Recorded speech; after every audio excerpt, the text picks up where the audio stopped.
And hello, my sweet, beautiful people. What the hell is going on? My goodness, my goodness. I hope you are all good. I hope you are all well. Here comes a pizza. See it? I hope you are ready Oh, jeez. for some Highly sweet unnecessary. shenanigans. Course, he's been asked to Dare leave the I building, say, ruining a good piece of pizza. the finest of shenaniganery. Hello, everybody. Got the Razor playing himself some college football. What a man. What a man. Joe, thank you very, very much for the 43 months. I appreciate it so much, as always. Did we schedule the Longhorns? Fuck no. You think we're going to play them intentionally? You out of your goddamn mind? I need wins. I need to win games. You think we're going to play, like, what, every team that passes up on us as head coach? And what, lose to them? No, thank you. The George W. number of months. Yeah. Look at the size of that W. Oh, man. At the bagel. 3 in a row. He's officially streaking. Some light streaking for the bagel. Insane, insane. Bonjour and whatnot. A big bienvenue to you. A big bienvenue to you. Where can... I don't know where they've done that. I don't know where they've done that. I saw somebody... Thank you, Taps. I saw somebody with the new catch meter. And it was gigantic for them. But I don't know where you change that setting. Hell yeah, Niles. Hell yeah. Is it in accessibility? Enlarge on-field graphics. Yeah, here, let me show you what the hell this looked like. So I saw this clip on Twitter. And, like, look at the size of the catch meter. How do I get that? Because I've just been timing it in my own head this whole time. How do I get that for downfield throws? Enlarge on-field graphics is likely. That's what I would think, right? Like, nothing else really makes all that much sense, you know? Oh, goodness. Niles watching the stream in the shower. I mean, is that not the best way? Is that not the... Yeah, big ass meter. On. Oh, coach mode. Oh, coach mode. Gotta be honest, I think maybe our big build-up might end up being coach mode. Maybe. Wear and tear. Passing type. Passing slowdown. No. Lead increase. Small. Reticle speed. Meter visibility. User only. Dumper, what's happening? What's happening? What's happening? Controlled player art. I'm afraid to mess with the player speed parity, to be honest. That's broken the game for me in the past. I'm afraid to mess with that.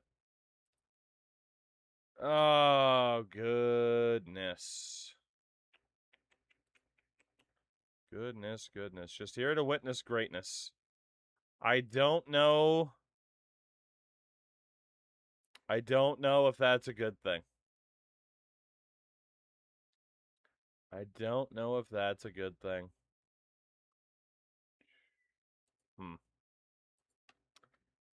All right. Random question of the day. Oh, boy. I'm here to witness techness. Have you all received your tetanus shot this year? Because you see. Texas Technas. There you go. Here to witness rants. I don't know if I got another one in me. Actually, no, I do. I just don't want to. I'm good. Oh, man. If given $100K to start a business, what business would you start? I would pay somebody who is smart enough. I would start a business that's about getting me money. And I would pay somebody to optimize that business to get me more money. If that's not allowed, I would start a second Twitch channel, but then never invest any of the money so I can just keep the money. We could pay off my wife's remaining college debt with that money. I'm sorry, I'm not fun with these questions, but where is the time for fun and creativity nowadays? You know? A squared, what's happening? What's happening? That was the answer I expected. Good. And you still thought to ask the question as well, so not bad. Not bad. We both got what we wanted. We both got what we wanted. Here, I need to put up the nightly pinned message as well. Glad you found enjoyment in this game again. I mean, it was the one night. It was the one night that was a disaster. We might be right back to it. If chat were worms, would you still love us? I'd be impressed. I'd be impressed, and I would have numerous questions. Numerous questions. A lot of questions, actually. All right. He loves us? Well, you know. I wasn't going to be rude about it, you know? I wasn't going to be rude about it. All right. Warming your... I always have numerous questions when it comes to chat. That is totally fair, by the way.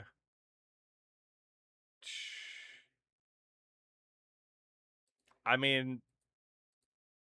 Yeah, Niles, probably. I mean, he'd have to be up for it, but, you know. Highly unnecessary. I'm sure a significant amount of said money would have to go his way for him to be okay with it. Elsewhere, 69 months. Of all the months you could have been here, you've been here for 69 of them. Ridiculous. Yeah, everybody drop your finest nice. Your finest of nices.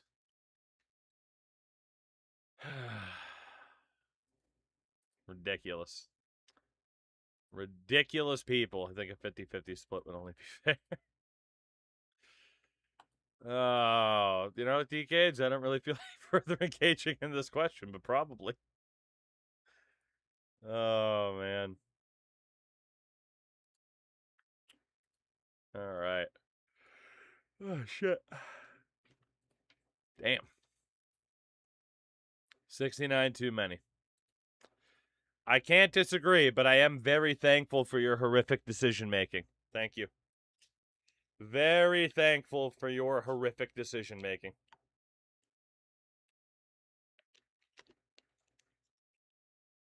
Very, very thankful indeed.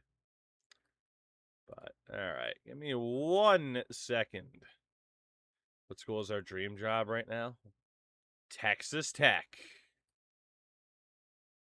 Because nobody else wants to fucking hire me. So Texas Tech. That is our dream school. until proven otherwise. That is our dream school. You don't need to leave. We don't need to leave. We might still leave after all, but we'll see. Purdue is a scrappy underdogs. Here we're good, but we're not trying to trip over ourselves. That's fair. That is fair. Oh, look at old Biff. Old Biff. What a man. What a man, that Biff below. See, one good thing, you need to face TCU one. Yeah, It'll happen. It'll happen. It will happen. All right. Shall we set the stage for yet another season of fun, and I'm sure no misery whatsoever? We did not depart for Michigan. We did not. We did not do it. We did not depart for Tejas and the Longhorns. No, instead, we are still at Texas Tech. And, you know, this season, the one bright spot is we're probably not facing TCU unless we make the conference title game. So that's fun. But looking at the conference standings here, again, ratings only mean so much. You got ASU at an 84. Colorado's at an 84. K-State at an 82. TCU is an 89.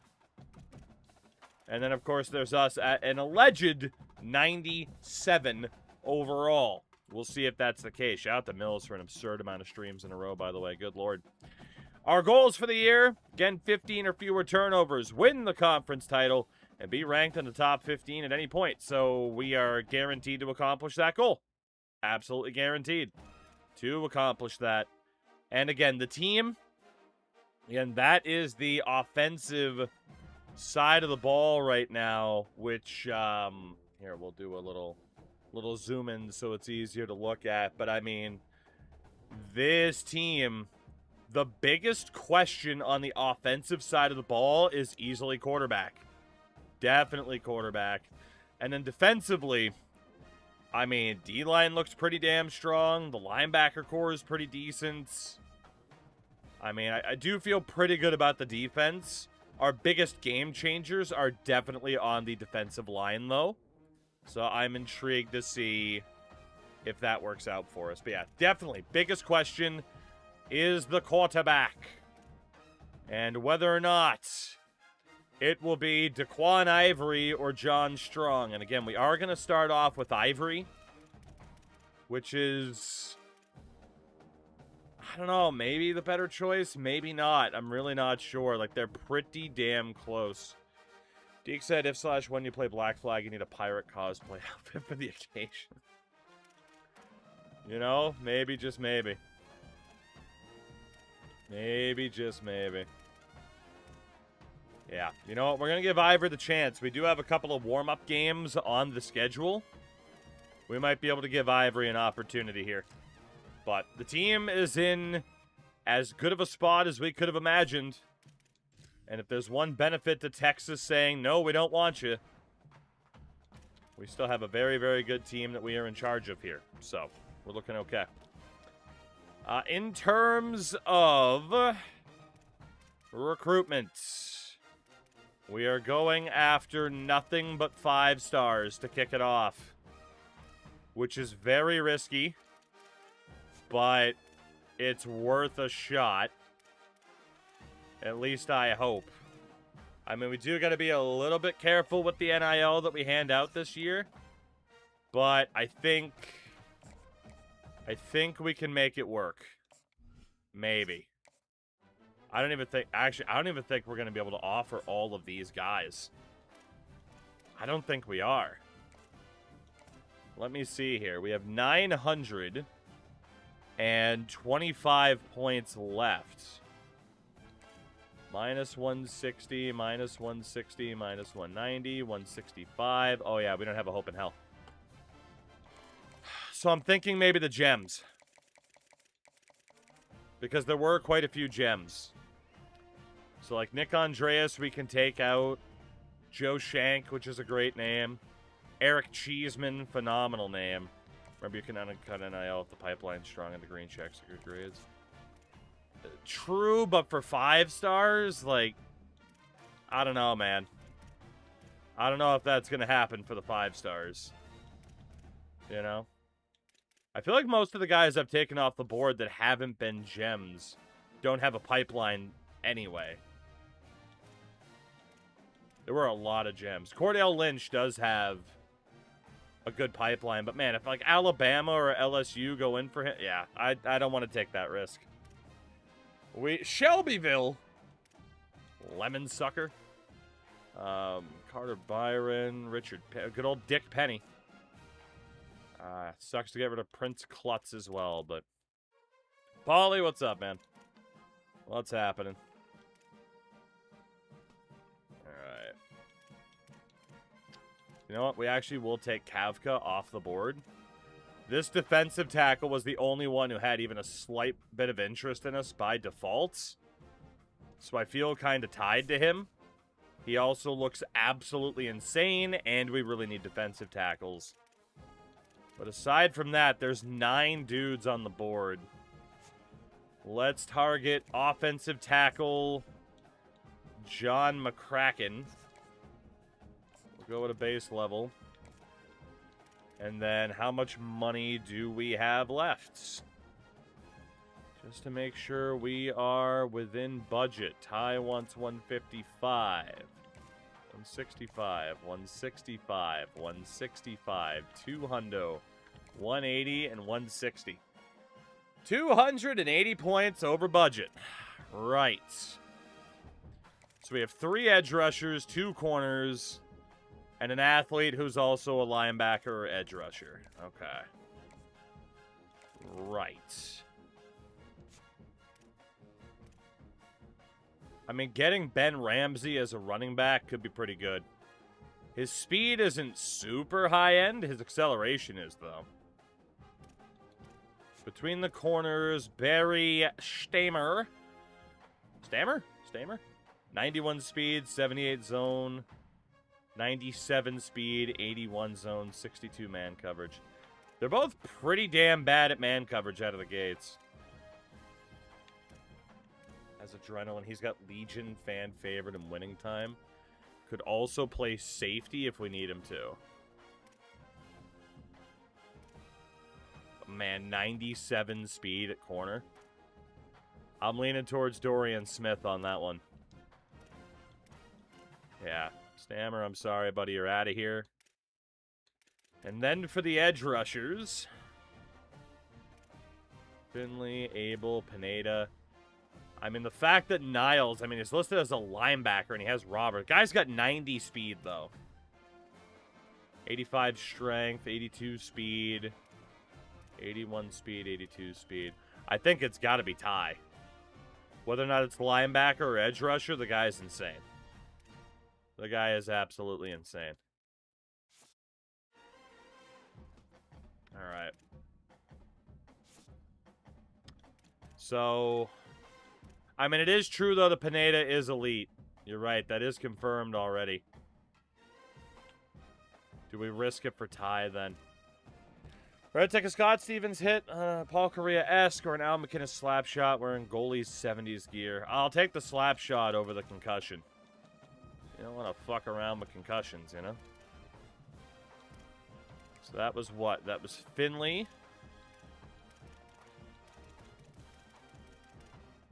It wasn't Rahman. It was George Abel. Okay.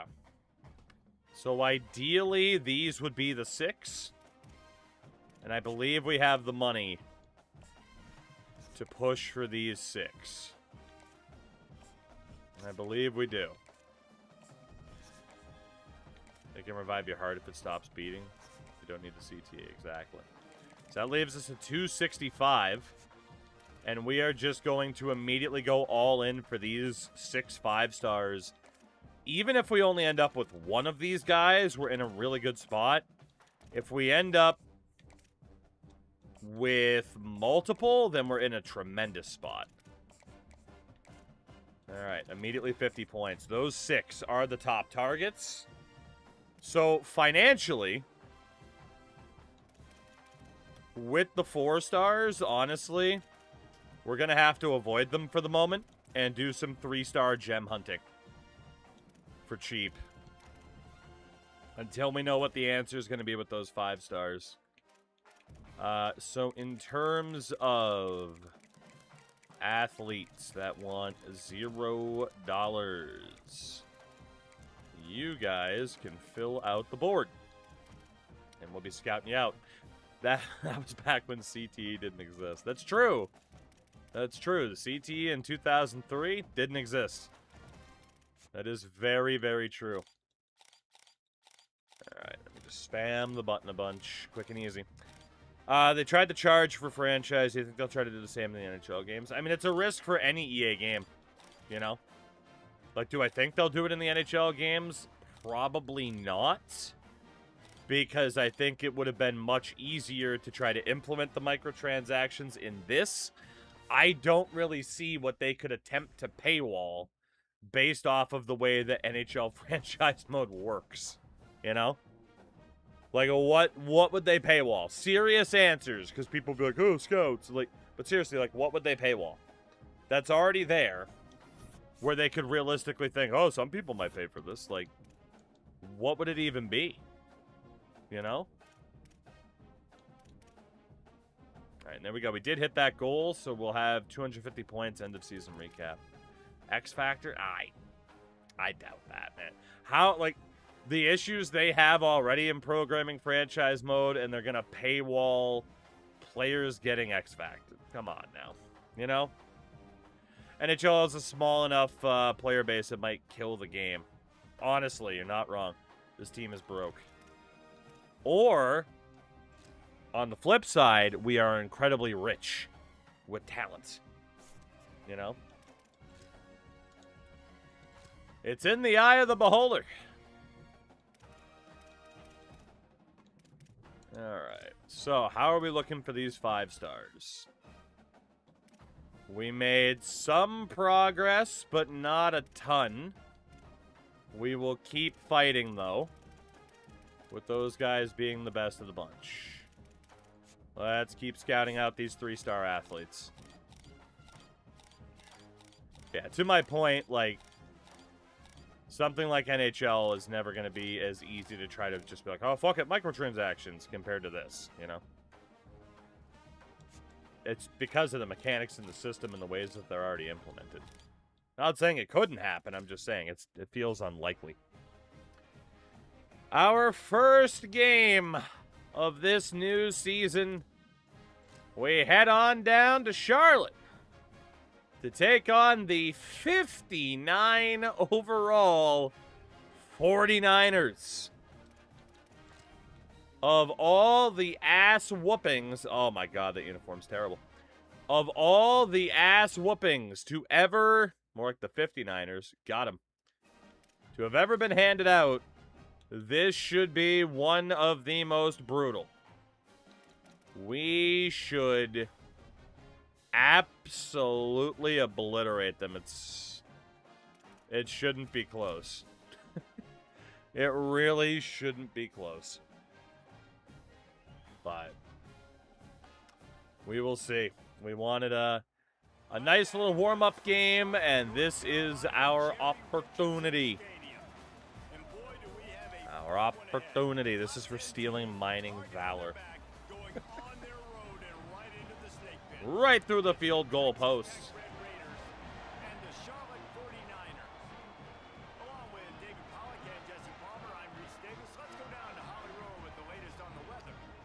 Oh, Charlotte. You're about to get deleted. At least you better get deleted. They score first, easy. Oh, 3-0 Charlotte at one point, for sure. For sure. The Charlotte Miners. Oh, well. Not bad. We got to see what this offense can really do here, because we'll probably start the other quarterback for game number 2, just to see what he's capable of. An absolute demolition of Charlotte. 66 points. They get a big win here and start the season on a positive note. No touching! No touching! No touching! I feel kind of bad about pressing the button. Daquan Ivory goes off. Maybe we don't bench him for the second game of the season. Holy shit. Maybe the other quarterback doesn't get a chance. Good Lord. That's going to do it for us here. For David Pollock, Jesse Palmer, and Maybe we don't. this has been a presentation of EA Sports. Even they got 240 yards. I had to. Interception for their quarterback, Julius Norwood. You match playbooks with coordinators. I match coordinators to our playbooks. 457 yards, 7 touchdowns, no picks for Daquan Ivory. I don't think we can try out the other quarterback right now. Fortunato didn't have the best game on the ground. Paul Toon was a bit better. Damn. Newcomb had 4 of the touchdowns. 273 yards. Oh my God. Whoo-wee. 151 yards after catch. Holy shit. Okay. Is that a record? It's certainly a school record. And then defensively, got to the quarterback quite a few times. And Luis Cobbs, the freshman linebacker, had the interception. Bayema, 1 for 1 on the field goals. Not bad. Not bad, not bad. Yeah, I don't think Strong is, I don't think Strong is getting a chance here. I'm just going to throw that out. I don't think he's getting a chance. After that performance, I think we stay. Single season record for Texas Tech. Single game record. He might hit the season record as well. The single game record in receiving yards for Javon Duke Newcomb. Did not break the national record, but it did break the single game record. A 66-9 win. But yeah, with stats that strong, we cannot put in the backup quarterback just to see if, like, oh, maybe he's the guy. Wow, we got locked out from most of the... Oh, okay, shit, I thought they were going to be the 5 stars. It was the 3 stars, thank God. Whew, never mind, we're fine. Everything's fine. Javon Newcomb, the offensive player of the week in conference. I would imagine the national as well. Yeah. Yeah. What a man. What a man. And up next, it's Western Michigan. Everyone's favorite state, Michigan. All right. Well, let's see what we look like recruiting-wise then really quickly. Favorite part of IRL college football is when a big school pays to murder them on TV. Yeah, and that should be replicated in this game as well. But it currently is not. All right, Ben Ramsey. We don't know what you're mad about. Well, let's keep looking at those unscouted athletes. Larry Gallion already locked me out, but let's see what we can do. Again, we are 3-star budget hunting here. Robert Catula. Stephen Mundy, born on the Monday. All right. So, who do we have? Josh Bavaro, goodbye. Stephen Mundy, goodbye. Robert Catula is going to stay. Duke Wooden is gone. Robert Ojolari, gone. Marcus Lockett, no thank you. Quan Redfield, goodbye. Trent Soto, goodbye. Duke Hayward, goodbye.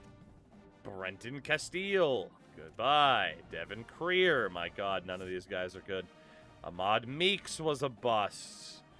Alex Vednik, don't need him. Sidney Wilfork, I bet you will, but you're gone. Christian Kopp, great name, goodbye.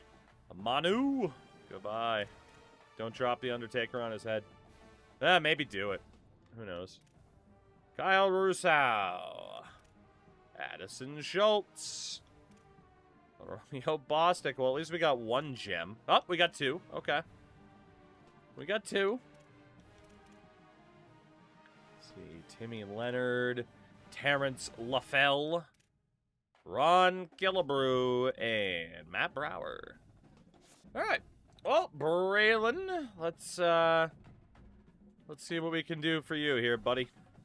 A nice budget option. Immediate, well, 25 points. I'll have to work on the other guys starting next week. That's fine. Western Michigan. 60 overall for the Broncos. This should be horrifically one-sided. And you know we gotta put him in the Piss Boys. We gotta put him in the Piss Boys. Beautiful. Beautiful.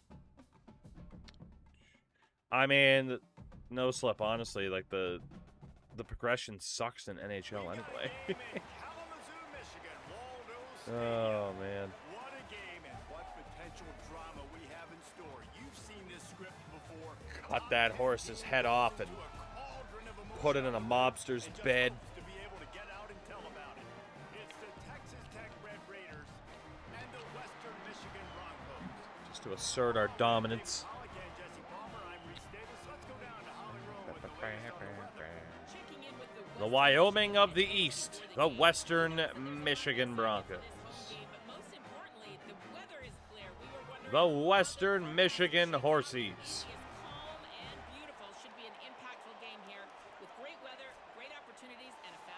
An ECHL game will be played on that field. That's pretty cool.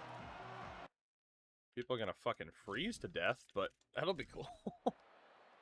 Send that horse to the glue factory. Do you think you could build up a one-star program from this point in the save before the 30 years is up? I'm not sure. I'm not sure. Define build up. Define build up. All right, I think it's safe that we hit the button. No touching! No touching! No touching! 2-0 for the Red Raiders in these tune-up games. 48-3. 4 more touchdowns for Daquan Ivory. Brings him up to 11 in 2 games.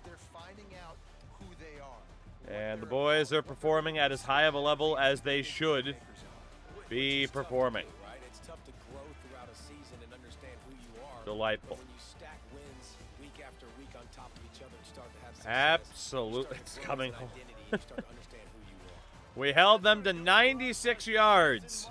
Still more than we would have gotten against ASU. In terms of player stats, oh, they had a guy named Kona Duck. For us, 4 touchdowns, no picks, 353 yards for Daquan Ivory. Rushing-wise, good game for Toon, good game for Legend Fortunato. Actually, in general, the running game was pretty good. Pretty good. And Newcomb, 112 yards and a touchdown, but 3 touchdowns for Sam Head on the day. We be cooking. We be cooking. I mean, we better be cooking. But, you know. Couple sacks. Brian Russo with 2. Johnny Carter may have gotten hurt. Hopefully not that bad. And then 2 for 3 on field goals for Bayema. He cost us 50 points. He was gambling on the game. He was gambling.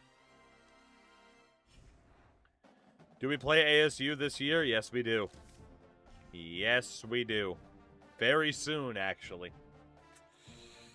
Very soon, actually. So. Alright, looking okay for the 5 stars. Sam Head, your conference offensive player of the week. 6 receptions, 90 yards, 3 touchdowns, and a mustache to die for. As we play Helen of Troy. Helen. Knee cartilage tear for Johnny Carter. That is not good. That is not good. Senior year for him.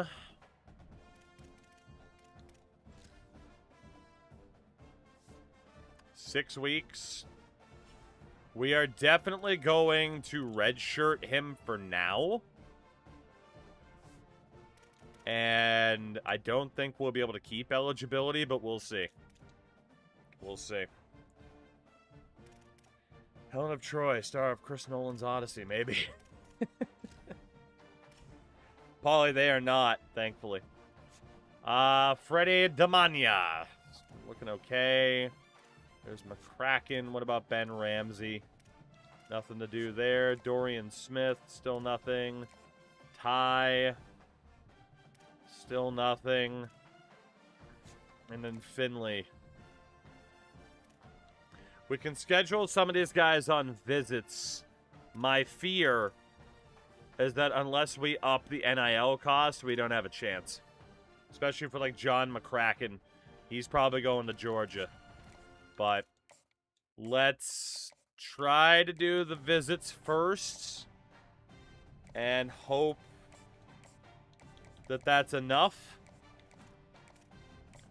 Because we do need to be a little bit more future conscious when it comes to our budget moving forward. This song makes me want to be a lesbian stripper so bad. That's what it's about, right? I would indeed say that life is about the desire to want to be a lesbian stripper. Oh, you meant the song. Yeah, I mean, that's probably what it means, too. Probably. All right, those are the athletes. Who else can we find out of the 3 stars?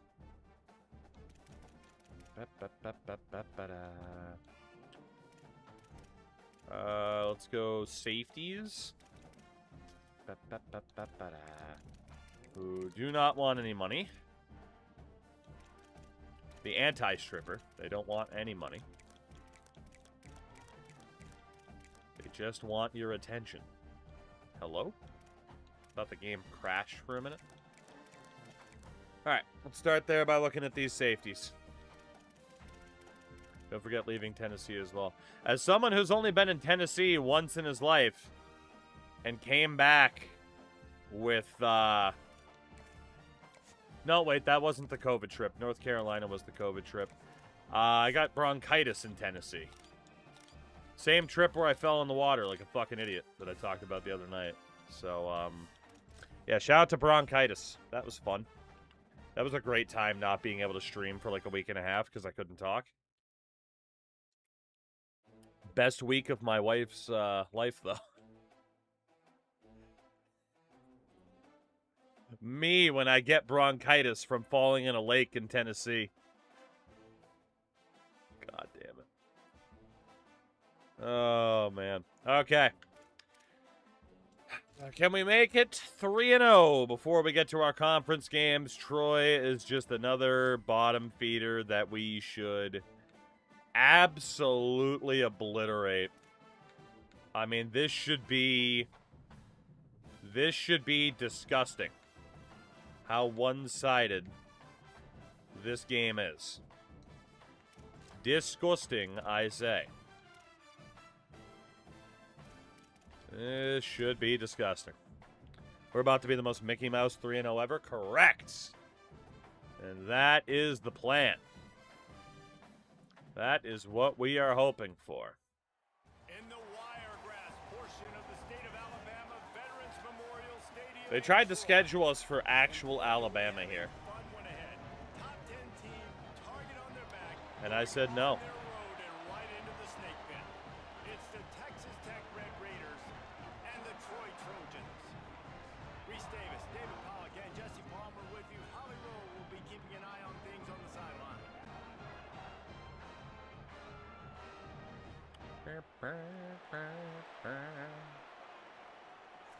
All right, gentlemen. Stat ya engines. We have 2 T's. They only have 1. And that's why we're better. That's why we're better. Okay, maybe we're not better. Never mind, we're better. We are better. Are we? I wasn't expecting it to be Troy to give us pause for the first time this season. We're going to be okay, but it was a little bit of a slow start there. A little bit. Really good win for this ball club as they put A little bit. No touching! 52 to 7. Ooh, Daquan. Daquan. From 7 touchdowns to what, 4? Now down to 2. Okay. I mean, still, we'll keep him. Wheelchair Hulkster. Highly unnecessary. Thank you for the 56 months, dude. Listen here, brother. Even Troy put up 268 yards. Just saying. Let's take a look here. 3 interceptions on the day. But yeah, Ivory, lowest completion percentage and total amount of passing touchdowns in a game so far this season. Still very good, but yeah. Fortunato, Toon, Burns, Afa, Mahiai. My God, the running game. 5 rushing touchdowns on the day. And it was Duke Nukem with 2 more touchdowns. We'll see after 3 weeks if he's still a Heisman favorite. O-line, no sacks allowed. Defensively, got to the quarterback a couple times. 2 interceptions for our number 1 corner, Cordell Abiamiri. Romeo Matlock added the other. Our kicker, of course, missed a field goal. Because when... Oh, do we not miss field goals? When do we not? But all right, we have made it through the soft opening of the schedule. It's like the early stress test for the restaurant, but now the gates are open. The floodgates are wide open. People are strolling up to the buffet, hyped up after watching Joey Chestnut on July 4th. So we're in trouble. We're not going to get Ben Ramsey, even though he's visiting this week. That sucks. That kind of sucks. Hey, I'm going to visit this week. Yeah, I'm not coming here, but I'll visit. Conference Defensive Player of the Week, Cordell Abiamiri. Meg, what's happening? Cordell Abiamiri. Newcomb's still up there for the Heisman. It's early, though. It is very, very early. Very early indeed. Da-da-da-da. Poor Mr. Carter and his knee injury. Recruitment. So now we know Ramsey is off the board. All right, how are we looking here? So, Damania. Schedule you for a visit against Central Florida on playing time. John McCracken. Schedule against Central Florida on conference prestige. Mr. Smith is fine. Ty is fine. Then Finley is fine. Honestly, that amount of money, we probably have to leave it. We probably do. At least for now, but we are at real risk of not getting any of the 5 stars that we might want. Sergachev, we're not going to address it either. Let's see if he stays there since we're done with our preseason. Yeah. Sex him. That's sick. We have a guy that we're scouting named Sexum. Shaquem Exum, a.k.a. Sexum. Probably not going to bring him in, though. All right, do we want to continue to be patient? Yes, because if we don't have to spend the money, we'll probably be okay. Try to get those best budget options that we can. We can try, we can try. And there goes 3-star corner Amato. Kansas State, the first conference game of the season. We are still, unfortunately, without Johnny Carter. But I think we'll be okay. Maybe. Definitely a loss to the pass rush. Alright, so we're still in the fight for Freddie Damania. We can go for the hard sell now. The clutch. Mr. McCracken, keep you on 50. Same for Smith. Same for Ty and Mr. Finley. Hard sell you on being a hometown hero. I mean, he is from Austin.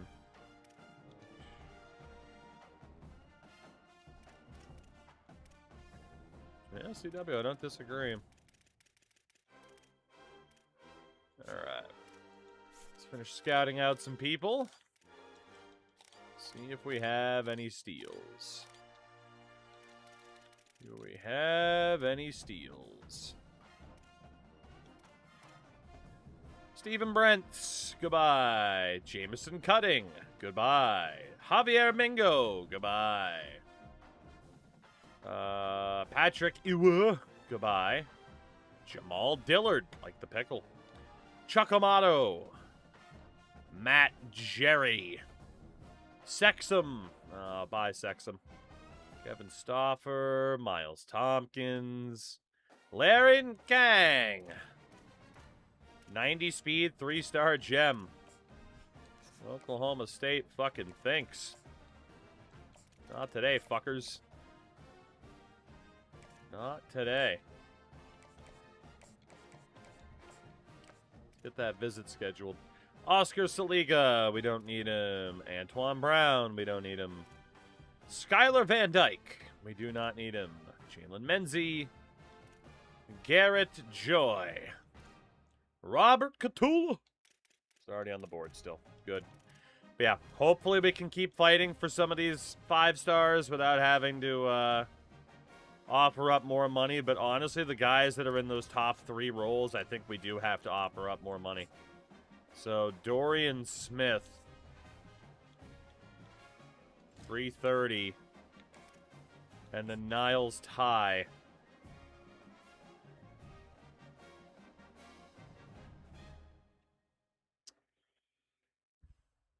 Let's do it. It's pricey. We never said it wasn't going to be pricey. But also that money is still factoring in, obviously, like, you know, certain players still being around and everything. That'll leave at the end of the year. Final. We're doing well. How are you? Big balls. I prefer it to be called big marbles. As a fan of Major League, we have financial marbles.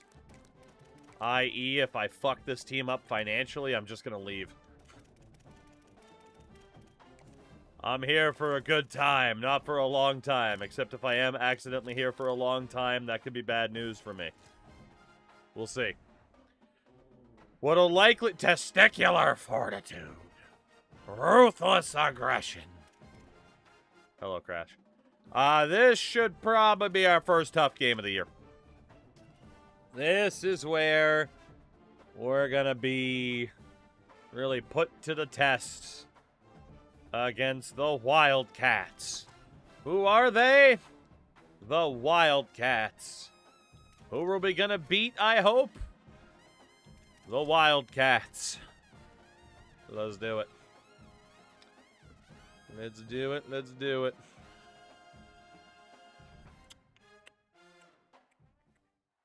Goodness. Da-da-da-da-da. What a game and what potential drama we have in store. You've seen this script before. That man was throwing up gang signs. Cauldron of emotion on the road and just hopes to be able to get out and tell about it.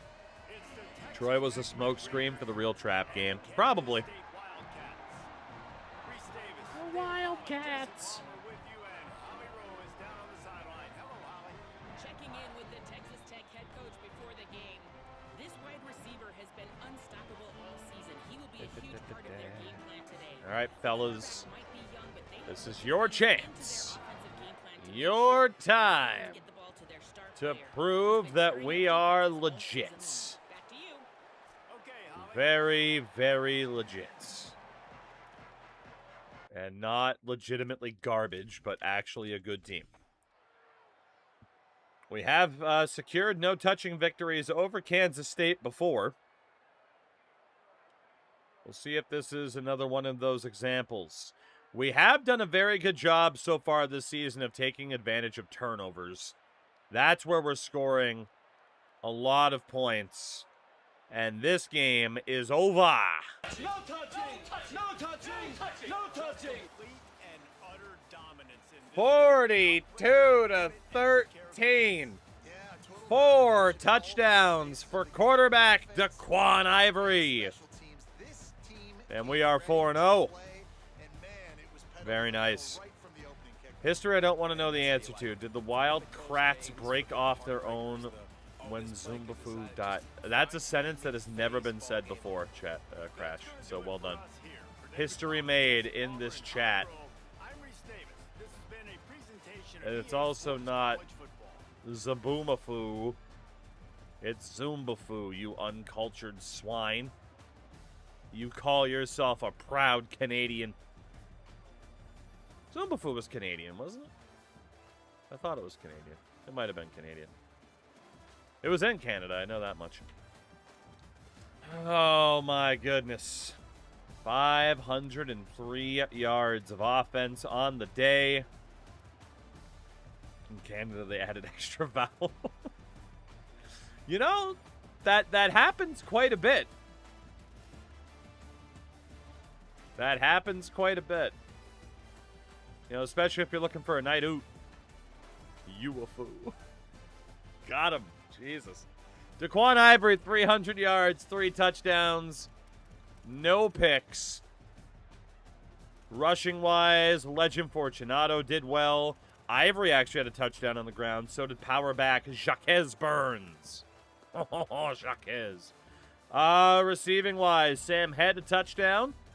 Newcomb adds 2 more touchdowns to the collection. We might, in fact, have a Heisman winner. Couple sacks allowed. Enrique Kronk with us there getting one. Romeo Matlock, a pick. Kicker didn't have to do a damn thing today. Not a damn thing. Crash, you can get the recorder version of it, which you might find disrespectful, so I won't do it. 4-0. 4-0.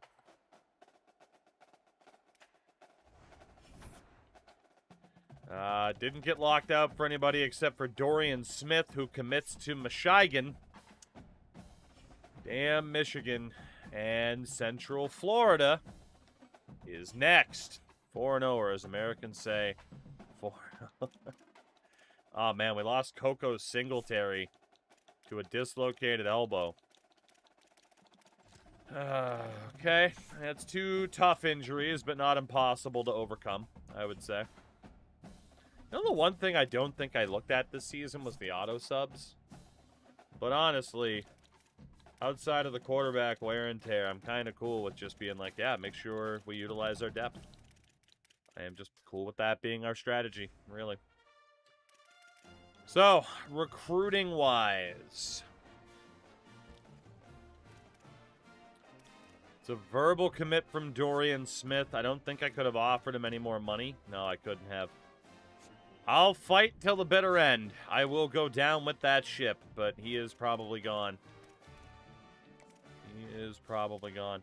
Unless we leave, and then we can add some money to some of the others. So honestly, yeah, Dorian, you gotta go. So we're down to 4 of these 5 stars left. Dylan Finley. Have some money, Dylan. Have some money. Mr. Ty. Let's see what we can do to sell you. Football influencer. Oh, Crash, I've been to that town in Canada. You see the joke there. You see. See what I did. Let's see. More money to John McCracken. Yeah. And then Demania, let's get you to 2. John McCracken.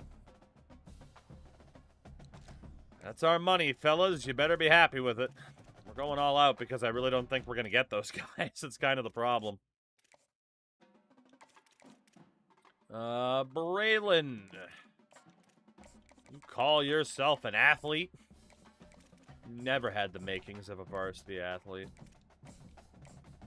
Put him in here against Kansas. Catula! I've never even heard of Robert Catula. Or Latavia. And we will schedule you for a visit against Kansas. We drop one of the other guys. I mean, we'll probably have to anyway. It's a very outside chance that I actually get any of those guys, but we might as well keep fighting. Otherwise, we'll just admit to having wasted our time this entire time. Question of the day. Should Carthage be destroyed? Okay, look. Look, man. Look. Calm down. Calm down. All right? There was already 3 fucking massive conflicts in the Punic Wars. We don't need a 4th one. We don't need a 4th one. Hannibal's dead. So calm down there, Scipio. Okay, I think that's all the references I remember from that time. I think that's everything I remember. It's been a long time.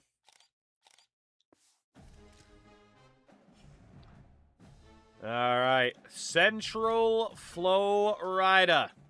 Welcome to our house. Welcome to our house. Trent, 23 months from Trent. Thank you very, very, very much for that. How is your face? Aside from delightfully gorgeous. From Central Florida to Central Texas. Did you see the story about a family trying to get an autograph from CM Punk at a hotel? They were staying there and made an Instagram post about snubbing him. I didn't, but it's a tale as old as time. Like, that is the risk you take with famous people, especially at a place like a hotel, is sometimes they might just be like, yep, no problem, I'll take a picture. Here's an autograph. Other times, they'll tell you to fuck off. You know, especially a lot of people, it's, hey, autograph? No. Because you're just going to sell it. A lot of people don't even like to do autographs anymore. So, is computer recruiting issues really bad in year 12? Not that I've seen. Not that I've seen. Leave wrestlers alone at the hotel to deserve space. Yeah, I mean, that's my general approach.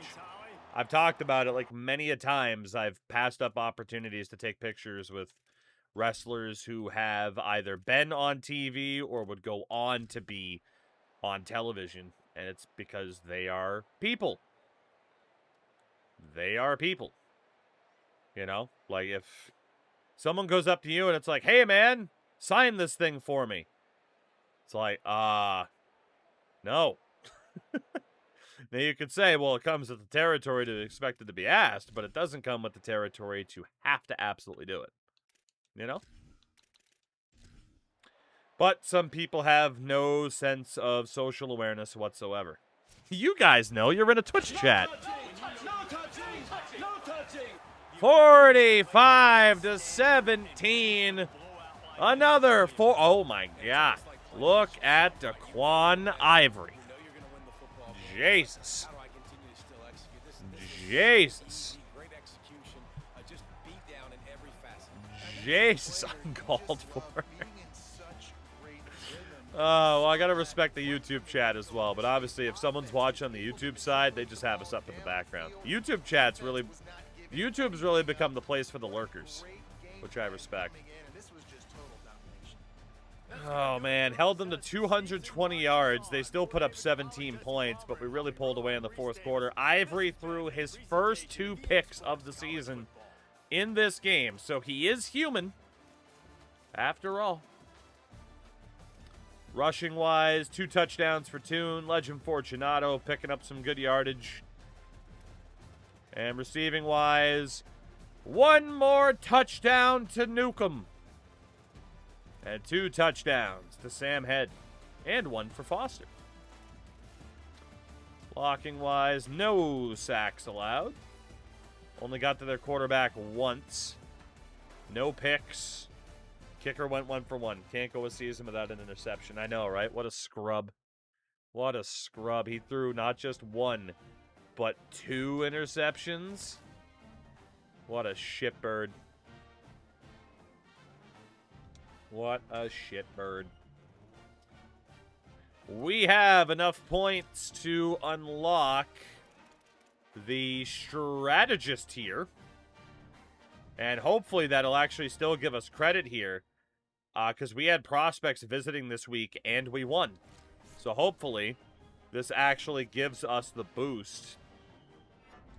Even though we unlocked it after the game. But we have collected the 6 Infinity Stones. Didn't go for Rainmaker at all. And then Program Builder, we still need 4 more playoff wins. So we're not going to get those 2. But we're looking good. Real Jacques of all trades, master of none. Except for the scouting. He's pretty good at the scouting. He's pretty good. I think the ASU game is next, if I'm not mistaken. Unfortunately, Ty goes to Texas, and Finley, we're battling Texas A&M. Okay. It is the ASU game. This is the one where we are indeed on fraud watch. Will this be a slip-up, or can we prove that we are actually good? That is the question. All right, Mr. Freddie Damania, we are now into first place for you. Ty with the verbal commit to Texas. He still has a visit to go. We'll back out for him. So all of our money is now focused on Finley, McCracken, and Freddie Damania. So, Mr. Damania, max out your NIL. That's all we can do for you. Mr. McCracken, scared of Phoenix? I mean, you saw what they did to us last year. Before they didn't actually do that. Alright, John McCracken. Offer up that NIL. And then Finley's already maxed out. That leaves us 125 points left over. Which I'd prefer to save, honestly. So I don't know if we'll go after any 4-stars. Unless we don't get these 3 guys. You know? If you keep these guys, they're going to win 1,200 by junior year. Uh-huh. And then they can go. That's okay. That's okay. We'll get them short term. It's fine. Everything will be fine. I have a plan. I have a plan. Have no fear. Napster, Hanu Toivonen, and Tim Thomas. Those are the 2 answers. All right, let's see. Duke Bodger. Bogey. Bodger. Duke. Bodger. Larry Kang. Orton Kang. Let's see what we can do for the sell. My God, it's Hell in a Cell. Mr. Catula. He is good to go. Mr. Goon's good to go. Cool. All right, Mr. Bodger, good to go. DeMarcus Ivory, goodbye. Lonnie Kroll, goodbye. Maybe. Bernard Norvell, goodbye. Niles, I did not. Rashad Bagent. Barry Square. John Rosal. Tyler Vaccaro. Landry Carney. Nick Laporta, you get to stay. Laporta the reporter. Deontay Paschal, goodbye. Hashim Smoot, goodbye. Gideon, kick on. And then Tommy Maben. Points out for Tommy Maben. There we go. Yeah, it's definitely a risk with some of these 5-stars, but it is worth a shot to get the talent level on this team higher up. Big time game against ASU. A big time game indeed. Do they have piss boys? They do have piss boys. I mean, whenever a team can rock the piss boys, it's got to be done, you know? It's got to be done.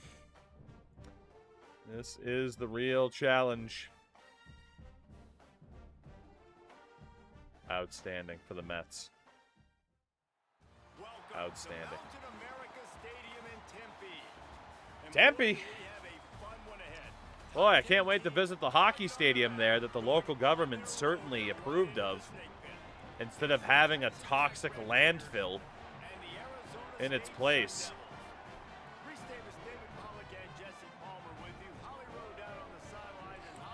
As long as we get more than 26 yards and a half, it's a win. Yeah. As long as we are not embarrassed and just brutalized and stepped on, we'll be fine.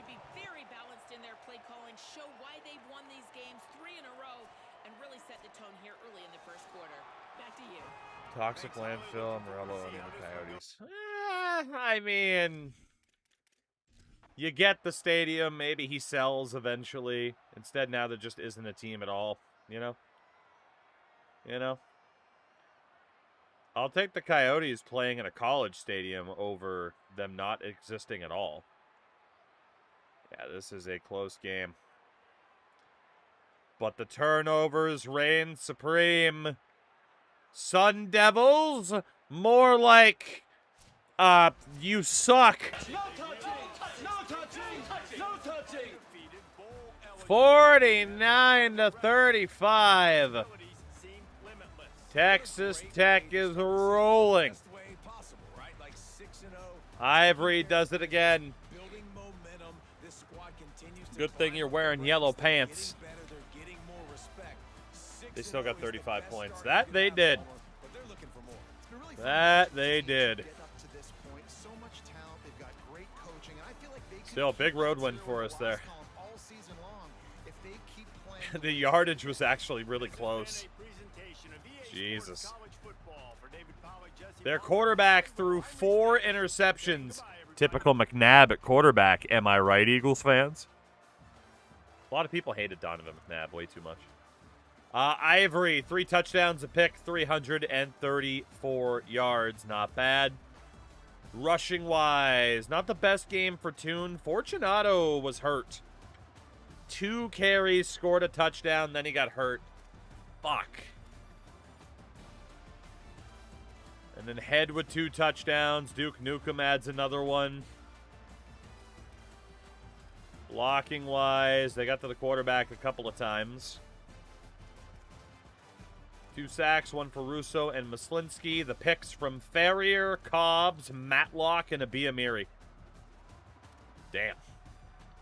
Kicker went 2 for 2. Very nice. Very nice. Kinda, because that might be true, but it wouldn't have been me. It wouldn't have been me. And we are already bowl eligible. Matlock. Oh, yeah, Crashy. Don't forget about the marathon. You're not going to want to miss the Matlock marathon. It's right after the early bird special. We get the verbal commit for the gem, the 3-star Robert Catula. On TBS, you know it. And we are down to 0, or I think maybe 1 5-star left. Fuck.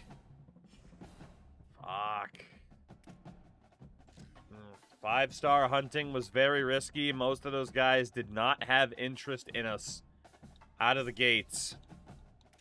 And we're paying for it now. That is why I still normally only go for players that actually have interest in us. Because the price you have to pay just to get some of them is gigantic. But yeah, Finley is gone. McCracken with a verbal to Georgia. They still have a visit scheduled. We're out. The only 5-star who had slight interest in us was Freddie Damania. And we are neck and neck with Notre Dame. So yeah, we are not going to bother with him anymore. Larry and Kang actually went to OSU. That's kind of crazy. But we got the verbal commit from Catula.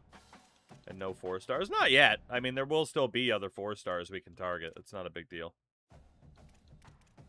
Alright, so those are all the 3-star gems we found so far. I mean, would we rather go for the 1 5-star in a big position of need or a couple of 4-stars? You know, at the end of the day, I still think we did all right. We could circle back for Jamerson, but he's probably going to Miami.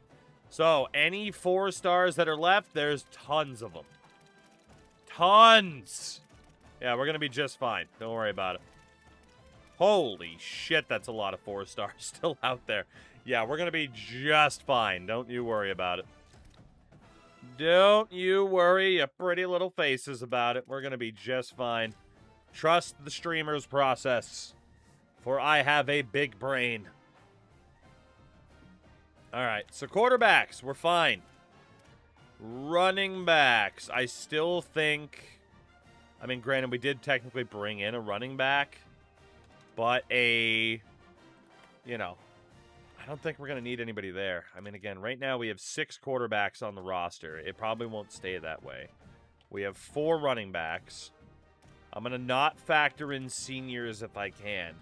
We have 6 wideouts, 3 tight ends, 3 left tackles, 2 left guards, presumably heading into next year. It might not totally be that way. 3 centers, 3 right guards, and 2 right tackles. Obviously, some of these guys might go pro early. But if that's the case, that's the case. We have 6 left side edge rushers. We got 6 on the right side as well. We are presumably going to have 1 defensive tackle left. It still might take out Jalen Keogh. So we're going to go with 2 strong side linebackers, 4 in the middle, and then 4 on the right. Corners, Paulie, you would be correct.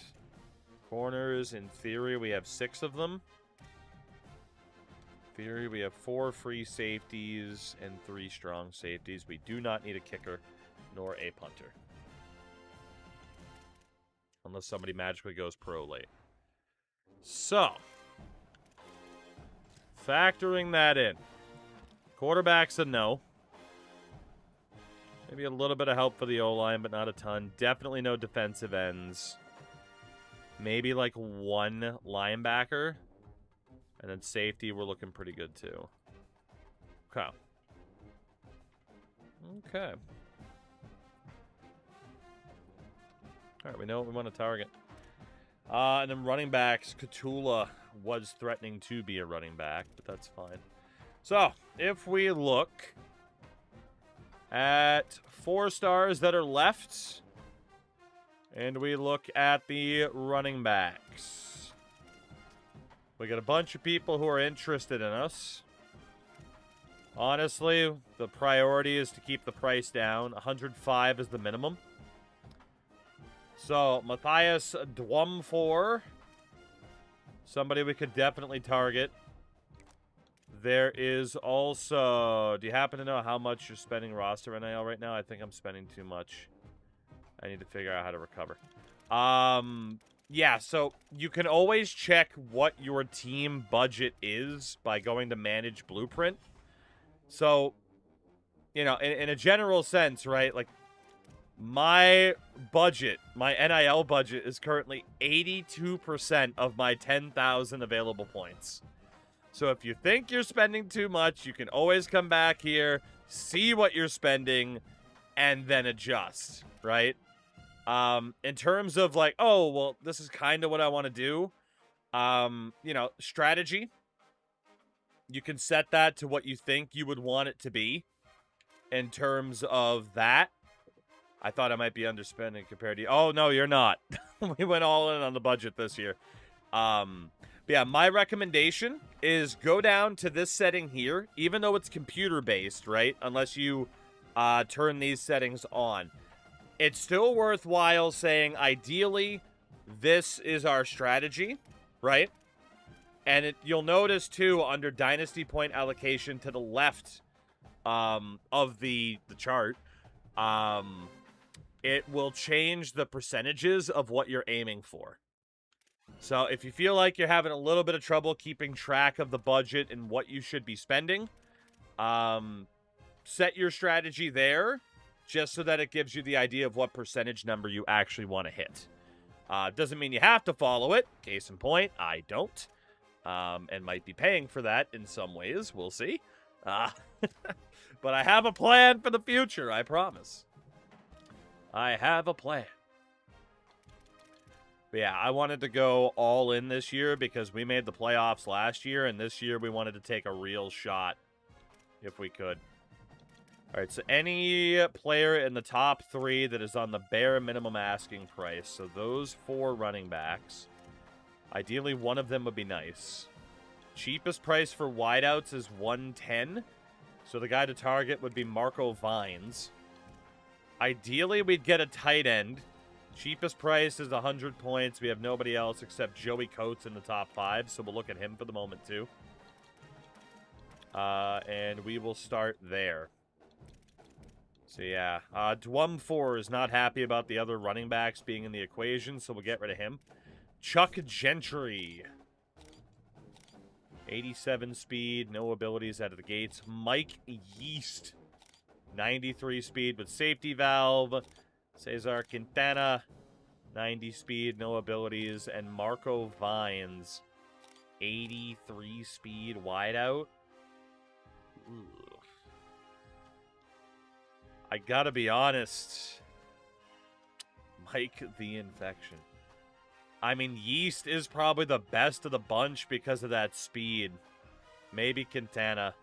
That wideout Marco Vines, like, I get he's tall, but, like, I'm not really digging it. I'm not really digging it. He's just never going to be super fast, and at 6'3", it's not like he's gigantic. So, honestly, we're going to get rid of Marco Vines. I'm not totally convinced. Not totally convinced that we have everything that we need out of these running backs. Could definitely take Gentry off the board. I'm going to go look for some of the other ones. I want to go look for some of the other 4-stars that were still cheap, but maybe didn't have the same level of starting interest. So again, about 105 points. So we'll look at Brian Nealon, Isaac Ball, Marco Kubik. There's actually quite a few of these guys that are willing to take that bare minimum price. So that's good. We have the time to try to find the best of the bunch here. So I will gladly take advantage of that time. Gladly. And then tight end Joey Coates. I just want to look at him really quickly, too.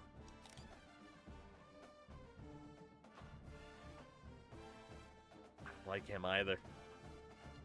And see, case in point, though, some of these 4-stars, it's like, 4-star, they're going to be great. No, not necessarily. And then again, the guys that are worried about playing time apparently recognize that somebody else on the list is better than them, so they don't even want to bother. So yeah, let's take a look. Let's find the running back that we need. I mean, defensive tackle is probably the biggest position in need, but we're also very close to locking down this 5-star for that position, so I think we'll be okay. But 6-0, halfway through our season. We are the number 7 team in the country. TCU is also up there because, of course, they are. We're also ahead of Texas, who have lost a game. Maybe you should have signed me. Shout out to Florida State. They're still doing pretty well, too. Army is a ranked team as well. Conference standings, it is us, TCU, and Colorado still undefeated. The typical 3. TCU is not on the schedule this year.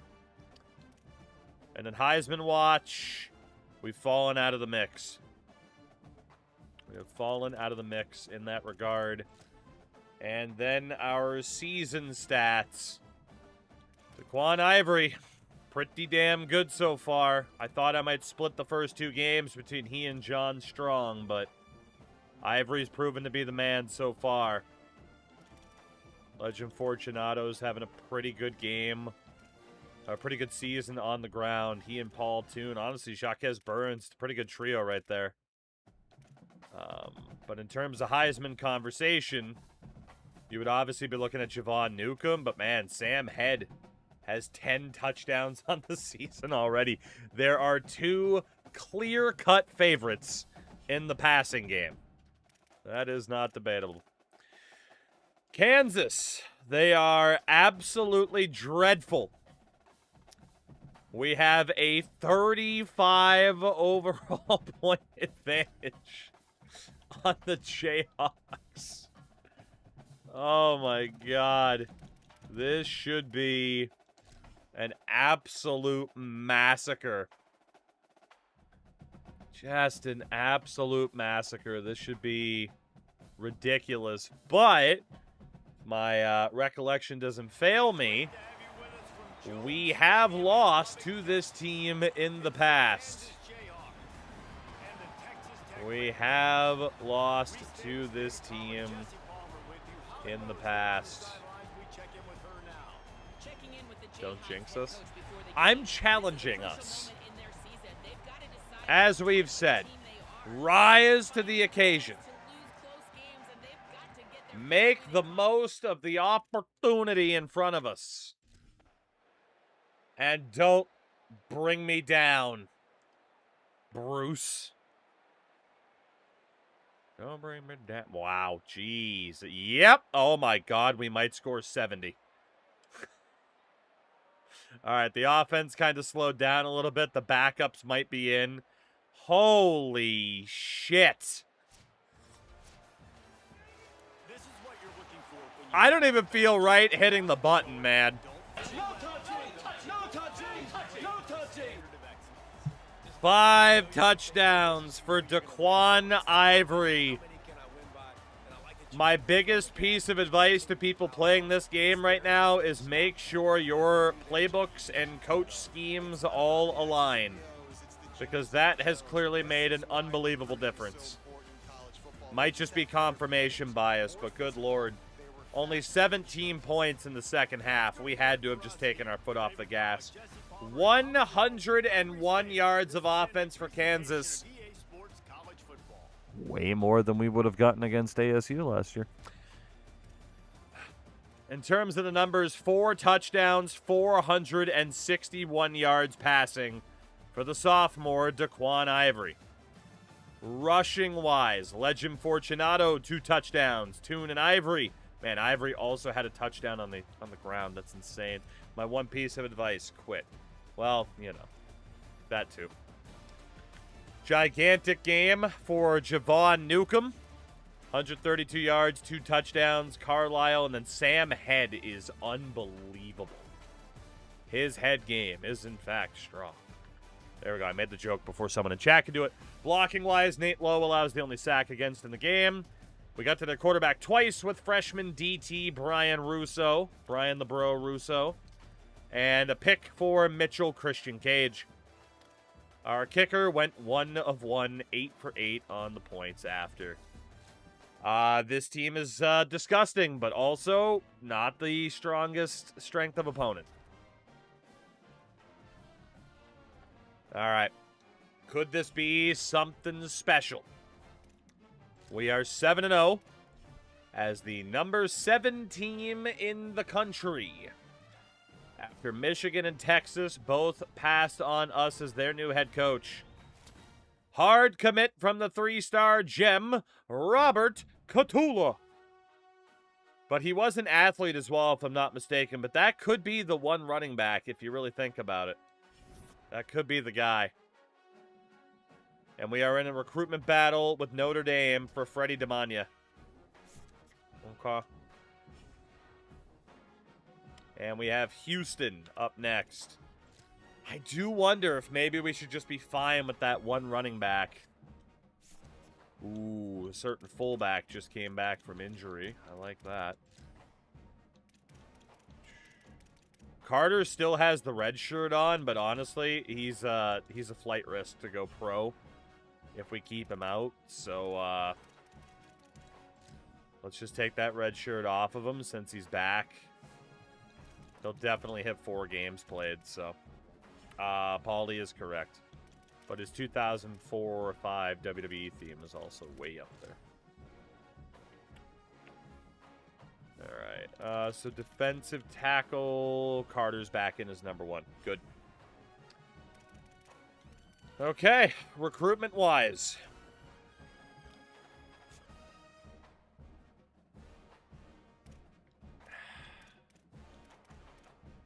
There's a chance we're going to go with 0 5-stars. But yeah, Demania, or Catula, excuse me, was an athlete.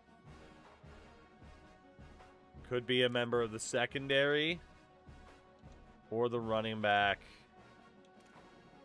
But also we're pretty much in the fight for like Bodger and Laporta.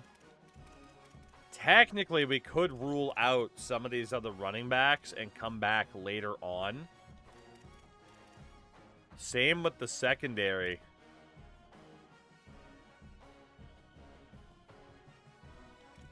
Yeah, honestly, I think Catula will consider as a running back. Obviously, Mabin and Laporta as corners. And Bodger, for that matter. Braylon Kuhn would be a defensive tackle.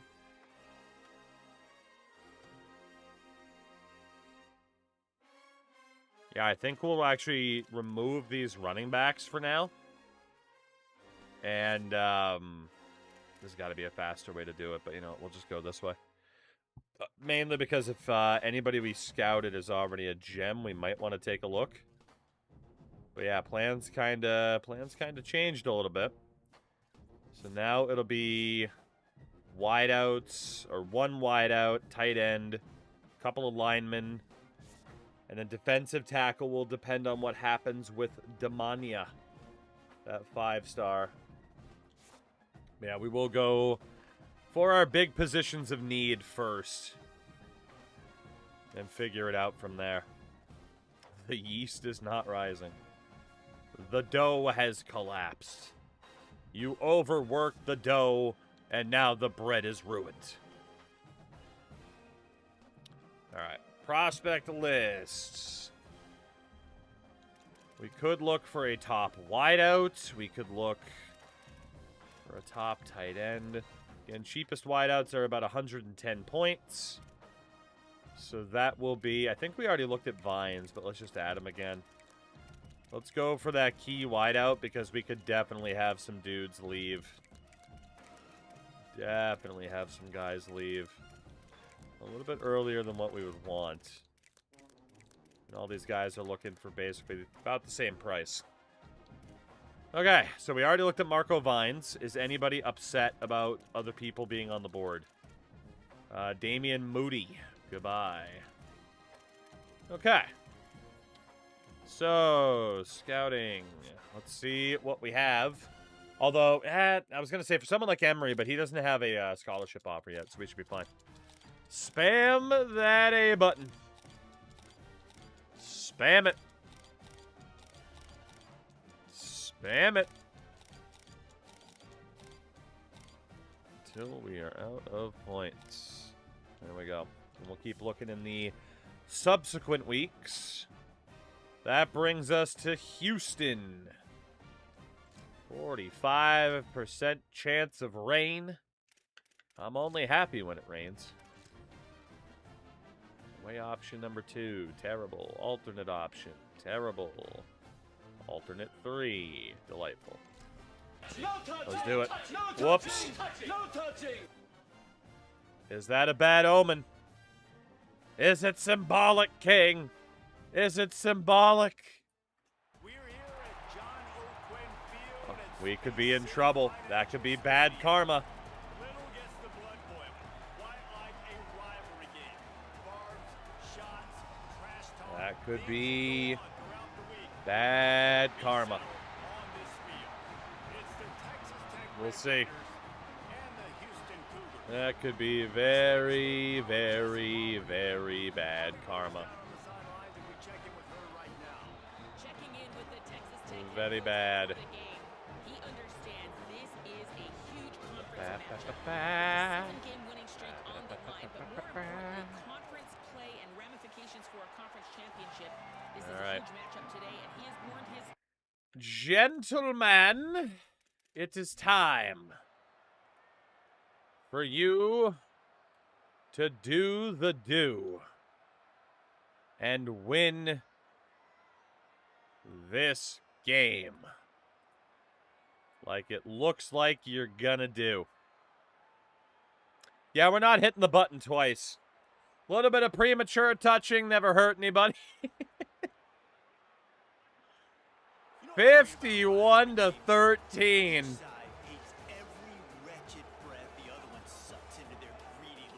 24th win against Houston in this rivalry.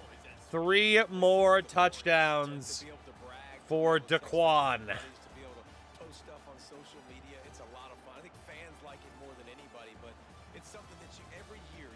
It's just going to come down to what happens conference championship-wise and potentially playoff-wise. This team is way too strong for this conference. Dean, 2 months, Dean. Thank you very much. Welcome back. Welcome back, welcome back. 3 touchdowns, no picks, 466 yards. Fortunato, a touchdown on the ground. Toon and Mahiai. And receiving-wise, 3 touchdowns, 162 yards for Javon Newcomb. Oh, my God. Oh, my God. No sacks allowed. Johnny Carter got to their quarterback 3 times on his own. No picks, though. Kicker went 3 for 3.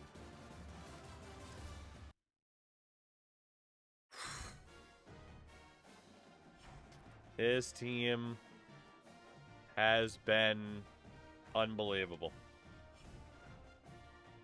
Absolutely unbelievable. Ender, we're going to save that because we haven't been sticking around at one team the whole time. Could we move Texas Tech to the SEC? Theoretically, yes. We got the verbal commit from 3-star edge rusher Braylon Kuhn, who's really more of a defensive tackle at his size. Swing and a miss for every single 5-star that we approached. That's a tough pill to swallow, especially with the season that we're having. Every single 5-star said no thank you. Okay. We will make them regret that decision. You will rue this day. Well, go on. Start rueing. Rue this day. Ah, Freddie, what could have been? We got Cthulhu. Verbal commitment from Braylon Kuhn will drop him down to 10 points. Mr. Bodger, I don't think we're going to get this guy. Schedule for a visit when the Mormons come to town. And then Laporta, schedule you for a visit against the Mormons. And then Mabin. Switch you over to the cell. It's so hot and humid right now in Minnesota that my glasses keep fogging in the corners. No, but summer's the best. What do you mean? Why would anybody hate summer? It's the worst season. It's not even a question. Summer is easily the worst of the seasons. It's not even a contest. It is unbelievable. The gap. The gap between the other 3 seasons in summer. And not because summer's in first. It's not even close. It goes summer, winter, and then spring and fall are kind of dueling. But it's not even a question. Summer is the worst possible fucking season. The worst. All right. Taco, thank you very much, by the way. I got distracted. I got very passionate for a minute. Thank you for the 15 months. How have you been? Fall wins because of football. Deal. Fall, spring, winter, a little bit further down. Summer in hell where it belongs. All right, so out of these 4-star wideouts that are left, do we have any gems? Timmy Wimper! Geo Dunham, get out of here. Jaron Roberg, get out of here. Christian Mangum, 91 speed. Logan Zylstra, get out of here. Rayshawn Camp is here. Levi Talib, son of a Keeb. Isaiah Montgomery, 6'5", 89 speed, though. Damn, someone who lives in Arizona, I 100% agree. I couldn't live in Arizona. I get people being like, oh, but it's a dry heat. The key word is heat. It doesn't matter if it's dry or if the humidity has you just sitting there as a damp mess. It still sucks. So much. So much. Oh, I take 50 below week in January over this shit, right? I'd rather have it be too cold out to do anything than too hot out to do anything. You know? Easily. Alright, we do have quite a few gems of wideouts here, so I think we can exclusively target those guys. So, Matt DeBeer, get out of here. Isaiah Montgomery can go. Christian Mangum can go. So there are 4 wideouts. We really only need 1, maybe 2 of them. 90 speed at 6'1", 91 speed at 5'8". 6 foot. Try pushing a shovel through an unshoveled... Or try pushing a wheelchair through an unshoveled sidewalk and say that. But you have a choice. You don't need to live where it snows, Hulkster. Or in a neighborhood that doesn't keep their sidewalks shoveled. You know? You know? I live in Maine. I can't go much further north to avoid the summer. I can't do it. I'm pretty much about as far north as I can get. You want to pay for me to move? You don't even have to walk. Moving shouldn't be that tough. You're good to go. Wherever the chair takes you. To warmer weather, warmer destinations. I don't see what the complaints are for. Summertime, it's the perfect time to go. I'm allowed to make those jokes. He said I'm allowed.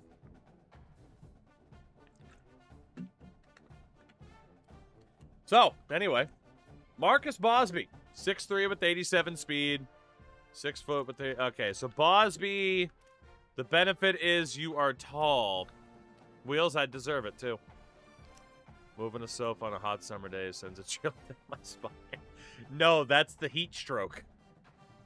Perfect segue. Hey. Well, Brody, again, you choose to live in Louisiana. You've known your whole life that you could have just gone. You could have built up your whole life to this moment to be like, I am getting out of the bayou hell. You know? God, the YouTube chat's nuts. You guys are out of your minds. Osby at tight end is not a bad choice. I think we'll consider him for the tight end spot. So for the wideouts, Rawlings, Camp, and Timmy Wimper. I would say Rawlings and Wimper are probably the best of the bunch. No mentals on Rayshon Camp at all. Kiff, we've just been destroying worlds so far. Yeah, the other two don't even have offers yet. So we'll get rid of Camp. I'd take Camp. He can catch. We can teach the catching, though, pretty easily. Yeah, we can teach the catching pretty easily. Yeah, I'm not worried about him. All right, so Timmy Wimper.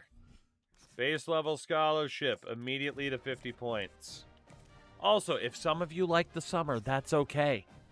You're insane lizard people. But that's okay. You're allowed to be insane lizard people. I respect your ability to want to be an insane, cold-blooded lizard person that lives in hot weather. It's okay. Jet, what's up? Oklahoma State. They already took a recruit away from me that I wanted because they're big bitches. But, you know, that's okay. Let's hit him with the red out. Being cold sucks. I disagree. I disagree. Being cold, you can put on more clothes. Being overheated, you can only take off so much, or you have to pay the fucking electric bill for an air conditioner. Give me the cold every day of the week. Give me the cold every day of the week. Every single day. Lose weight. Wow! Brother, if you lose weight, then you're even colder in the winter. He said being cold does not suck. No, Palpatine said he hates the cold. We're going off of Palpatine here. Pretty sure Californian Palpatine. Sitting here being like, oh, cold sucks. You don't even know what cold feels like. You don't even know what being cold is. You're like, oh my God, it's 55 degrees. Get me a winter jacket. You and the Floridians, out of your goddamn minds. The cold never bothered me anyway. Look at you. Look at you being all warm. We just moved to 9-0, by the way.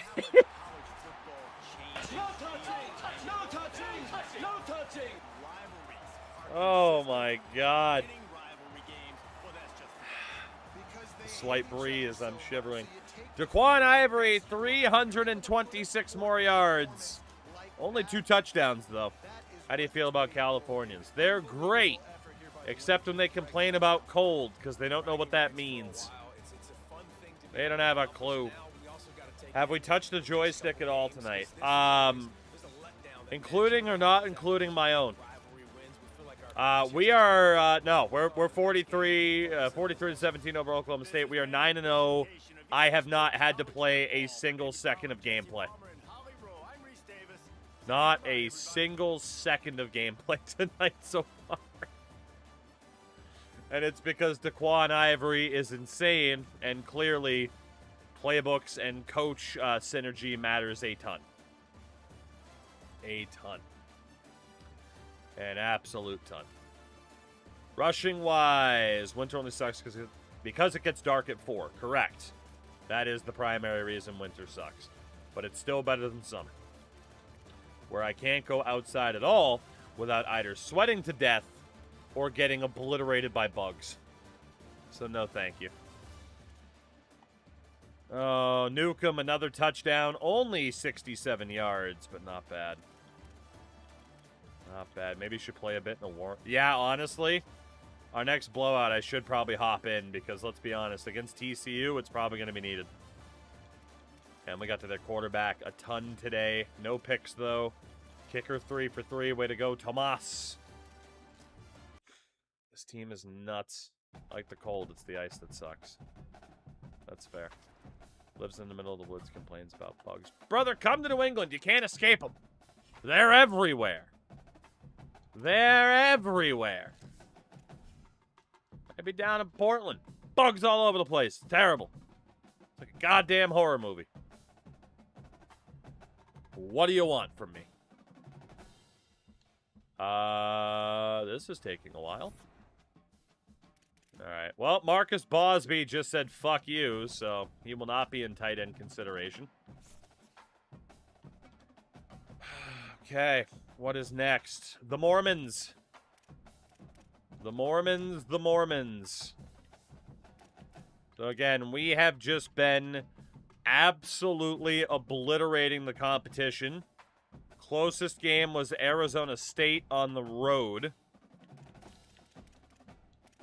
And after BYU, it's a road trip to Utah and West Virginia to round out the year.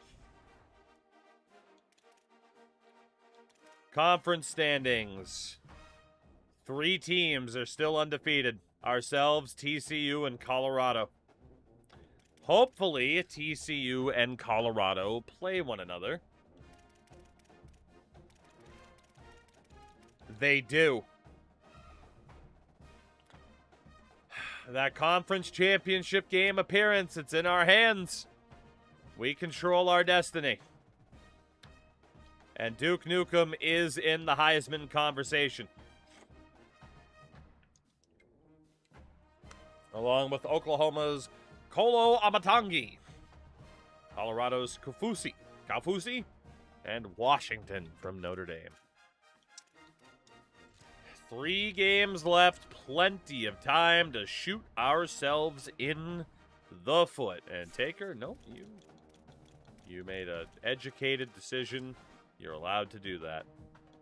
Love to hear JR try to pronounce that name. It's the Kaufusi, the Kaufusi. I know that's not even the name you were thinking of, but at the same time, he'd struggle with that one too. All right, recruiting-wise. Catula. Purple and Coon. Bodger. Man, we just can't make up. We can't make up any time with this guy. He's being a real bitch.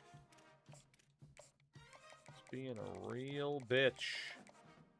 But, since he's a 3-star, we can just offer him 5, and he should change his mind. Laporta, looking good. Mabin, looking good. Whymper, looking good. Rawlings. Please don't go to Pitt without a scholarship.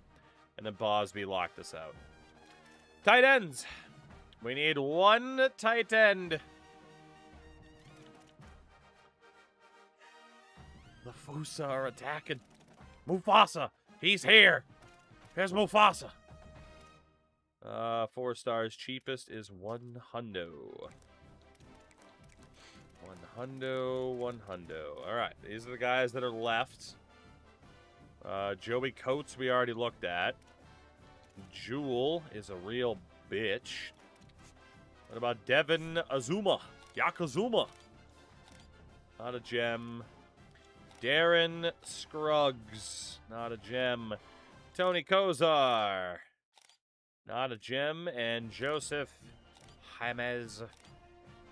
Alright, gotta be honest, none of these guys are like, holy shit, they're amazing. But do I also want to sit there and look for a 3-star gem? Not necessarily. So we have 3, oh my god, we got like 2 guys over 80 speed. Which is James and Scruggs. So first cuts. Anybody have a scholarship offer already? No.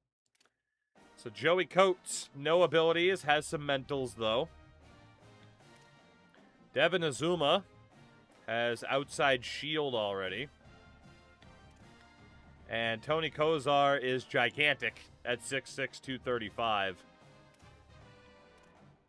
I mean, so is Joey Coates for that matter. Scruggs 6'4", 221, and then James 6'6", 216.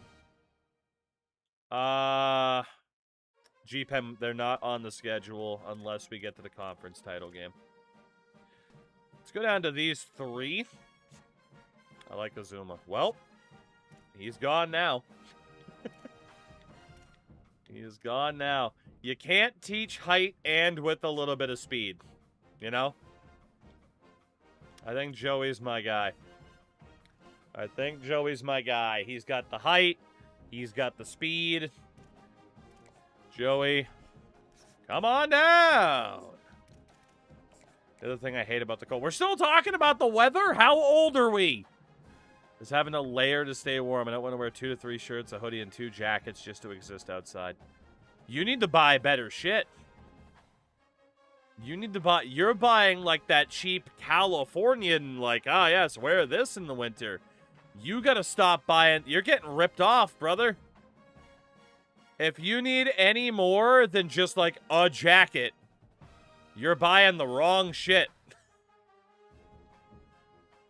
That's all I need is a jacket. Like,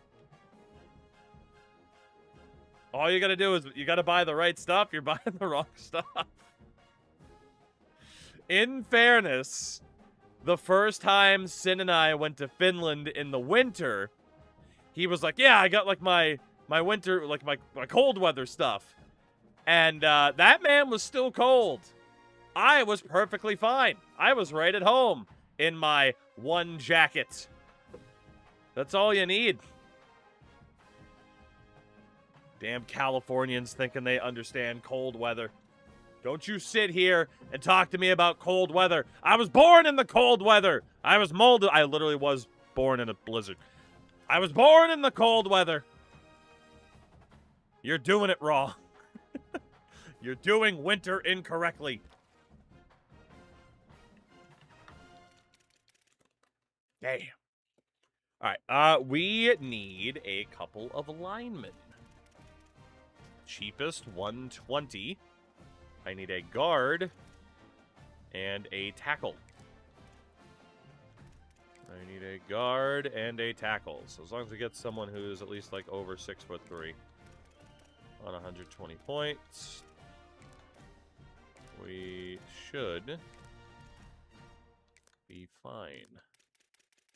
Okay, let's look at these guys. I wear that to stay warm in the winter to go up to Washington. Like I said, I hate the cold. I think the cold hates you because you're being real disrespectful to the cold. Like I said, for everybody, to each their own. It's okay. We very much disagree, and that's okay. That's the beauty of the earth. Different climates. Try to live where you're the most comfortable and the happiest, you know? Eventually, I'll be an old man, and I'll just be like, it's too cold. But for now, I'm a fat man in his 30s, and winter's the best. That's what it is. The Mormons. The Morms. Let's see what we can do against the Mormons trying to stay undefeated. My grandpa was late to his own funeral because the hearse got stuck in the snow. That's how I'd want to go out. People just being like, God damn, Jim couldn't die in December. He had to die in December. Couldn't die in May. It's the BYU Cougars and the Texas Tech Red Raiders. But also, Reese Davis, no, well, yeah. Let me tell you, having to attend funerals in the summer fucking blows. Checking in with BYU's head coach. There's never a great time, On the road against a very good but team also, in the top it's the 25. fucking worst. Everything it takes to compete. This Oh, is a great. great Grandma's gone, and I'm sweating to death and sunburnt to shit. Hooray. What a great day. Use these guys to warm up. I can't guarantee we'll even beat BYU here. Well, okay. Hold on. I stand corrected. I think we're going to beat the Mormons. I think we're going to win. Maybe. All right. Yeah, I'm gonna play a little bit of this game. I will hopefully not throw an interception. You know, no, it's fine. It's fine. I'm not going to do it. If the boys can do this all on their own this season, it's fine. I don't want to influence any of the stats. If I have to jump in for a playoff game and it's my first time playing all night, then so be it. No touching! No touching! No touching! Daquan Ivory. Another 3-touchdown performance. Down go the Mormons. Well, only if they're married. Down go the Mormons. We are 10-0 without having to lift a finger. Dude, they put up 400 yards. Jesus. Worst have been is -12, but in the winter, it's like in the high teens, 20, 30s all day. See that Palpatine? That's not bad. That's what we call like a Finnish winter, at least in the cities. It's like, hey, you know, like 20, maybe like mid-30s hovering around for it. Like that's manageable. I agree. Like, yeah, it's not fun if you live in like fucking Bismarck, North Dakota, and it gets to be -30 every day. But I'll take an average winter day over 80+ degrees in the summer, especially 90+. Jesus fuck. Oh, Daquan, what a quarterback you are. Rushing-wise, touchdown for Legend Fortunato. Toon gets a touchdown. The Mormons are quaking in their beds tonight. As long as it's not me soaking, brother. Newcomb, touchdown, 95 yards. Not bad. A couple sacks allowed. All right. Offensively, Russo got to the quarterback a couple times. Very nice. We've been pretty short on interceptions the last couple of games, but we do typically do a good job of getting to the opposition's quarterbacks. So, I'm happy about that. I'm happy with that. 80 to me is perfect in the summer. Dude, give me like 65 to 70 degrees with a cool breeze in the summer. Beautiful. Anything more than that, go away. Go away. Not about it. Not about it. Ain't happening. 2 games left. We did miss out on Cormier. We were a bit too late for him. And now we play the other Mormons. The Red Mormons.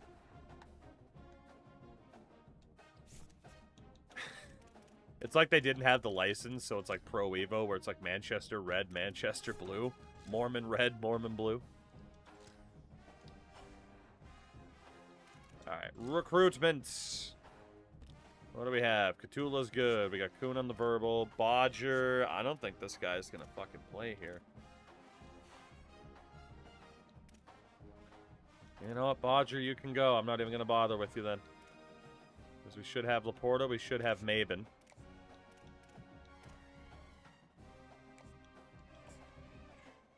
He's talking about their fake-ass temperature. What the fuck, Celsius? Mr. Tommy Maybin. Imagine if there was a football team named the Mormons and their mascot was a real-life Mormon. Yeah, it's Jim. Here's our mascot, Jim. Jim the Mormon. All right. Timmy Wimper. We're up in the first. Very nice. 15 in a row for Achilles. Goddamn. By God. Desmond Rawlings. You were the wideout we were going to go for. Let's get you on 50. And then James is the tight end we're going to go for. How much pain would I be in later if I got the Subway hot dog? Subway sells hot dogs? That's... I'm pretty sure you'll be wishing for death. You know? In Canada. Huh. Where the fuck did Terrell Colley come from? Apparently they sell hot dogs in Canada. None of these guys have an offer. Byron Hunt. Could certainly be the guard that we need. Let's see what we have for actual guards, but I can't imagine any of them are going to be... Oh, the dudes that I'm hoping they will be. The U.S. of all places doesn't have the Subway hot dog. We out-obesity the Americans, apparently. Alright, what's the cheapest? 95? It is 95. Okay. Let's see. Holyfield, we don't need him. Aitman, we don't need him. Presley, we don't need him. Okay. And then I can't imagine there's a center. It's literally a foot-long hot dog with whatever subtoppings you want on it.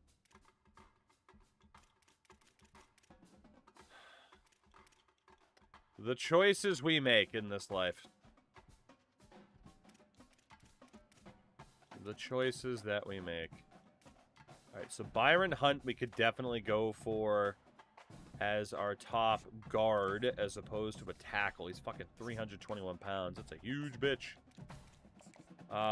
So then tackles, these three, because they're gigantic. Quick drop and quick step. Wear down with fan favorite, clear-headed. Now this dude's fucking 6'8", 286. Cameron Goodspeed. Holy shit. I mean, the best of the bunch is definitely Kashawn Shembo. I kind of want to go for Cameron Goodspeed because he's fucking huge. But we'll go after Shembo here. And that would, in theory, be our offensive line needs taken care of. Just leaves a linebacker and a defensive tackle. Right. A linebacker and a defensive tackle. So, let's go see who's out there. Edge rushers. We're looking for dudes that are looking for only 120 points and that are at least 230 pounds. 120 points. Don't have any pre-existing offers. And are at least 230 pounds. 120 points, weight, no offers. 120 points. 120 points, weight, no offers. 120 point, weight, no offer. 120. Guy's undersized. I mean, granted, he could be the linebacker of the bunch. Oh, fuck it. Let's just look at all these guys and figure out where to send them afterwards. Alright, Mr. Slaughter. Sargent is out of here. Jaden Lemur is out of here. Give him a couple Subway dogs, yeah. So Miles Poe. We actually don't need an edge rusher.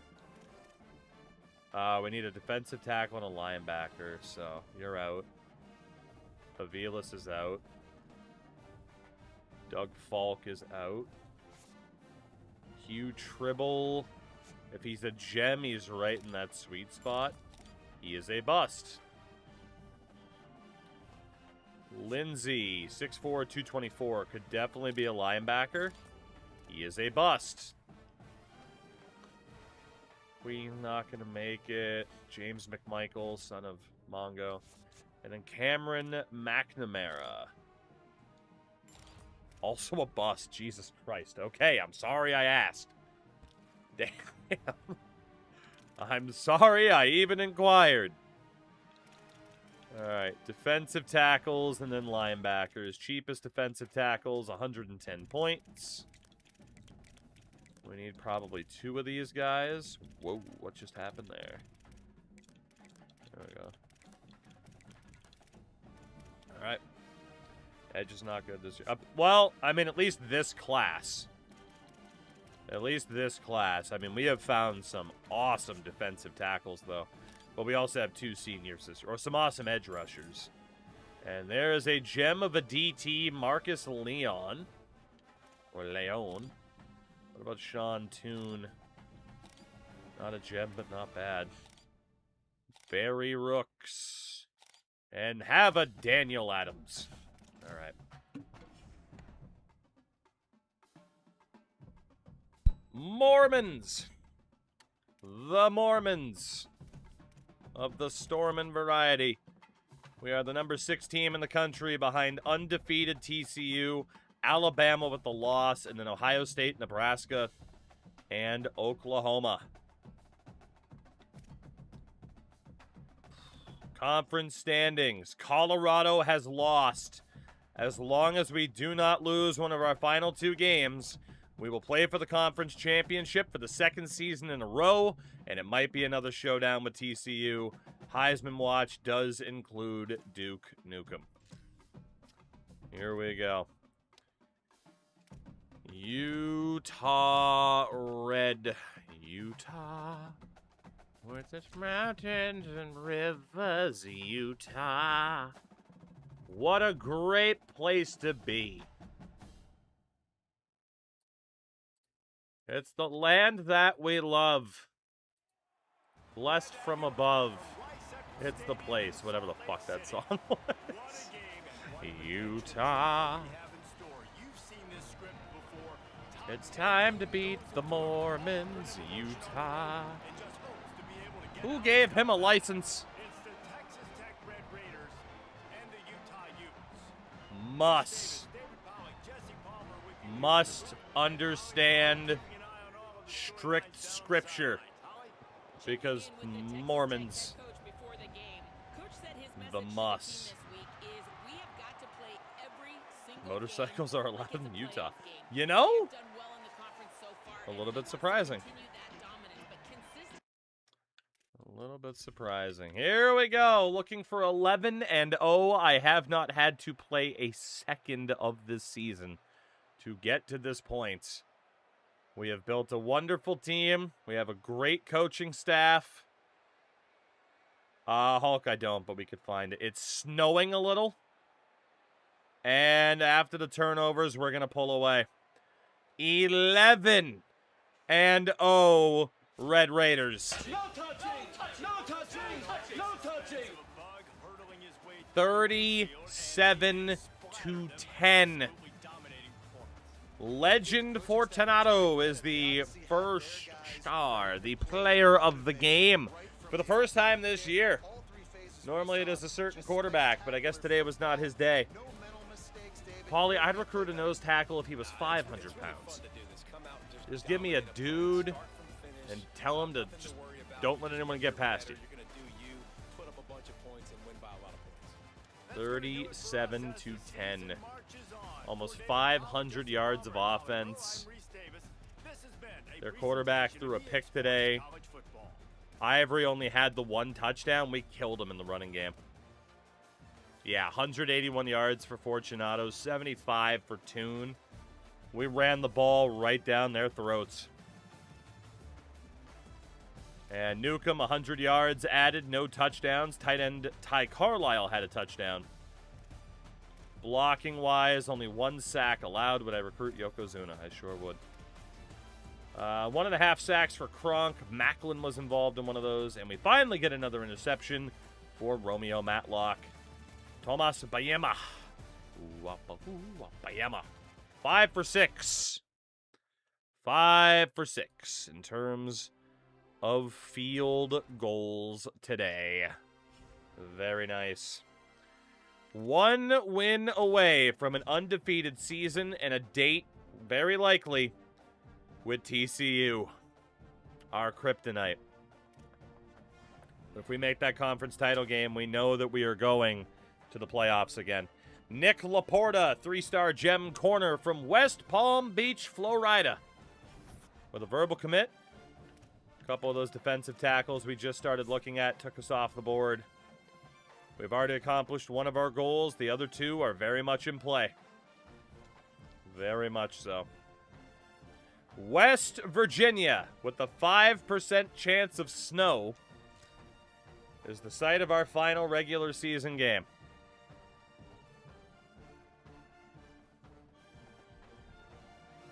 Johnny Carter suffers his 2nd injury of the season, and that will probably bring his college career to a close.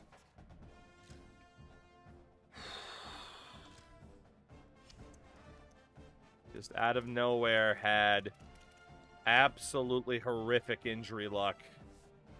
Yeah, he's done. Singletary and Lowe will be back, but Man, what a way for Johnny Carter's college career to end. He's going to make for an interesting draft story.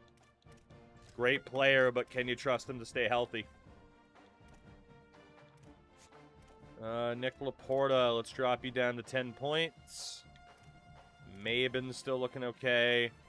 Wimper, we're looking okay. Rawlings, guy still really wants Pittsburgh, but we're okay. The tight end, Joseph James, not looking that bad. Right tackle, Byron Hunt, looking good, as is Kishin Shembo. So, any defensive tackles? We needed probably 2 DTs.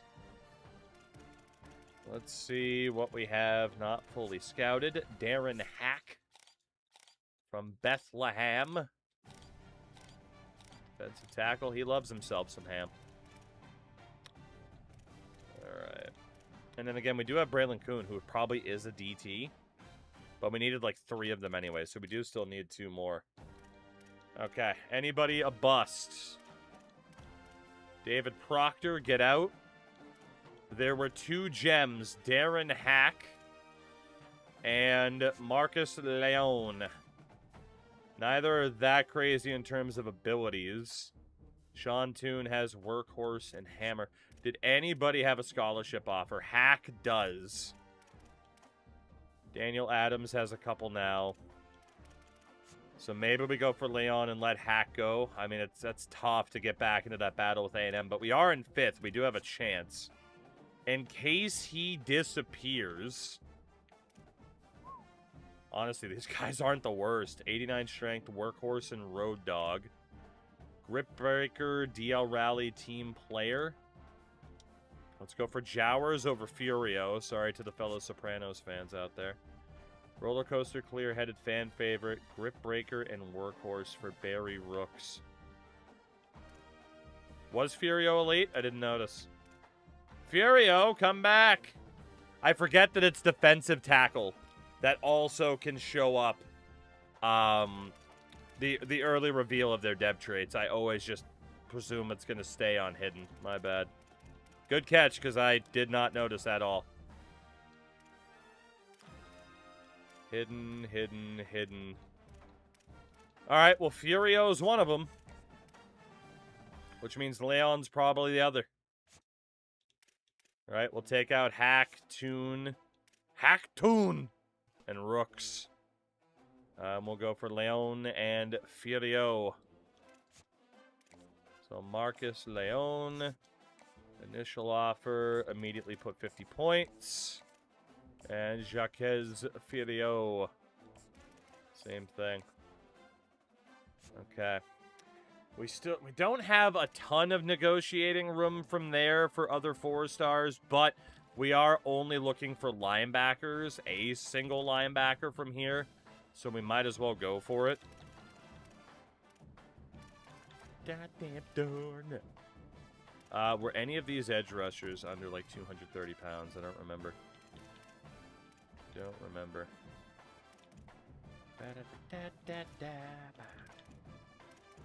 Anybody at all? Lindsay was, but he was a bust. And then McNamara was, but he was a bust as well. Okay. So proper linebackers. Between like 215, 220-ish. Otherwise, I'd probably rather have you be an edge rusher. So we'll look at Fucha! Man, 175 from NoFlow. God damn. NoFlow, welcome back. Again, between like 115, 229. Keon Tiffin. Zach Chadwick. Great name. And the middle linebackers.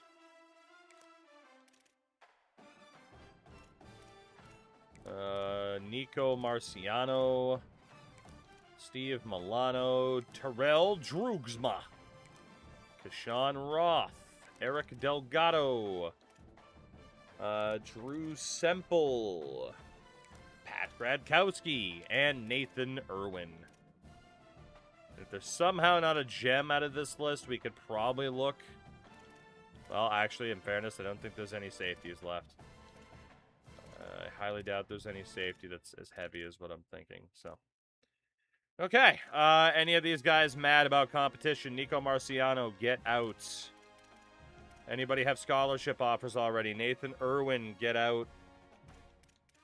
Drew Semple, get out. I mean, some of them we might be able to fight for, but why fight if we don't have to? You know? We should still have plenty of options. The Droogsma's out. Zach Chadwick's unfortunately out. Keon Tiffin. Yeah, if we can avoid a battle and go for more of a sure thing, we might as well do it. So there's 3 linebackers. Damian Burns will be the first that we get to look at. He is a bust.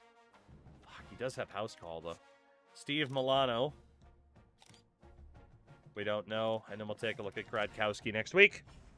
Final game of this regular season. West Virginia on the road. The 70 overall Mountaineers. Once upon a time, we nearly left to... Oh, the Coal Rush or the Piss Boys? Gotta put him in the Piss Boys. Gotta put him in the Piss Boys. When in doubt. T-Boyle, the 8 months on the primer. Welcome back and thank you. Appreciate you. Well, considering it might snow, I don't think we want to do that. Let's do that and see if it lets me. Sometimes the game doesn't get very happy when you try to mix up home and away uniforms, you know?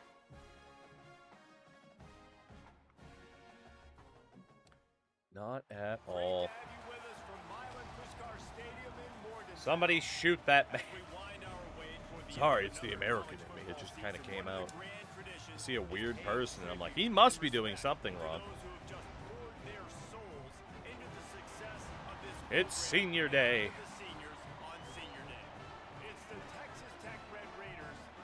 Nothing says West Virginian pride like piss yellow uniforms.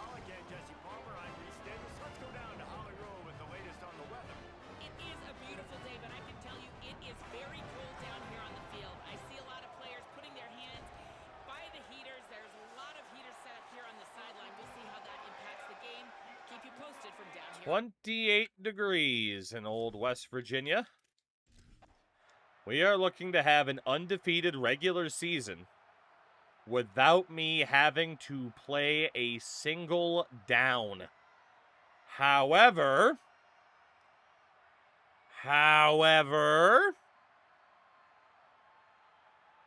this is our closest game since Arizona State.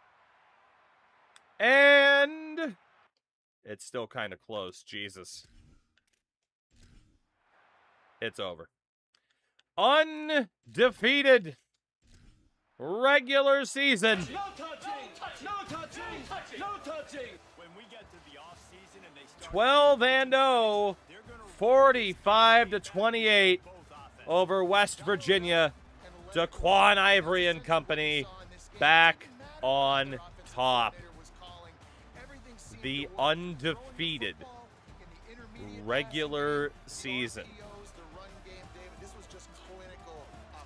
Absolutely absurd. They did give us a little bit of a scare there, and then fourth quarter we ran away with it.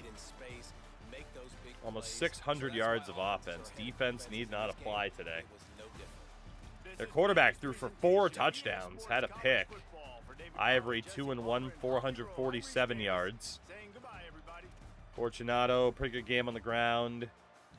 Toon, Afa Mahiai. I don't understand how our fullback got 50 yards on 2 carries, but okay. Receiving-wise, big game for Carlisle and Sam Head. Newcomb adds another touchdown to his accomplishments. Gave up 4 sacks to the quarterback. Also, Roy Usop on the O-line might have gotten hurt. Jesus. Got to their quarterback a couple of times. And the pick for linebacker Kevin Lipscomb, our kicker, went 1 for 4. Boy! I think we found the reason as to why I got a little bit nervous in that game. Just a little bit. Sheesh. That was not the prettiest game, but a win is a win. An undefeated regular season. Craziness. Time to beat up on those Christian frogs. It was 28 degrees. The kicker was cold. It will not be TCU. We will play Colorado for the conference championship.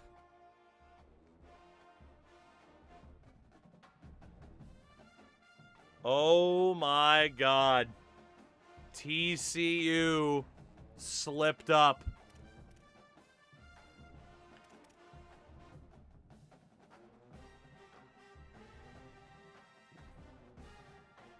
And we are up to number 3 in the country. One of 4 undefeateds left at the top, alongside Ohio State, Nebraska, and of course, Memphis. Colorado beat TCU in that one-on-one matchup and eliminates TCU from conference title contention. This is insane. And Duke Nukem is still up there in the Heisman conversation. No pressure. No pressure. 4,200 yards with 38 touchdowns and 4 picks for Daquan Ivory. Unbelievable season. Rushing-wise, 1,100 yards with 11 touchdowns for Legend Fortunato, with Paul Toon racking up 16 touchdowns on the ground as well. Holy shit. Receiving-wise, 2 receivers on at least 1,100 yards, 19 touchdowns for Duke Nukem, 12 for Sam Head. This was finally the season I knew we could be capable of offensively. Blocking-wise, nobody allowed more than 3 sacks. Jesus Christ.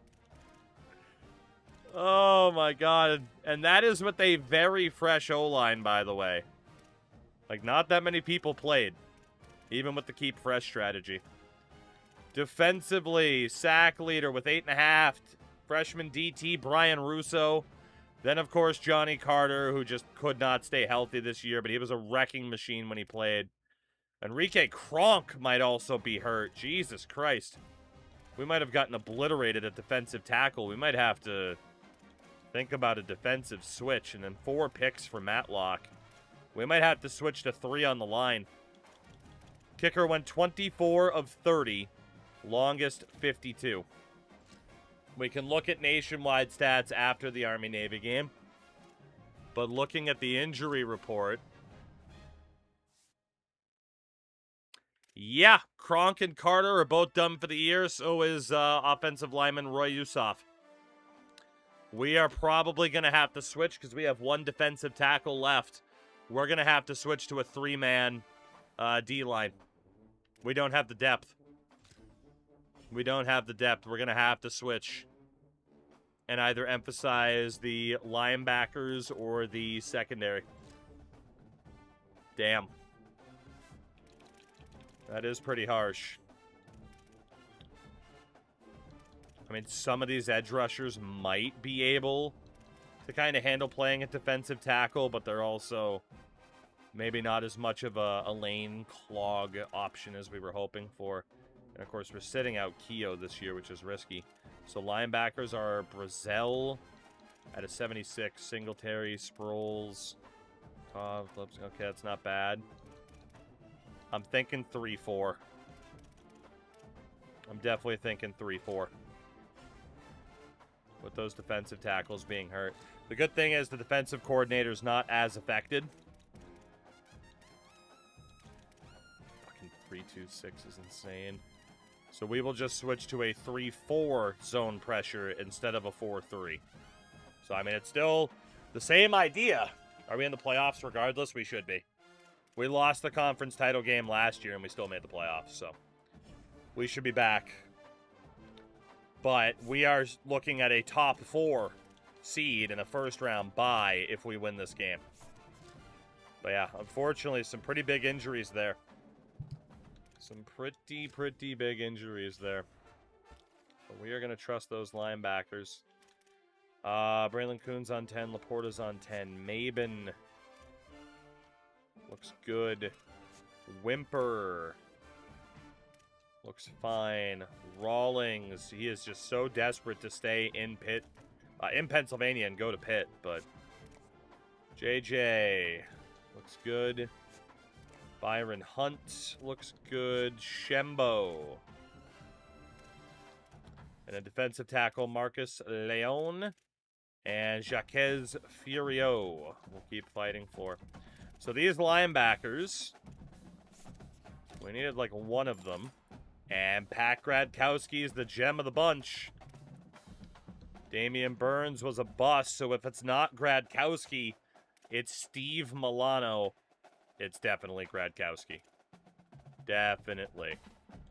So, Pat Gradkowski, you are going to be our target for a linebacker, and that is all of our positions of need filled unless somebody drops off the list.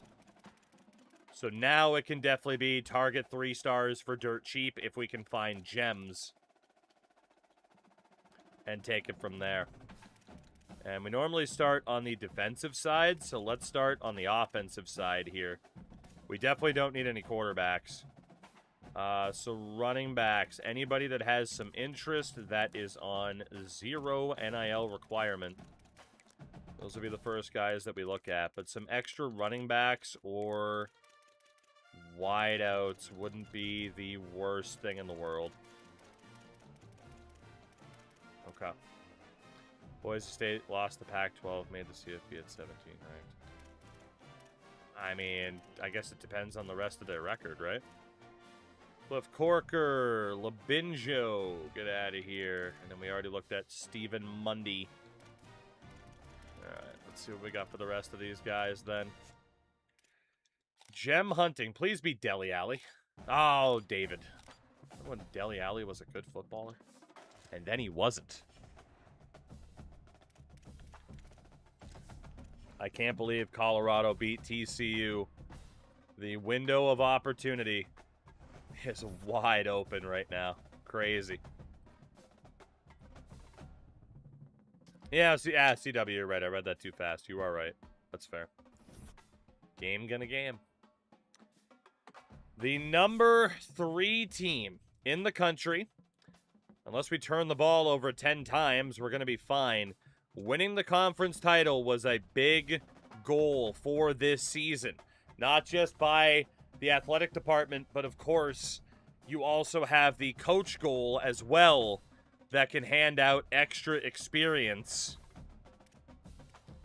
for making it to a conference championship game and then winning a conference championship game. We could add a significant amount of NIL if we can beat Colorado.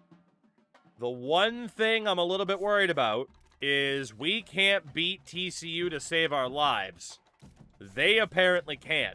But maybe it's one of those math situations. You know, rock, paper, scissors. We beat Colorado, TCU beats us, but Colorado beats TCU. That is what we need to hope for. But in terms of recruiting, we are still looking good for most. I just need Rawlings to give up on his dream of going to Pittsburgh. Honestly, I'm kind of afraid that meter's still growing. Let's give this guy a little bit more money. And see what else we can do. Hunt we're in first for. Shembo, Leon, Furio. Let's give Furio a little bit more money as well, since we have it. And then Gradkowski, we're immediately in the first. So the not fully scouted running backs. Colorado has 56 apples. Why? Show your work. Oh, man. Blueprint. Our budget still over 10K. But we definitely need to focus on some facilities, perhaps, but especially staff next season. We really need to start investing there. You're going to stay in the Big 12? I don't know. We'll see. He does, Dylan. He does. In terms of our staff, Both coordinators are going to be out the door. They're going to be looking for head coaching jobs. That is okay. But yeah, we're not paying those prices to keep those guys. No shot. I mean, shit, we don't even know for sure if we're going to be back next year. We don't know with 100% certainty. Colorado, the number 16 team in the country, denied us a showdown with TCU, which we need to hope is a good thing instead of a bad thing, because what if they beat us? We are back in the conference championship game for the second straight season. I really hope that didn't just jinx us. I really hope. I really hope that didn't just jinx us. Uh-oh. Uh-oh.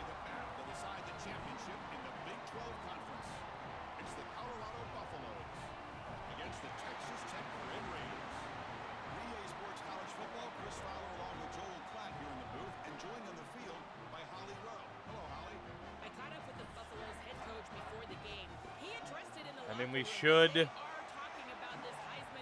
should make the playoffs regardless, but boy, being a top 4 seed would be great right now. What's it going to be against Colorado? A very strong start is what it's going to be. An immaculate start is what it's going to be. 27-30-3. The Red Raiders are Big 12 Conference champions. No touching! No touching! And we didn't have to play a second of this season. The team we built was good enough to do it on their own. Unbelievable. My biggest suggestion is make sure whatever playbook you want to run, your coordinators match those playbooks in terms of preference, because that made a world of difference. 30-10 over Colorado. Ivory, 266 yards, 3 touchdowns, and an interception. Rushing-wise, Toon did okay, but Fortunato was the star yet again. A legend, if you will. In the air, Foster. I mean, led the way in receptions, but it's Javon Newcomb. 96 yards and 2 more touchdowns. Will that be enough to propel him to the Heisman? Our offensive line actually struggled a little bit. Defensively, Coco Singletary getting to the quarterback. No interceptions, but we only gave up 10 points. Tomas Bayema misses a kick, but 3 for 4 isn't too bad. We just went undefeated and won the conference title. We know we're going to the playoffs. It's just a matter of who is going to meet us there. That adds to the NIL budget. I mean, you would think we're going to get a major offer to go to a different program after this, right? And at that point, do we even leave? Do we even go at that point? Yeah, Hussar, 85 in a row. Goddamn, man. Is it worth leaving? That's the question. Javon Newcomb, Conference Offensive Player of the Week, of course. And the big question will be the Heisman. We'll look at some season stats at the very end. Oh, man, even Baskerville got hurt. Jesus. This is easily the worst luck we have had for injuries in this entire playthrough. Wow. That is some bad, bad luck. We're probably due for some point upgrades as well. There's going to be a lot to do before we find out what happens next. Verbal agreement for the 3-star corner, the gem, Tommy Maben, out of Seffner, Florida. And the hard commit from Braylon Kuhn, who will play defensive tackle for us moving forward, out of Montgomery, Alabama. Furio locked us out. So we are still going to need... Wow. Elite Dev Furio locked us out. We improved the money, too, and it still wasn't enough. So we do still have a need at defensive tackle. But we accomplished every single one of our goals this season. But, man, Furio turning us down is kind of nuts. And here we go. Do we have a Heisman nominee? Greetings and welcome to a very special moment on the annual sports calendar. The Heisman Trophy ceremony. Rebels, that's fair. By EA Sports. Inside the Tiburon Theater, I'm Chris Fowler. Junior running back from Nebraska, Casey Traore. So many memories come out of this night. Each of these guys have hung out together, got to know each other better, but ultimately, the night's going to belong Junior to quarterback, Colorado, will be Tim ready here. Kaufusi. One man will have that life-changing moment and forever be known as a Heisman Trophy winner. Senior quarterback at Oklahoma, John Koloamatangi. They've gotten to New York City not by focusing on it, but And junior wideout from Texas Tech, Javon Newcomb. They're this close to the trophy. Come on, Newcomb. Lift it. Can we get our first Heisman winner? All these guys have enjoyed their experience, but Red suit, reddish suit for the Red Raider. It's more of a sweet burgundy. Maybe even a bit of maybe a bit maroonish. And let's be honest, the committee would be maroons to not vote for that man. He's leaving for the pros. Oh, he's gone. He is so gone. We barely got him to come back for this year. All of us want to know who's going to win. Come on, Javon Newcomb. Javon Newcomb. What chair is he in? Chair number 3. Chair number 3. Senior quarterback. Ah! Come on. Robbery. Highway robbery. The disrespect. The absolute disrespect. Disgusting. And one final congratulations to the newest member of the Heisman Trophy fraternity. This season will forever be known absolutely as disgusting. Heisman season.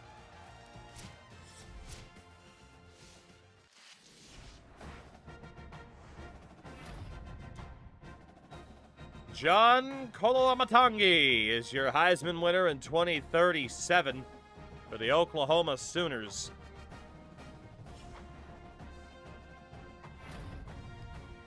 Javon Newcomb did win the Paul Hornung Award. Way to go, Javon. Will he also win the Bolitnikoff? Yes, he will! He is so going pro. It's not even crazy. It's not even a conversation. It's crazy. He is so far out the door. Mitch Cage, return specialist of the year. And we definitely have a first-round bye in the playoffs. We definitely do. Your college football playoff bracket. Number 1 seed, Nebraska. Number 2 is Memphis. Number 3, Texas Tech. Number 4, Ohio State. We will play the winner of Notre Dame and LSU. Fuck!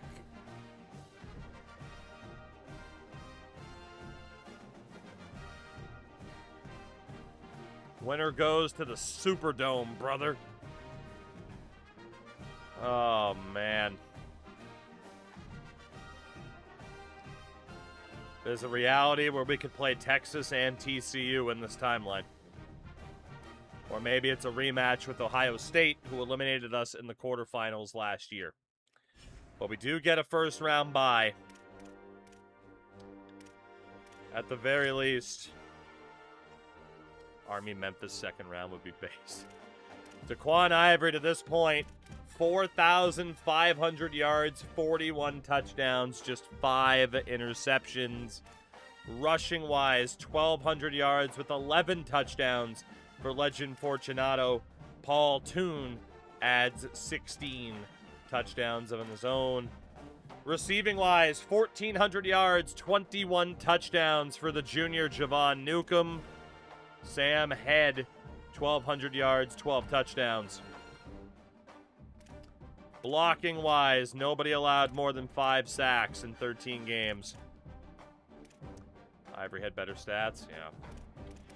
Defensively, tackle king was corner Romeo Matlock. The sack leader at 8.5 was Brian Russo.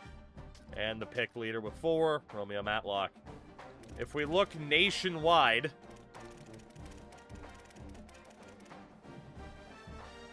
the passing yardage king was Daquan Ivory. Completion-wise as well, led the way over anybody else. And 41 touchdowns, the most in the country. The fact that Daquan Ivory wasn't a finalist is mind-boggling, honestly. Mind-boggling. Rushing king was Casey Traore at Nebraska. Of course, Fortunato was top 10 at 1,200 yards. And the touchdown king was Casey Traore. Makes sense. Eric Hepburn, I think I recruited that guy.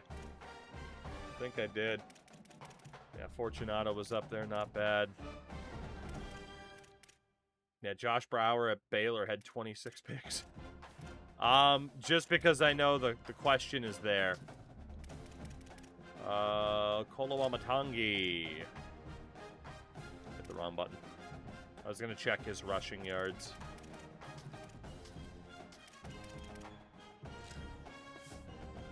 Amatangi, rushing-wise, also added 11 touchdowns. Yeah. It's harsh, but I can see why it happened. Receiving-wise, yardage king, Javon Newcomb. Touchdown leader, Javon Newcomb. I mean, he won the, Bolitnikoff. Rightfully so. And then, of course, we know the defensive numbers are kind of scuffed still, so. And this was an unbelievable season for us. No doubt about that. We have some roster adjustments we'll probably make because of injuries. But we accomplished all of our goals. In terms of the other award winners, Player of the Year, Newcomb finished second. No respect at all. At quarterback for us. Walter Camp, also Newcomb. No respect at all at quarterback. That's crazy. Head coach of the year. Motherfucker! What do I have to do? I'm not even top 12? We had an undefeated season. We're the number 3 team in the country. And I'm not even in the top 12. They need to fix this. They need to fix this. I don't know how it's deciding this, but they need to fix that. That's crazy. That is crazy. Miami is the number 20 team in the country. They think you're too liberal. Good. Must be coach prestige. It's got to be. Because that's crazy. Yeah, Michigan is unranked. Kirby Smart might get fired, and we might be heading to Michigan. That is a possibility. The O'Brien for top quarterback goes to the Heisman winner, John Koloamatangi. 6th place, Daquan Ivory. That is so disrespectful. Daquan and I, 2 peas in a pod because we both got shafted. Best defensive player, Jeremiah Paup. That's Stanford. Best defensive player, Jeremiah Paup. Defensive back of the year, Manuel Barbosa at Louisiana. Best running back, Casey Traore, legend at number 10. The disrespect, man. Also, the Fortunato bros. The Bolitnikoff does go to Javon Newcomb. Sam Head finished in 7th. Not bad at all. Best defensive lineman, Josh Cuevas at TCU. Senior quarterback of the year, John Koloamatangi. Defensive end of the year, Josh Cuevas. Interior lineman of the year, Eric Gradkowski at Notre Dame. Purdue, Terrence Grimes. Let's go, Purdue. We still love you. Tight end of the year, Ty Carlisle finished runner-up to Austin Diossi, or Diossi, whatever you prefer. That would have been a good way for Ty to go out. Assistant coach of the year, Drew Narmore and Dave Aranda, both in the top 6. They're gone. They're so gone. I can't believe Matt Patricia's been willing to stay at Ohio State this whole time. The Butkus goes to Jeremiah Paup, top linebacker of the year. Center of the year, Eric Gradkowski. Kicker of the year, Ethan Sahara, mid-10. Punter of the year, Jerry Dull at Old Dominion. Special teams man of the year, Mitch Cage. We get that like every year. It's crazy.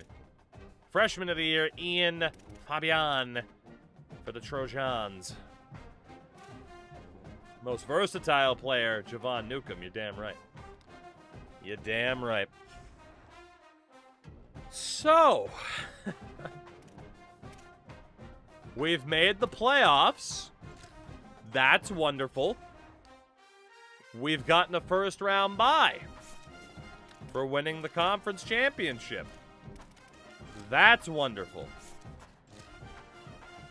I don't know if we're staying here. We have to at least look to see who else is out there. We gotta look. The budget improvements haven't gone through yet. In terms of staff moves, Kirby Smart was not fired. We're staying. Top jobs, K-State, UCLA, Wisconsin, Mississippi State. We're not leaving. There is not a step-up job to switch to. We are staying. Already confirmed. Unless something drastic is different about the carousel here. Yeah, we're not leaving. No shot. We're obviously not going to leave for Wisconsin. We're not going anywhere. A lot of jobs available. Wow, Georgia State and Missouri State, both 0-star. Yeah, we're not leaving. We are staying at Texas Tech. We are, of course, in need now of a new offensive and defensive coordinator. That makes it easy. That's the easiest it's ever been. So, the question now is, who do we go out and get for a coordinator? And taking a look at this, if we go off of interest, we don't want to have to pay these guys on a yellow bar too much money. We are looking for people that run the power spread, including Florida offensive coordinator Buster Faulkner, who does want 410 points as a level 42. There is also Justin Wilson, the head coach at UNLV, as a level 30. I'm not switching away from power spread, no shot. Addison Ham, the head coach at JMU, who's only a level 27.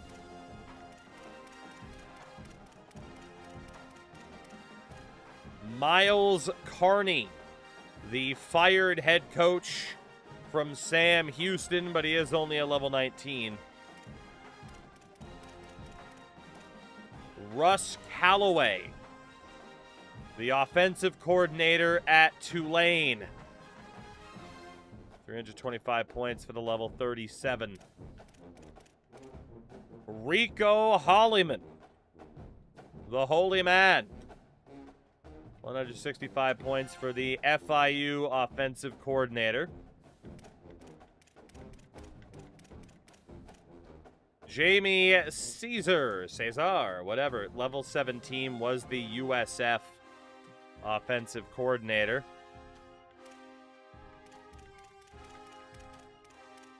Mitch Sharp, the offensive coordinator from South Alabama, level 19. And then all these guys are going to be too low level. So, I also need to check the price of defensive coordinator because schemes don't matter as much. It's just whatever. So looking here financially, you have a level 42 and Mike Jacobs, who's been the head coach at Toledo, and they're actually ranked. There is a level 39 Jamal Brown, the defensive coordinator at Toledo. There's a level 39 Griffin McCarley. 305 points for a level 36. Anybody kind of over a level 35 is who I'm interested in right now. We got Joe Morris, 275 points for a level 35. Shannon Archer, the head coach at New Mexico. Honestly, Jeff Knowles at a level 34 is fine. Let's see how he compares. 275 points. He's been the DC at Illinois.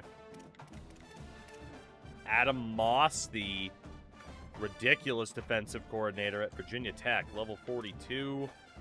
Brad White, the defensive coordinator at Florida. Kurt Maddox is back out there. We almost went with him last year. We're going to see, based off of point demand, who just makes the most sense. Joe Rossi, DC at Michigan State.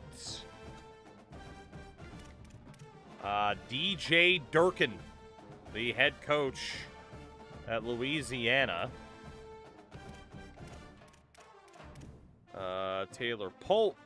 Man, we could just, like, poach Tulane's coaching staff here. Morgan Scally, the old scallywag. He's definitely going to go to UCLA and be their new head coach. Good to know. Lot of defensive coordinators. A lot of defensive coordinators. Good Lord. Corey Sanders, the head coach of Tulane. Damn. We can't go back to Tulane. We'll bring Tulane to us. There you go. Damn, why are you showing the defensive coach's offensive scheme? Because you can't see their defensive scheme.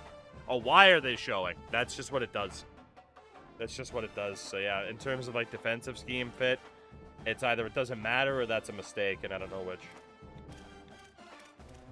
Yeah, that's why for these guys, I am only focused on level and expected value. Just to see who's the best bang for your buck. Which might be Josh Reardon. We'll see. There are a lot of coordinators. That's gotta be Kane. We almost got him last year.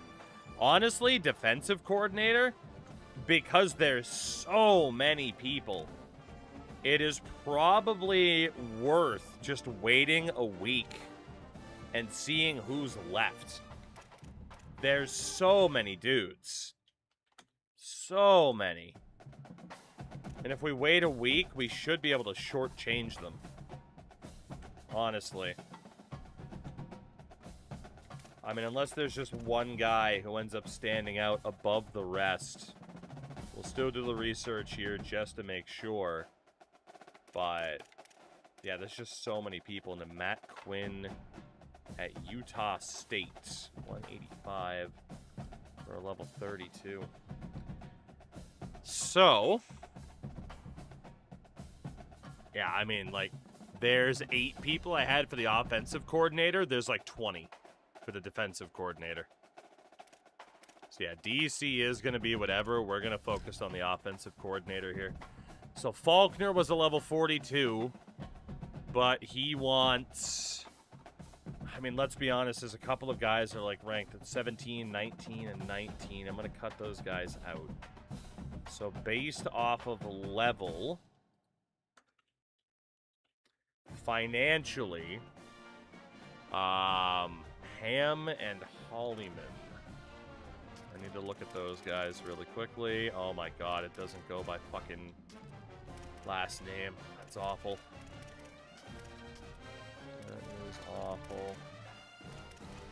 Alright, Ham has an offer from Mizzou, so we wouldn't be able to save any money there. Holloman also has offers. Okay. Holloman's off the board then. So then we have Wilson at a level 30. Callaway at a 37. Faulkner at a level 42. Just to double check these guys. If I can find them. Faulkner, Callaway, Wilson, and Ham. There is Callaway.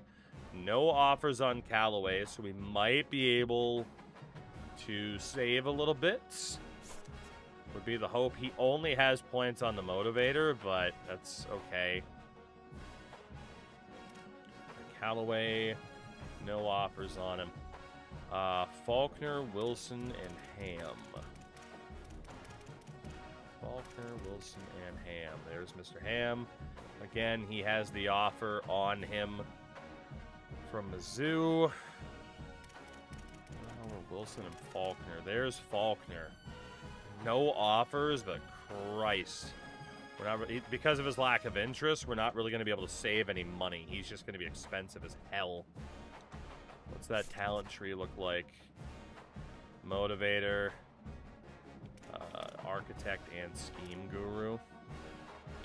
It might be worth a shot. Obviously, he's expensive, though.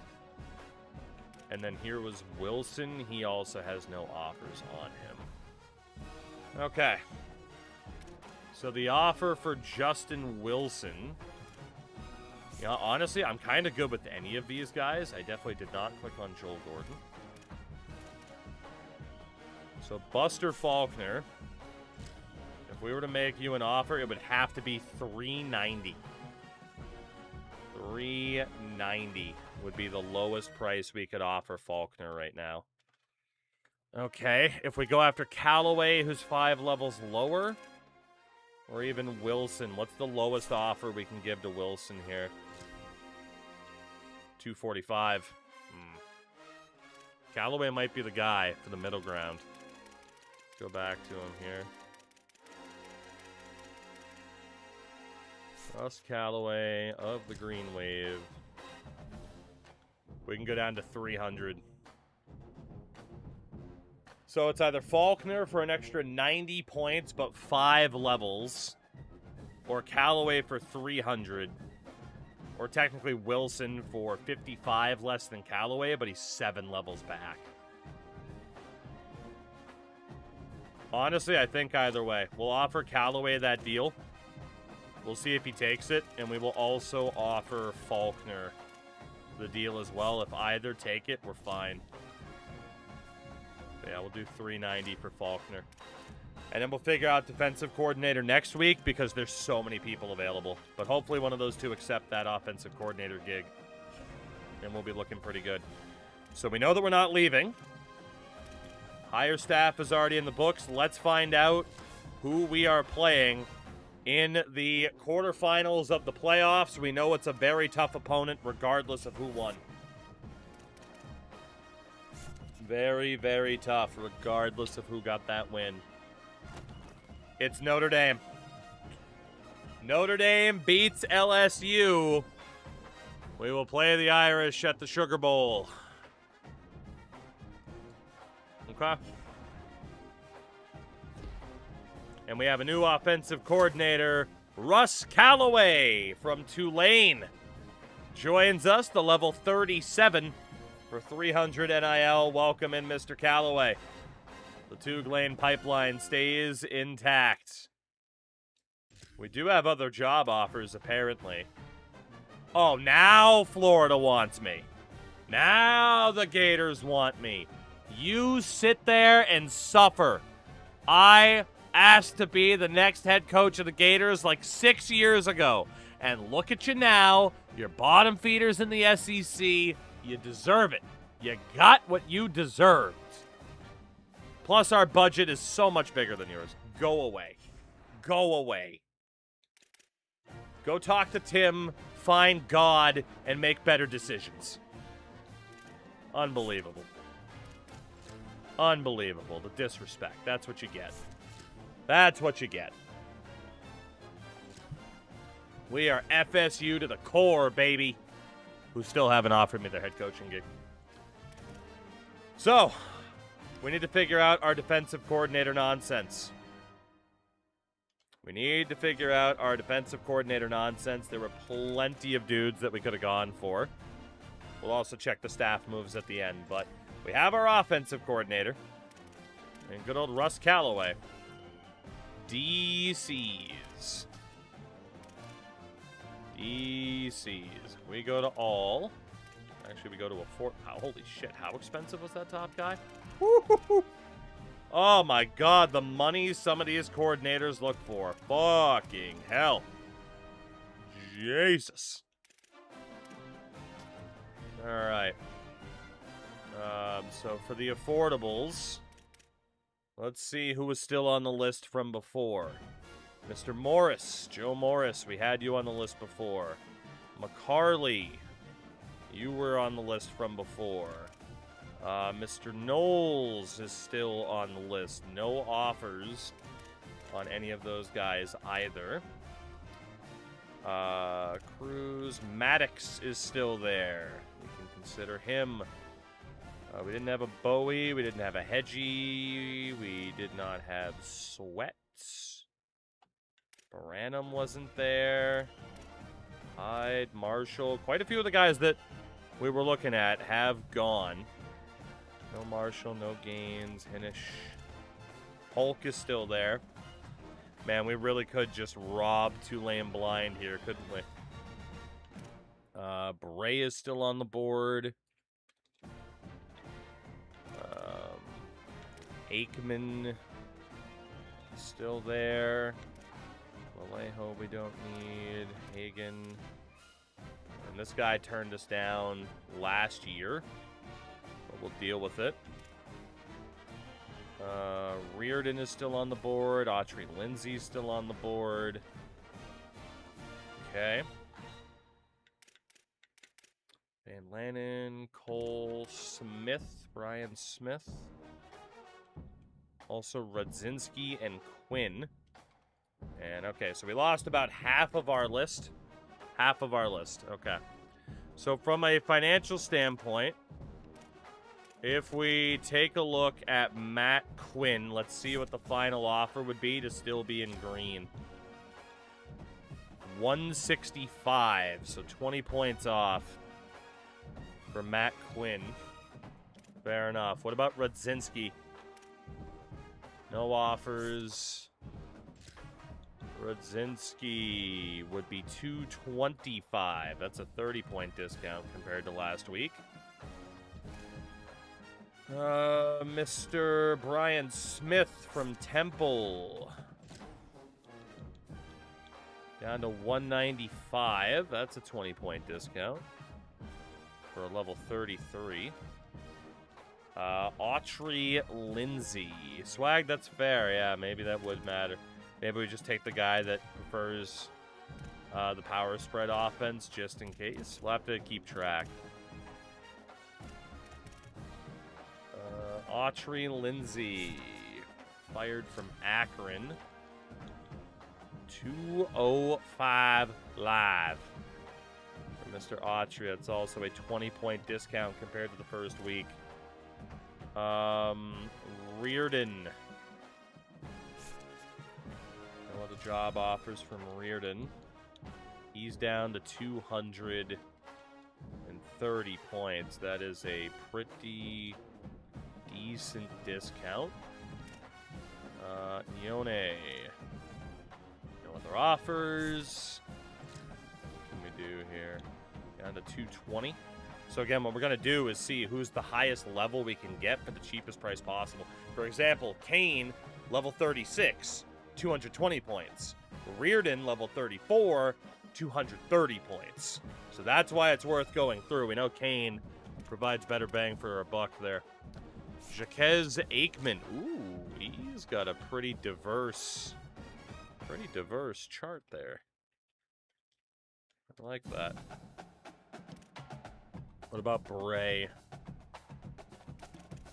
Bray was the one, or one of the ones with power spread as well. What's the offer going to be for you? 215 for a level 38? That's not bad at all. That is tremendous value. Jesus. Polk out of Tulane. Already took their OC. Can we take their DC? He wants 305 points as a level 36. Bray wants 215 points as a level 38. Like, that is a crazy money swing. Maddox runs the spread option. On offense, at least. Defensively, 255 points to get him. We need to look at Knowles. We got 3 left. Jeff Knowles, solely into recruiter, wants 270 points. He only gave us a 5-point discount. There's McCarley, Arkansas State defensive coordinator. What would he cost? 290. And then last guy is Morris from UCLA. 275, so no discount at all. Okay, so our best options. Our best options here. If I sort this out, give me a moment. Obviously, you can't see what I'm doing, but just have, obviously, like the Word doc open. If we sort this out by asking price, who is the highest level for the cheapest price?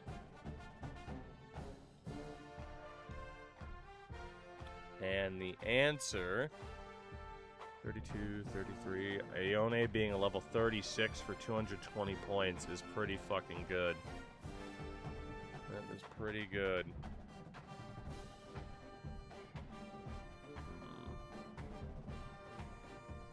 But Bray, 215 points for a level 38 is kinda nuts.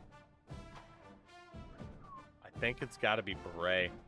I think so. Just double check my math really quickly, but we gotta make sure we really get this budget right this season too, so.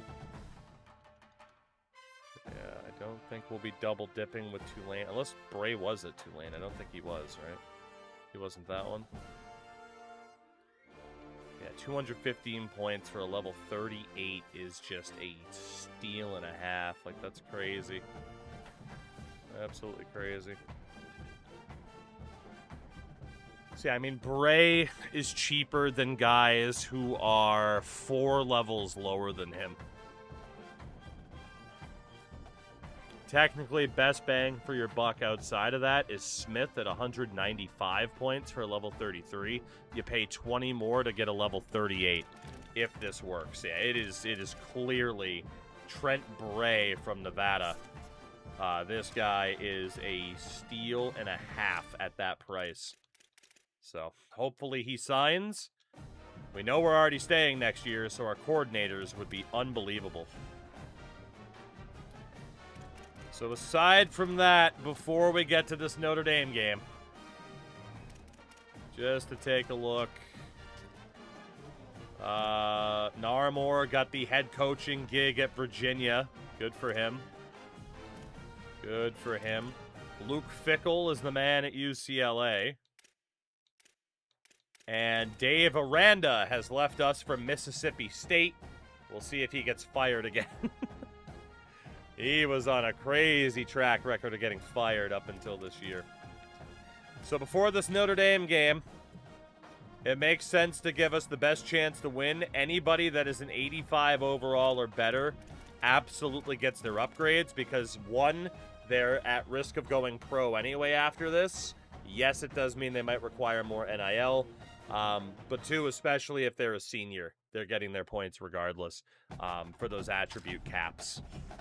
So we can get a little bit of extra experience is the hope, because with the coach abilities, 400 bonus XP when a player maxes a skill group for Architect. So let's go put those points on and double check what our team's looking like because of all those injuries. Let's see what we can do. It would be cool if we could see the coaching tree. Right? I agree. That'd be really fun. We play Virginia or Mississippi. We could. All right, Daquan Ivory. Absolutely robbed in terms of hardware this year. We could do step up and on time instead of the accuracy or IQ boost, and honestly, that's what I want to do because it'll keep his rating down. So step up and on time for Daquan Ivory. Make those abilities even better. Running back, Legend Fortunato, he's already a 90. Let's be honest, he's going pro. I would be shocked if he came back, and if he did, he is going to want so much money. We can make him even faster. No, we can't. We can't afford it. We can definitely improve the IQ and the hands. And then the IQ again, a 91 for Legend Fortunato. The other guys, well, in fairness, with these running backs, I mean, they do play quite a bit. We might as well add the points. We might as well. Hands already capped out. Route running could go up. I'm not as worried about that immediately, but we'll do it now. There you go. Jaquez. Actually, he could have gotten one more on route running, couldn't he? Jaquez. 80 overall. And then the other running back, Paul Toon, who was outstanding this year. Not the best at avoiding fumbles, but we'll do what we can. We could give him a little bit of quickness. Let's do it. Bumps him up to an 81. Make him a little bit faster. Wideouts. Newcomb's going to leave. He's got 15 points on him. We know he's going to leave. Make the hands better, the IQ. I mean, let's go for the IQ cap. Hopefully the hands cap. Yep, there we go. 96 for Javon Newcomb. That is absolutely ridiculous. Honestly, for anybody that has a decent amount of points, though, I might want to look for the caps just in case they leave. You know? So yeah, like right here, if we could have done that 4 from Middlebrooks, that would have been good. Yeah, if anyone has a decent amount of points, we'll have to double check. 5 points for Bouye. Let's check. I mean, he sat out this year, but let's check. No skill caps. Give him some IQ. There you go, Roy. Although, in fairness, that might have cost me like an extra 5 NIL. We'll see. Future top 10 pick, Newcomb. I mean, the guy's insane. BJ Foster, definitely a risk to leave and go pro. We should be able to cap out his elusiveness. Yes. Thank you for the XP, Mr. Foster. Sam Head, definitely a risk to leave. This guy was also insane. We're definitely not getting any attribute caps. So let's do the 50-50 jump ball. Let's do downhill. And then 5 points left. Hands, route running, elusiveness, IQ. Let's go catching. 91 for Sam Head. Crazy. Cantrell, I mean, he's an 88. He's a big risk of leaving. No attribute caps, though. Any physicals? Sure hands. Phenomenal. Anything for 3 points? Nope. All right. I mean, if Cantrell doesn't leave, we should be in a pretty good spot with him. And then DeMarco Wakefield. He's an 87. He, too, is at risk of leaving. The amount of panic 3-stars we might have to get is crazy. Let's give him downhill. There you go, DeMarco. Not bad. Like I said, we won't have to upgrade everybody, though. Tight ends, Ty Carlisle. He's a senior. He's leaving anyway. He had some points left over. And it will be a boost to his power. 86 overall still for Carlisle. Runner-up for tight end of the year. Offa, he's got 11 points. Let's look. Can we cap anything? IQ. Thank you for the XP Offa. He's up to an 83 for this game. against Notre Dame. And then James Robert. I mean, screw it. I might as well just upgrade you anyway. Cap out the IQ. You can also get him sure hands. Robert's got some real potential there. That's not bad. And then what about Anthony Walters? Anthony. Let's cap out that IQ. Uncapped power and quickness if we can ever earn enough points with them, though. Let's see. Left tackle, Maurice Boyko. He's a freshman. Today I learned about the Cannonball Run. I wish this was a national holiday. Can I say, I don't know why, but for some reason I'm surprised that you're like, yeah, this is my first time hearing about it. I don't know why, but for some reason I had a sense of surprise. I don't know what that says. 82 for Boyko, not bad. Nothing for the others. Left guard, Roy Yusoff as a junior. I mean, he's at risk of leaving, even though the season's done due to injury. We cannot cap anything out. Might as well just slap these points onto option shield. Not that we run options all that much, but save it just in case. Just in case he comes back. Herndon is a senior. We'll make you as good as we can. It's power or quickness. No abilities. Let's give you a little bit of foot speed. Or Max Herndon. Pretty good player for us over these years. That was some weird GTA racing thing, not something based on IRL. I mean, fair. One of those things where it's like, if you haven't heard of it, you haven't heard of it, right? But, I mean, in fairness to you two, it also does very much sound like a GTA thing. Still option shield for this guy. Save the points on overall. Don't want his price to be higher. Center Dave Woods, 10 points. What can we do for you, Dave? Because it basically is, yep. Right, Dave is capped out at this point. There's nothing else Dave can do. Poor Dave. Poor Dave. Nothing else there. Right guard, Jeremiah Coffey, who's a senior. Can we get anything else from you, babyface? The baby-faced assassin. We will do pocket shield and wear down. Not bad. Nate Lowe, another senior. Might as well see if there's any attribute caps we can get. Quickness, we're just short. We don't need the option blocking. Just go out here.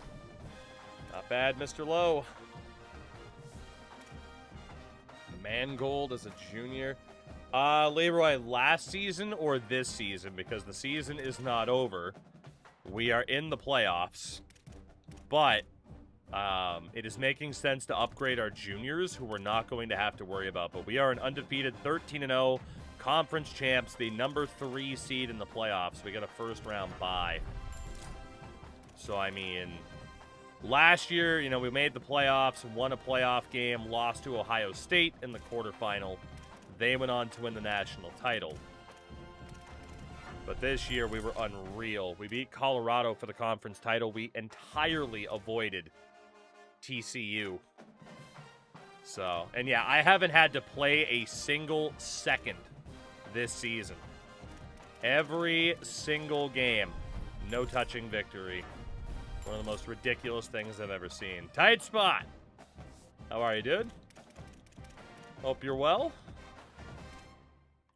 Let's see, Drew Clemens. All we can do for him now is power. Let's do that.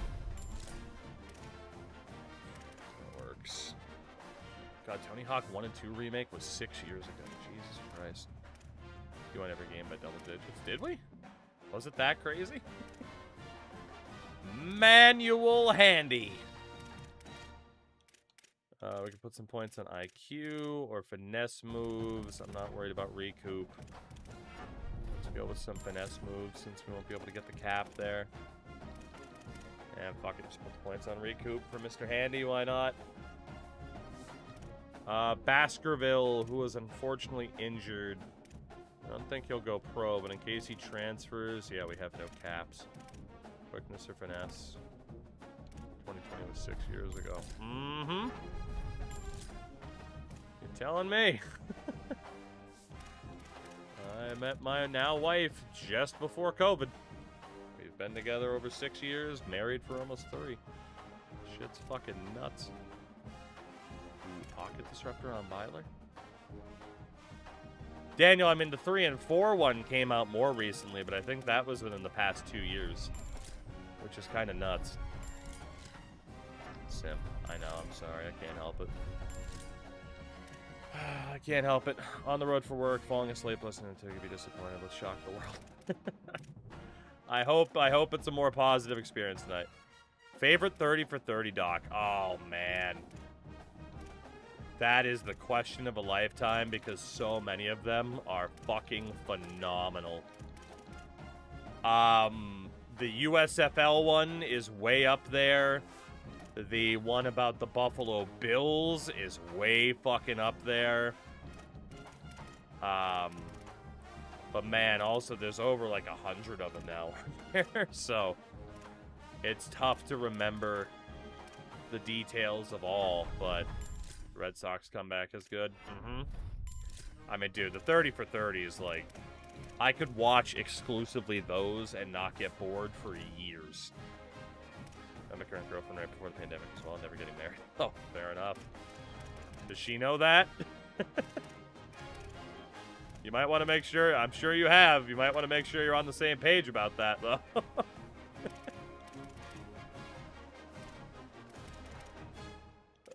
Let's see. 2 IQ for Richard Lawrence. But yeah, I mean, there's so many. OJ made the America sort of counts. Yeah. I don't know if something like that would have gotten made had it not been for 30 for 30s, so. But yeah, like there's so many good 30 for 30s out there. Honestly, not even OJ Made in America, but the documentary about what, June 14th of 94, which was the OJ thing and the Knicks and the finals and like that doc is unbelievable. And honestly, there's probably a ton that I am just forgetting to think of right now because, again, there's been so many of them. It's crazy. And the quality standard of those documentaries as well are just, it's absurd. It was made in conjunction with ESPN, so. I mean, yeah, by that standard, you could include The Last Dance as well. Yes, Damon, that was another one of them.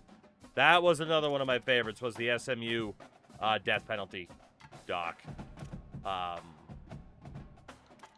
Very, very good shout. But yeah,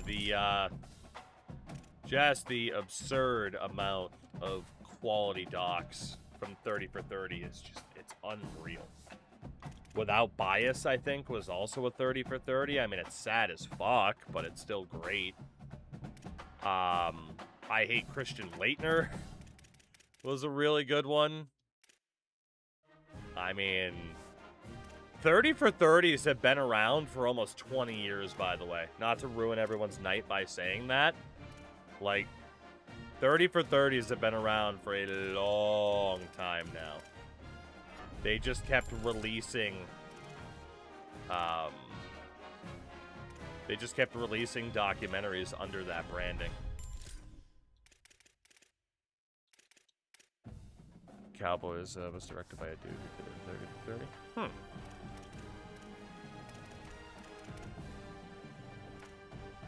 It's the one decent thing about ESPN, right? This fucking grass. Daniel, thank you for the follow, man. Welcome in. 30 for 30 on this tech run. Hell yeah, brother. Requiem for the Big East, winning time, survive in advance. I mean, there's like I said, because there's like 100, if not more, it's so tough. Like and I don't want to sit here on like Wikipedia and just scroll to the list and be like, ah, yes, that was a good one. You know, it's like, I'll, you know, that's all it would be. It's just like, oh shit, and this one, and this one. It's just kind of easier if like chat brings it up instead of me just being like, oh, and there was this one. Like, You know, it would literally just be scrolling the Wikipedia page. Just be like, this one was sick, and this one was sick. So, but yeah, given that we need to do these upgrades just in case of player departures and cash out on these experience, and not to mention making our team better before we probably lose to Notre Dame. We did almost come back and beat Ohio State last year in the playoffs, though. Start next stream with your top 10 episode. Dude, I don't even know if I could pick the top 10. That would be a fucking tough top 10. I wonder if there's a tier maker for 30 for 30s. That might be interesting. You know, obviously like A, B, C, D, F, and then have not seen. There's over 160 documentaries. God damn. It's the first person that comes to mind when you hear true crime. My favorite murder. So not necessarily a person, but a podcast that my wife had listened to for a long time. And now, honestly, it's kind of our go-to podcast that we know, like if we're on a road trip or something, we know that we'll both enjoy that podcast. Instead of me being like, can I listen to a wrestling or hockey podcast? So that's our middle ground podcast. So, yeah, hopefully there's a tier maker for the 30 for 30s. I'd be down to go through that at least. Everything ties back to the wife. I'm a simp, what can I say? You know this about me. I am what I am. I have no shame.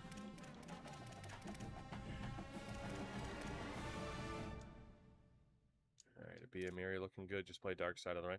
Okay, now you know I fucking love Dark Side of the Ring, though. I'm mad because I still have not had the time to watch the first 2 episodes in the new season. Because I was working on a project for Limitless since it's a show week, but I should now have time to catch up. I might have been able to do the hands upgrade. Fuck. Oh well, let's just make this guy better.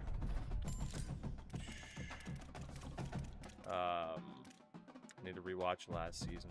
Ender, I have been doing some YouTube content work for Limitless Wrestling out of Maine. It's the biggest indie promotion up this way, which doesn't sound impressive, but like they are actually like notable. You know, it's not like 3 people in a backyard. It's a legit thing. Real job. Not really, man. Not really. I mean, it's nice to call it that, but it is very adjacent to this. Is said content on my AEW. The preview shows are not. I don't know if that'll ever happen. If it does, I'll be very happy. But obviously, like, Limitless does have a spot on my AEW. More real than playing video games in front of people. That's fair. That is fair. Yeah, I mean, technically, right? Technically. I have worn a couple of different hats so far. Not literally. But all of which, like, I've been able to put a lot of the YouTube and Twitch experience and esports broadcasting experience to use. So if I was ever qualified to do something, it would be the weird world of being involved with a wrestling company. I am very qualified for that wackiness. There's a 30 for 30 tier maker out there, right? John, and link it. What are you doing just telling me? You gotta share that with the class. What about Tobias and Mallory? Yeah, Raging, that won't be happening. I know my place. I know my place with a microphone in front of my face.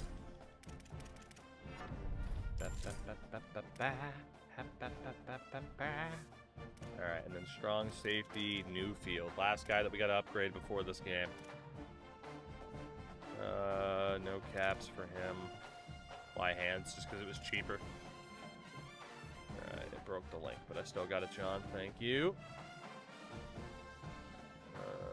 Tier maker. Oh, it didn't actually give me the template. Ooh. What if I just search 30 for 30? It's not giving me the proper results. Boo. It's giving me like Norwegian results.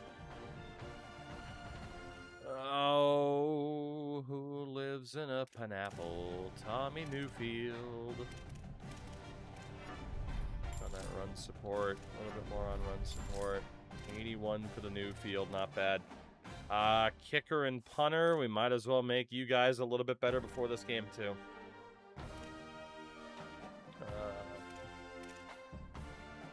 Don't need to worry about coffin corner. No upgrades for Tomas.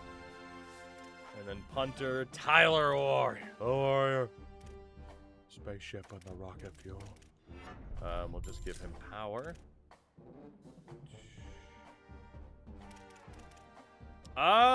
Damon, I don't think we have something like that right now. I could literally make that, though. I could literally make that. If it, you know. Because that's kind of like what the videos I'm doing, which is up on like their Facebook and YouTube. That's literally the type of stuff I'm doing where I'm like, hey, here's what happened at the last show. Here's what's going to happen at our next show. Watch it. That's the kind of idea.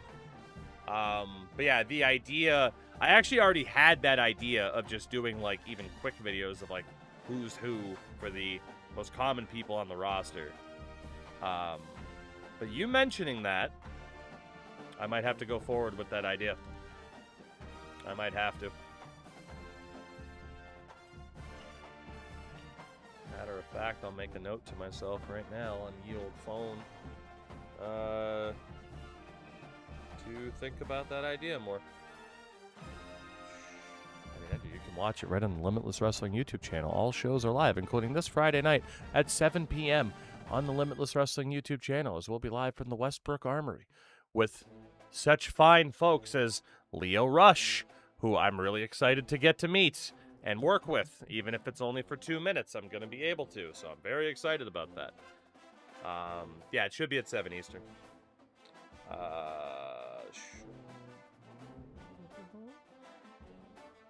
Dylan, I'm so fucking excited too. He's been my favorite thing in wrestling for the past couple months. Not even just because it's like, hey, it's weird and entertaining, but also, like, I just respect the hustle a ton. Like, in wrestling, between WWE and AEW, there's always so much talk about, like, oh, is somebody benched and whatever. And it's like, he was just like, fuck you, I'm going to make it so you can't bench me, because I'm going to be so fucking cool that you have no choice. Will Hogan be there? You never know, brother. He might descend up from the heavens, dude. Up from the heavens? It's the upside down, dude, because I was in Australia, and then I went to have a brother, and then I was over the international dateline, dude, and I worked 572 days a year in 1982, brother.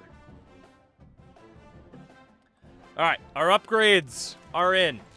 The depth chart is what we need to focus on now. I don't want to change it too much, obviously. We want to keep things mostly as they are. It is just double-checking to see if any slight changes make more sense, such as James Robert, who has sure hands, being our 6th choice wideout. Damon, yes, he is. Tight ends, Carlisle, Mahiai. Everything looks good there. O-line is Cesar Alcantara, Maurice Boyko, David Mangold, Nate Lowe, and... Okay, the O-line still looks really good, despite injuries. And then our defensive tackles have still been ripped apart. Technically, Maslinski and Lawrence can play, as could Byler, but we have switched to a 3-man line for that reason, because Brian Russo's the last defensive tackle standing. We're going to try to use these linebackers a bit more, a lot of them who are bigger and arguably edge rusher worthy. And then corners, man, we are down to 3 actual proper corners. But Castillo and Mallory can play there if need be, so. And then free safety is Cage and Newfield. That's why I didn't want to go with a 3-3-5. But we look okay. Notre Dame. You know what? Let's look at the roster because we know this is going to be nuts. We know that this is going to be kind of crazy. We are allegedly a 95 overall team. They are a 92. Holy defensive tackles. Jesus. They are defense first, man. Like, they do have that really good center, a good right tackle, Jaleel McMath at wideout, but they are very defensively oriented. Quarterback is Matthew Arnold, or maybe Derek Washington. I think it's Washington, actually. We saw him in the awards. So, that defense, I know their offense was higher rated. I don't believe it. I think their defense is unreal. Quarterfinals, furthest we've ever made it. We made it to the first round with Purdue. K-Berg, they're supposed to be. Or not the coach coins, but they're supposed to give you, it's different stuff they're fixing, supposedly. The first time we were in the playoffs with Purdue, we lost in the first round to BYU. Last year, we made it to the quarterfinals after beating Army, lost to Ohio State, and went on to win the national title. Now it is this ridiculous Sugar Bowl matchup against Notre Dame. I have not had to play for a second this season. The boys have gotten here all by themselves. But this is quite the matchup. This is quite the matchup indeed.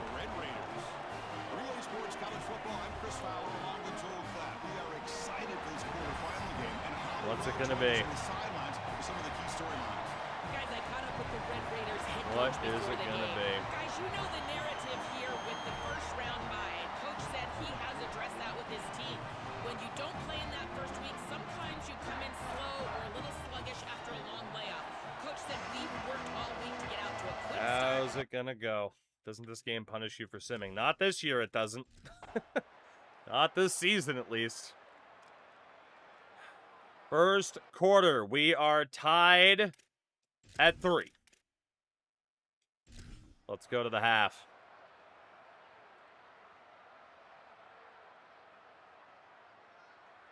A 20-13 Notre Dame lead at halftime. In terms of stats, first downs, they have us beat. They have us beat in yardage. Possession-wise, though, it should be close based off of total plays. Both teams, 3 third down conversions. Yeah, they've had a lot more of the ball. They've had a lot more of the ball. Ivory, 141 yards, a touchdown, and no picks. Sacks allowed, 2. They've allowed 1. Okay. It's close. They got the better of us in the first half, but we're not done yet. We are tied. We are tied entering the fourth quarter. Texas Tech take a 3-point lead. 19-yard field goal. Damn. Notre Dame, 3 and outs. Forced to punt. Interception. Notre Dame get it back. And the Irish take the lead with 8 minutes left. One last chance for our offense here on their own. They're forced to punt. Fuck. Notre Dame. 4 minutes left. Down by 4. If we do not jump in now, we will not have the time to jump in later. They have gotten to this point on their own, but they might just need a little push to get there. 4 minutes left, down by 4. Oh, man. We jump in this series. That's what we're doing. We jump in, for better or worse.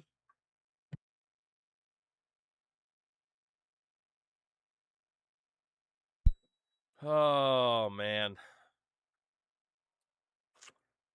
Okay. Okay. This is our first time jumping in all season. No touching for the Natty Dreams. I know, I'm so tempted.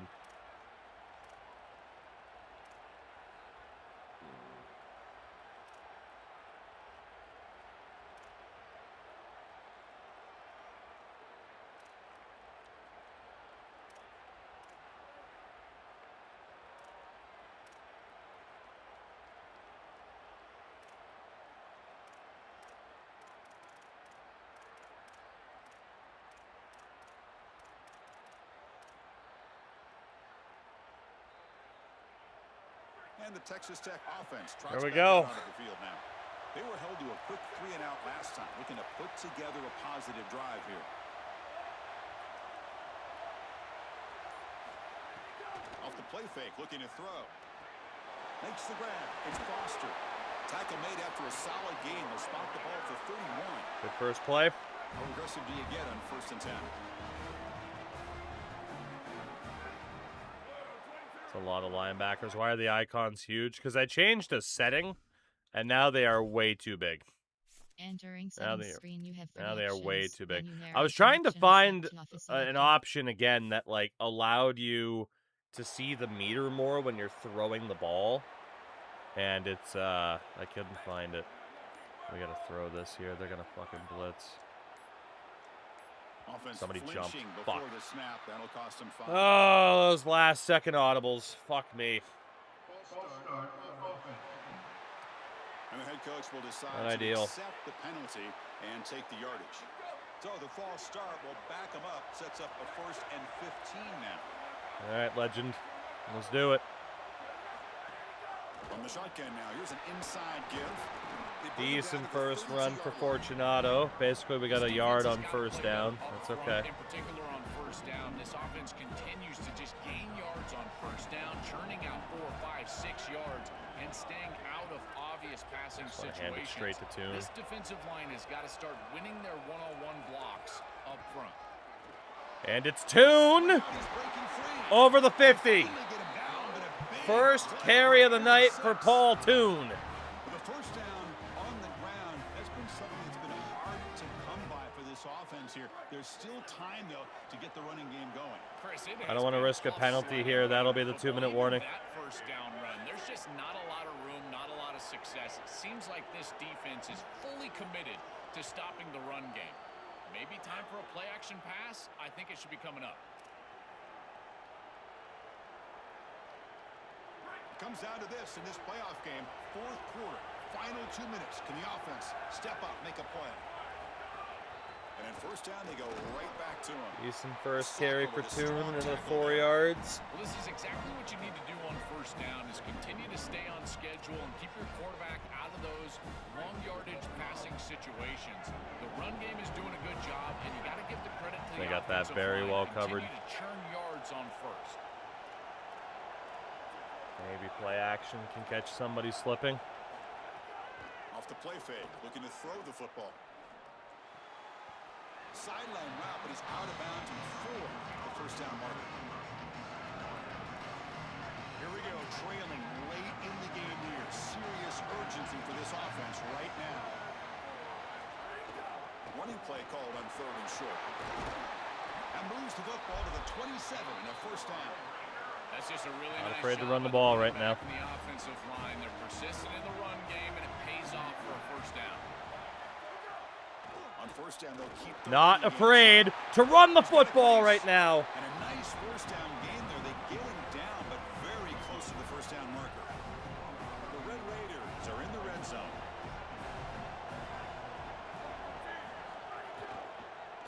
And here's the handoff. Tackle made inside the 10. They'll spot the ball at the 7. What a performance by Paul Toon here. In the RPO game, run pass option. He's reading the defender on the outside, and as soon as that defender defends the pass, he's going to hand the football off. Look at the crease. Beautiful play, and an easy pickup for this offense. Okay. And the defense smothers him for no gain. So much time just went off the clock. Holy shit. There's the snap. They'll set up to throw. Running out of time in the pocket. Tackle is made, but the ball will be spotted at the 4. Now a timeout is taken with just 5 seconds remaining. Urgency here. Got to cut into this lead. It's 3rd down and goal. Looking to the end zone. Touchdown, Texas Tech. They jump on top out here in the 4th. There are situations where it's all about players and not plays. And Hey, Square, don't you tell me what to do. You don't get to tell me what to do. Not with a drive like that. You get to sit back and watch the streamer go to work.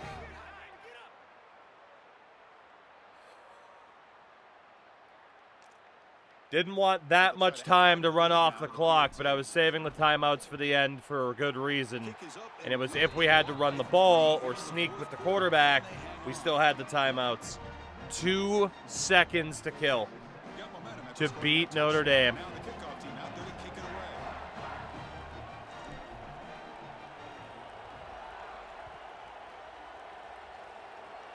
Disrupke picked up by one of the blockers. Texas Tech wins! Very solid kick return. They'll tackle him at the 36. We are off to the Final Four. Their business. Expected to win. Had to manage that layoff.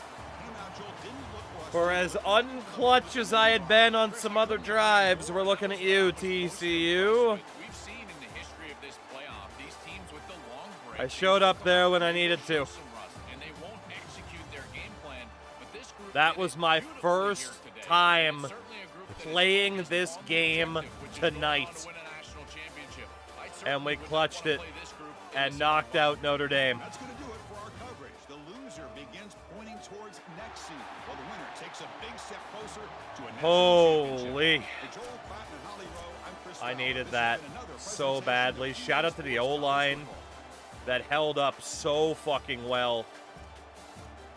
Oh my God. So unfortunately for Ivory, he did have 2 picks in that game. I didn't throw either of them. He looked human, but he still gets the win, and he made the throws I needed him to make. Shout out to Paul Toon in that 4th quarter, by the way. Holy shit. I don't know if Fortunato was just tired or what. 2 more touchdowns for the wideout of the year, Javon Newcomb, including the winner right at the end. Down 20-13 in the second half.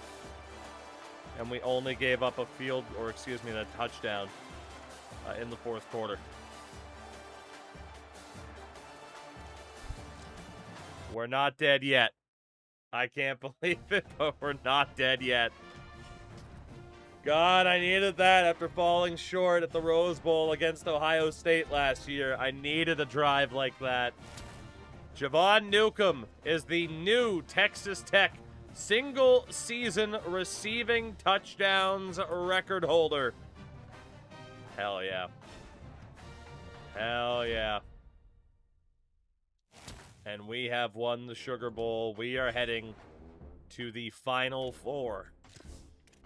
But who we are playing, I do not know. What my level of nerves on that drive. Honestly, I felt good because I was able to run the ball successfully early. If I'm in a situation where I immediately have to start trying to throw the ball and make big plays happen, that's when mistakes happen. But I had time with 4 minutes left to kind of ease my way into the moment. Conference Offensive Player of the Week, Javon Newcomb.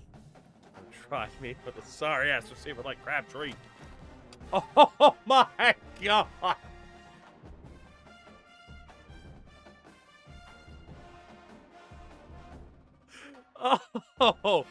Oh my God, you could not write a better script than that. Texas said, we don't want you. We stayed at Texas Tech, and now we play at the Fiesta Bowl. Winner goes to the national championship game.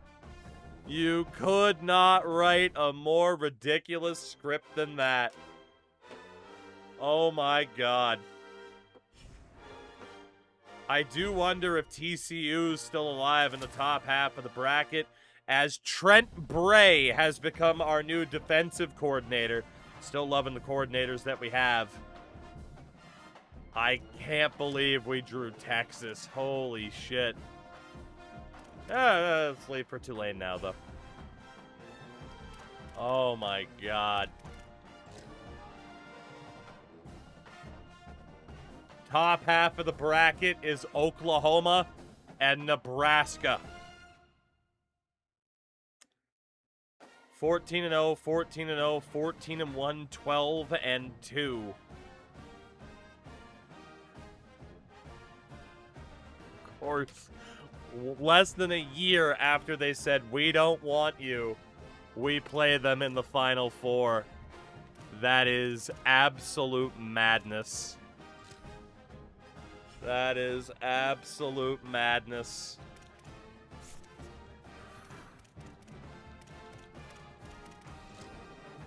What is it gonna be? That is just crazy. Whoops, fucking hit the wrong button. That is crazy. Of all the teams to end up against in the playoffs. I mean, even more so than Michigan, it really looked like Texas was going to give us the job, which is why I was like, do I apply? Because I know we're going to get it. And we didn't get it. Is this week technically the year anniversary? You're right. You're right, actually. Yeah, it would have been week 3. God damn, man. Let us take a look at those Longhorns. Oh, man. That is crazy. That is absolutely crazy. Terrell Kalu, their best player. They have a really good running back in Samuel Kotu. And then defensively, Tyreek Audis, James Manuel. They're very well-rounded. They got some big offensive players, some big-time defensive players. They even have Tim Hu. They're only an 89 overall, but I gotta be honest, they're better than we are. They are definitely better than we are. Well, at least it's close, actually. It's pretty close. Their ratings being dragged down by some lower-level dudes on the roster, for sure.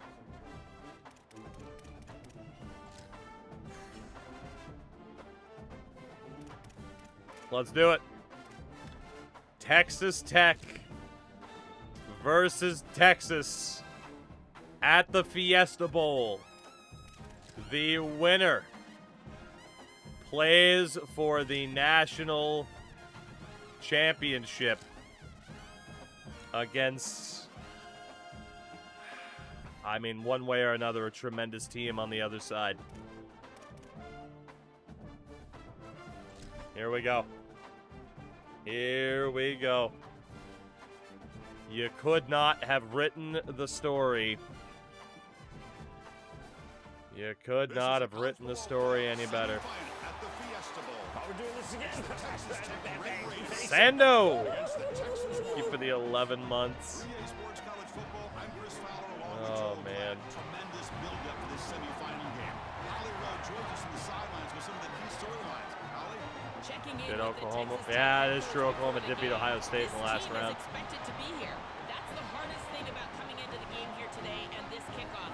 These are the big dogs. Everybody thought they would be competing for a national Frank, we're 2 championship, wins but away. they barely squeaked by in a win last week. Texas Tech versus Texas. First quarter of the Fiesta Bowl. The Red Raiders strike first. It's a 13-3 lead after 1. Thanks to a couple turnovers, but they held us to field goals. 13-6. Tied at 13, and Texas storms back 17 unanswered points. In the second, they lead at the half, much like Notre Dame did.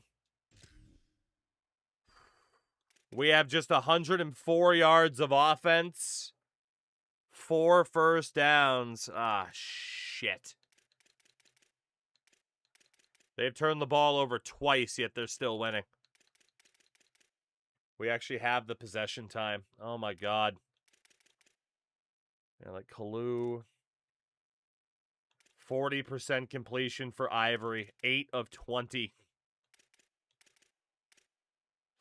And the running game hasn't gotten going yet either. Their defense is stifling. They got into our quarterback once. It was looking so good, and now it's not. Third quarter. Field goal for us. Field goal for Texas. 23-16 Longhorns to start the fourth quarter. Winner goes to the national championship game. As we fail to convert on 4th and 2 from the Texas 23, I don't know why we're not taking the field goal. Coach, what are we doing, Coach?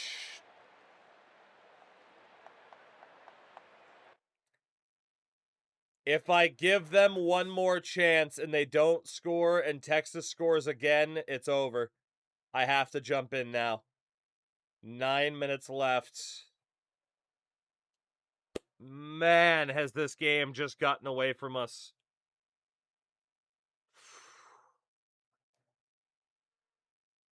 Okay. We gotta fight. We gotta fight. We gotta cratch. We gotta cratch. We gotta scratch. We gotta crawl. We gotta cratch. Bob, cratch it. Red Raiders offense is back out on the field now. We needed that field goal. Yeah, that field goal would have helped a fucking ton. They'll hand it off. They'll bring him down right at the Gotta see if we can run the ball. That's a lineman. That's a little bit hobbled. Body blows. You run the football like this, you gain 5, you gain 6, time and time again. That play action Definitely a severe risk of blitzing here. To the RPO. But they didn't. Everything on offense becomes And we got hit as we easier. threw. This line is doing a great job. This back is running hard. It's incomplete. He was hit as he threw that time. And now third down coming up. We'll see if the offense can move the chains off that incompletion. Third down play here out of the shotgun. Bang. Caught near the We sticks. might have been able to go for a bigger play. I'm not sure, but we needed the first down. Arm strength. We needed the first down. Line up on 1st and 10 now. We're going to go our offensive line versus theirs and see who wins. Get the conversion if they wanted any chance in this game whatsoever. Oh my God, my center killed him. My center killed him. Brought down He across his took knee. his fucking lunch money.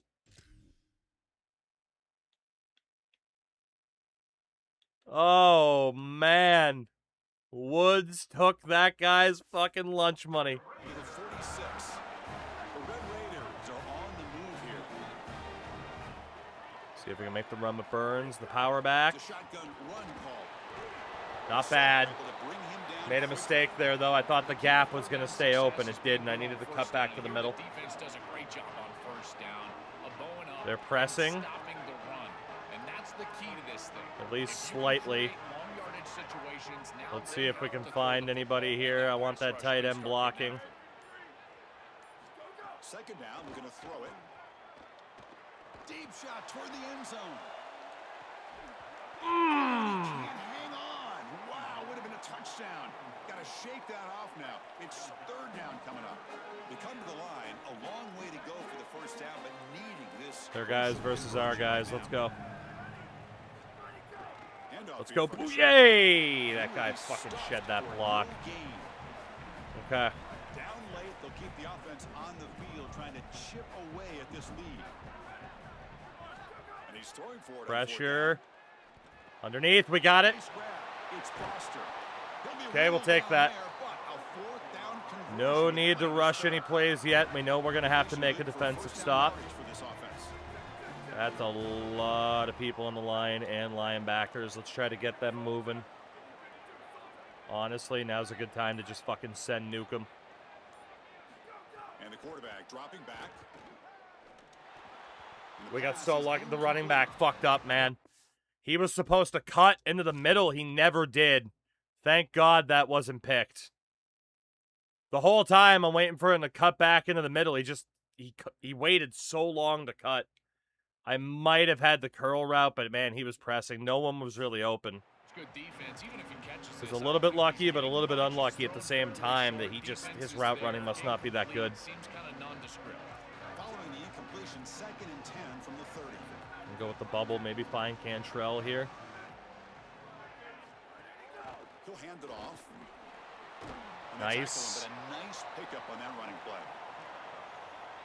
Yeah, Chris, I like this play right here because after a 2nd and 10, what you want is just a manageable 3rd down. I've always thought, like, hey, get half of this back, create a 3rd down. I don't like any of these plays. Fuck. And for the quarterback, and that's exactly what they've done here. Get over there, Foster. We had to take the penalty. We had to keep the timeout.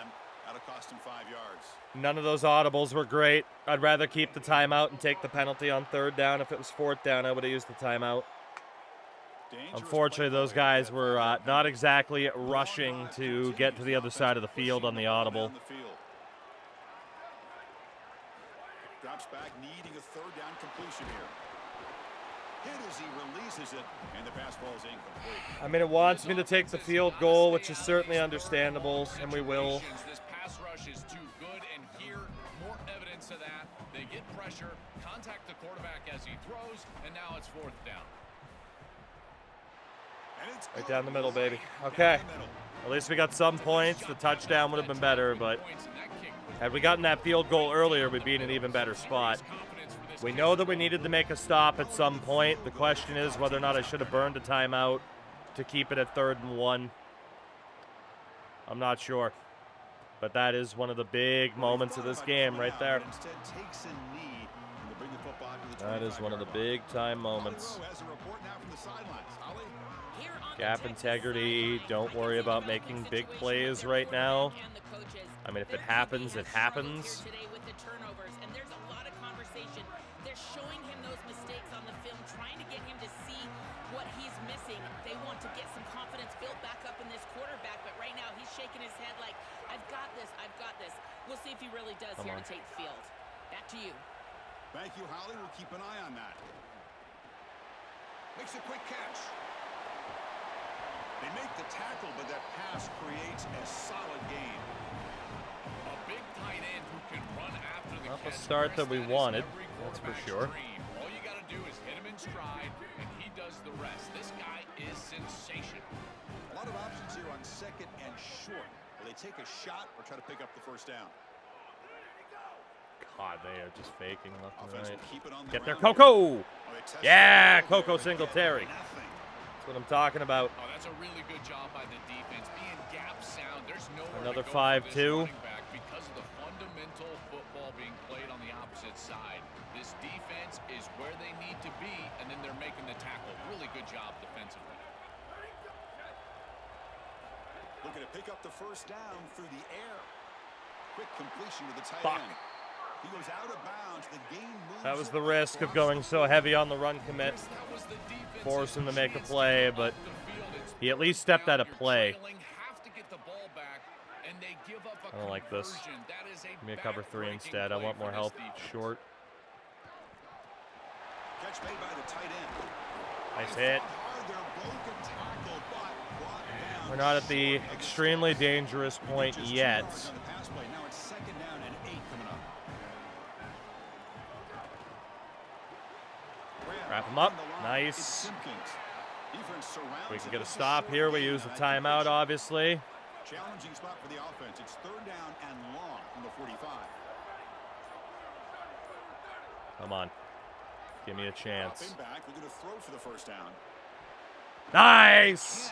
We saved all 3 timeouts. You got to play well on 3rd We down. have a That's the right down chance. for a quarterback. To be honest, Chris, I don't really care what a quarterback We does have on a 1st and 2nd. chance. He's got to be great in situations. What One of a those fucking situations that I think punt. about is 3rd The down. 10-yard line. Here, and now you got a decision to make on 4th. 2:26 to go, Back out on the field now. and a long way to go.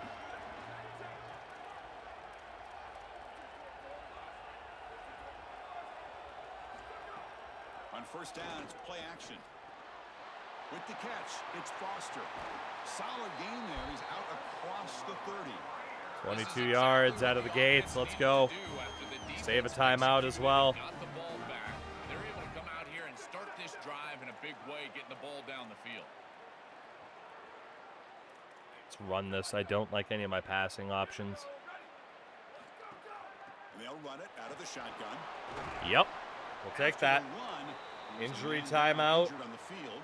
Texas player. Certainly hope that doesn't affect them moving We got a forward free in the timeout playoffs. out of that.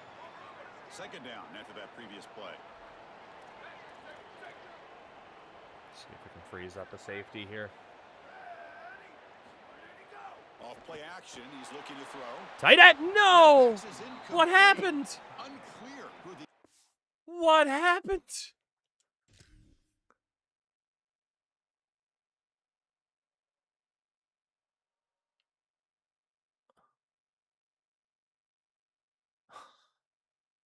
I don't understand. I mean, that tight end isn't the best. Well, he's got to put that one behind Defender him. had him spooked, I guess. I mean, a tight end's not the best in terms of catching option, but So remember, it's about beat, it's about timing, it's about accuracy. he's supposed to cut up. Maybe I just misaimed it. third down is a handoff. What a crucial pancake that was to open up that lane. That was huge. This O-line's playing so well right now. They've done a nice job getting to these situations, but what it also does, At least we got the first down anyway. It did cost us the 2-minute warning as a stoppage, but that's okay. 6v6. On 3rd and 2. Affect the defense and take a shot. Go RPO. We might have Foster open. Yep. Man, that's safety. That fucking safety closed that gap so fast. Playoff game comes down to this. Tight game. Final minutes. Can the offense produce some magic? Looking to pass here on second down. And it falls incomplete. The defensive pressure hurried to throw that time. This is exactly what this defense wanted to do. As they talked to us in our meetings leading up to this game, they said, we got to hurry this quarterback, get him off of his spot, and disrupt the timing of the passing game. And here, he is clearly hurried by this pass rush. All right, serious drama here. The semifinal game comes down to the final couple minutes. Can the offense make a play here? Grabbed by the receiver. First down. Wow, they gave him the first. I tried to run the hurry up. It didn't let me. It didn't kill that much time, though. Off the play fake on first down. Snags the quick throw. Didn't juke him. I can't believe they marked him for the first down. That's crazy. Like, in no way was that a first down. Not even close. Quarterback looking to pass here on second down. Oh, and he can't quite hold on. That would have sealed. I mean, if that was turned over, we do still have our timeouts, but man, we gotta probably start switching to have sets with the extra tight end because they're murdering me. Looking to throw yet again. This one's gonna fall. Yeah, I mean, they're just, wow, it's fourth down just like that. Man, this defense has been tough today, and Chris, you're forced into a situation where you're probably going for The O-line's getting murdered. This is where it's about players. We not got to plays. throw I that say extra it tight end constantly, I in say it there. all the time. Who's your best player? He gets the ball right here. Is that Bouye block too? I mean, one of these, Bouye. Go on the wheel. Maybe you're the one that can get open downfield. Okay. Drops back, looking for a fourth down conversion. Bringing pressure. Hit as we threw. Incomplete, and the drive. All right, we're not dead yet, but man, we need to stop, and we're going to have no timeouts.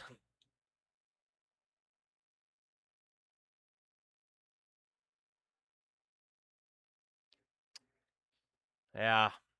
I needed to hit this guy underneath early, but I knew the linebacker was there. There's no guarantees that guy makes it to the marker, unfortunately. Yeah, we're not done yet if we can get the stop. We do have timeouts. We're just going to have to stay in the 5-2. Well, that's a frustrating situation. Fourth down, you feel like you can connect there. The timing And hope that we can stop the run. It just falls incomplete. Credit the defense. They made life difficult on this offense, and the quarterback was just never in rhythm on that snap. A pop pass on the jet sweep.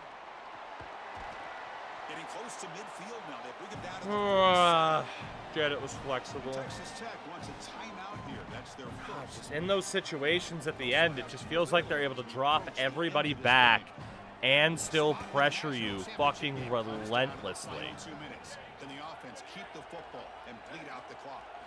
They look to throw it here on second down. Finds his man. It's Simpkins. That's and it. There it is, the crucial first down that can be That's good it. to celebrate. They'll move on to play for a national championship. So the job is We simple choked. here. Just take a knee, run out the clock, and We begin choked. the celebration.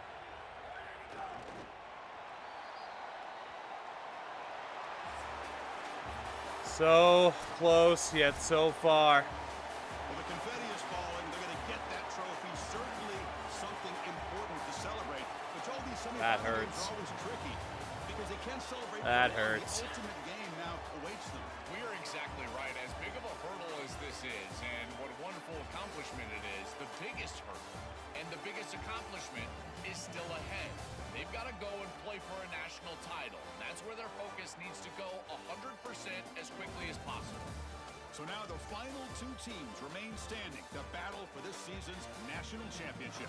We'll see you there. For Joel Clatton, Holly Rowe, I'm Chris Fowler. This has been another presentation. We had a of EA 13-3 Sports College lead at the end of the first. They got outscored 17-0 in that second quarter. Down by 2 possessions, and I just could not overcome in that amount of time.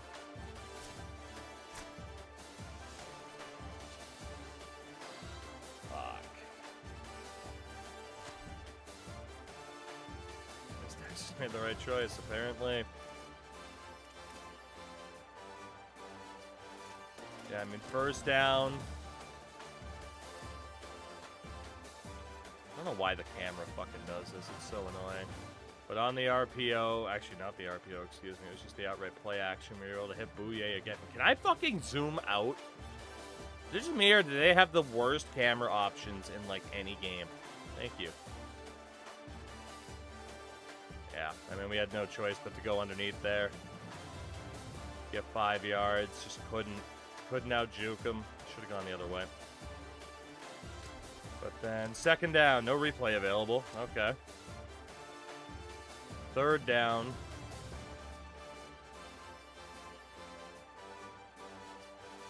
I dropped back too far, but man, you could see it. Just nobody's open. Nobody's open. And then that fourth down. Nobody's really all that open. We tried to place it for that tight window, and we just ran out of time.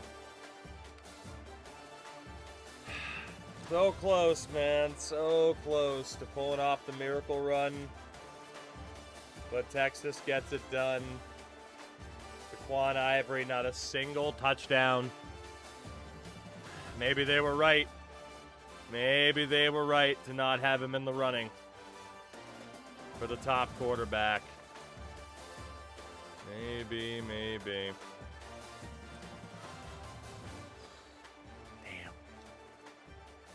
Damn.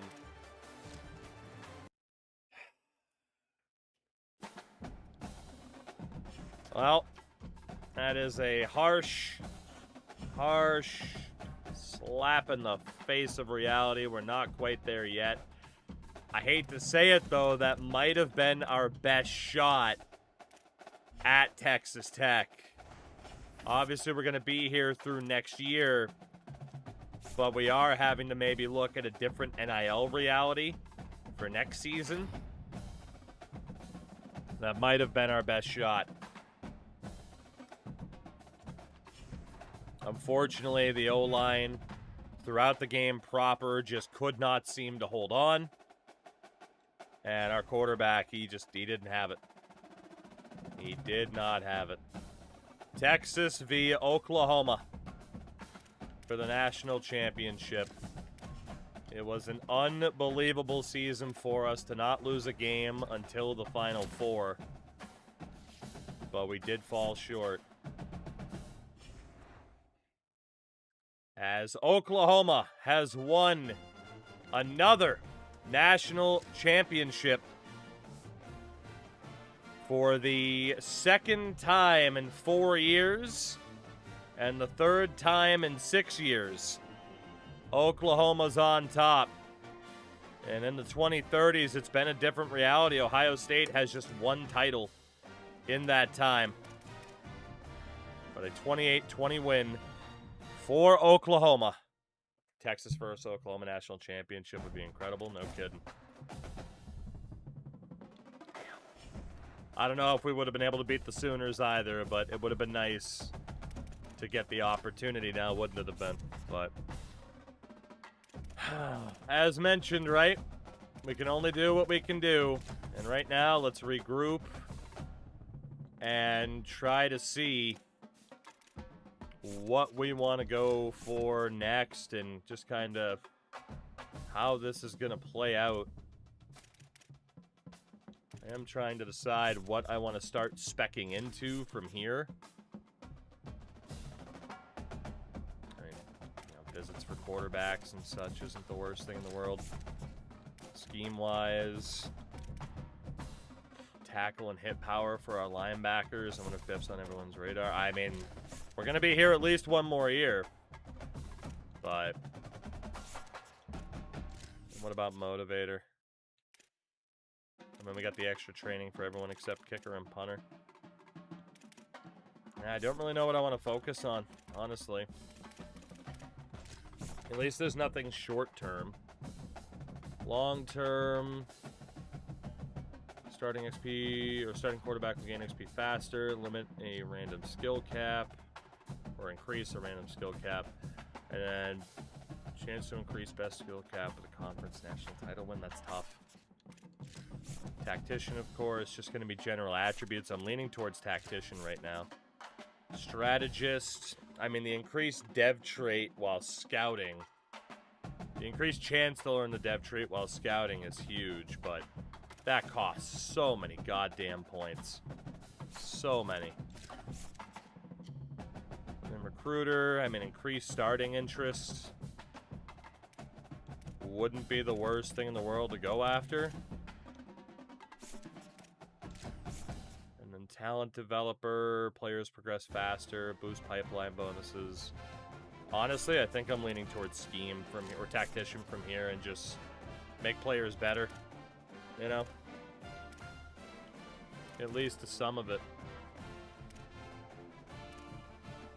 Like the running backs getting better at blocking. And the linebacker tackle hit power increase. Those both sound good to me. Man, we were so close. What a fucking season.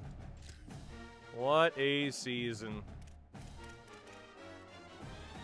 Man, Tulane got absolutely destroyed by hirings. Holy hell. Fellas, you did well. You did well. We were just short, but you did well. You'll be remembered fondly. I expect basically all these top players to go, whether or not they're seniors or not. We are now a 4-star program, though. And already showing up at 1940 in terms of NIL. So when we look ahead to our budget, it has now gone from just over 10,000 to just under 12,000. You can imagine what Ohio State's is at this point, based off of their success in this timeline, or Oklahoma. Jesus. Jesus. So I definitely want to save points to hire certain staff members, if possible. Facilities, again, I'm cool with it being at an A-. It's not a big deal. I mean, you could say reduce injury chance would be worth it, but I feel like other staff members are more worth it right now. So I don't know how much we actually want to spend, but let's take a look. See what we're dealing with in terms of our own rosters, NIL. Again, I wish this would start with everybody at 0, so we know what our full amount is, but that is what it is, and quite a few of these guys could be going. Quite a few of these guys could be going, especially at quarterback. I can't believe this doesn't start at 0. That's crazy to me. Like, it starts Toon at 230 is expected. It's not even, it's way above his expected as well. But I digress. We'll do what we gotta do. Like I said, I want to see the full amount that we're working with because that's going to factor into our decision-making here. Because we definitely need staff members to start playing the long game because I don't know if we're leaving. Right? Like, the only way we leave at this point is for an Ohio State. Is for an Oklahoma. With the success that we've had, with what our budget's up to, why would we leave? You know? No reason to whatsoever. Texas Tech might be our forever home here. We shall see. Maybe we can get a 5-star. We don't need him. We have 2 elite dev quarterbacks on this roster already. Both of them are redshirt freshmen. Yeah, for staff, like long-term, if we do the, hey, reduce NIL demands, that'll help us out long-term. There's a lot. There's a lot that we could do, but it does mean that we need to be conservative with the money that we have. And not spend every dime of that unspent budget, you know? And some of these guys, too, are looking for so much damn money. We are going to have to be... We are definitely going to have to be more selective here. That is for sure. Some of the guys that we brought in from the portal last year are probably going to have to be one-and-dones. Woodside, Michelle, defensive tackle, of course. We had 2 seniors. And then, you know, edge rusher, linebacker as well. We'll kind of see what we're looking at here. Yeah, I mean, that budget is... Gonna be well over $8 grand, 8,000 points to spend, which is not bad at all. It's just a matter of who's gonna be worth the money. Yeah, like I said, set them all down to 0 for now. They definitely need a reset point option because this is kind of ridiculous. Yeah, at this point, I don't even think I'm really necessarily going to worry about positional minimums. I mean, we'll see, I guess. Might be too early for me to say that. Michigan, Ohio State, Oregon, USC. I mean, I don't even know if we'd leave for Miami at this point. It would depend on the budgets of those teams. Maybe the pipeline strength. So we have 9,145 points to spend out of the 10 grand that we have, or the more than 10 grand now. So we are going to need to save a fair amount of these points to be able to hire staff in the preseason. Because we're now able to hire four staff members as well, which could be really nice. So, let's see what we're dealing with. Quarterbacks. Daquan Ivory was amazing this year. He wants at least 1,040. John Strong wants 140. Middlebrooks is terrible. He's already capped out as a quarterback. Like, he is just a player. That's it. Then Whittington, one of the elite devs. Lockett is the other elite dev. One was a 4-star, one was a 5-star. You wouldn't really be able to tell the difference. Do I remember how much NIU had at the start? No. Well, we know that Javonte Lockett's gone. He's the direct comparison to Whittington. And we already have an answer there. That is what these quarterbacks would want. Middlebrooks is tragic. There's no reason to spend money on him at all. Whittington and Lockett directly compare. Both freshmen, both elite dev. Obviously, we keep Jason Whittington. Javonte Lockett's gone. We brought him in last year. I said it was probably a waste. Turns out that it is.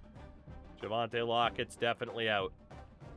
And then, honestly, Snowden is out, too. We'll keep Strong, Ivory, and Whittington, and we'll drop Stanley Snowden for that amount of points. But yeah, like Strong, Ivory, they're worth keeping at that price. Snowden will go. Whittington's the big project. Strong and Ivory, if Whittington's not ready by next season, can do the job. But Jason Whittington's our guy. Running backs, oh boy. Legend Fortunato, who might go pro anyway. He was outstanding. Over 1,000 yards this year. However, that is pricey. Paul Toon was also very good this year. Oh, boy. Jaquez Burns, we can only spend 40 on him. And then Bouye. 160 is the max. Fuck.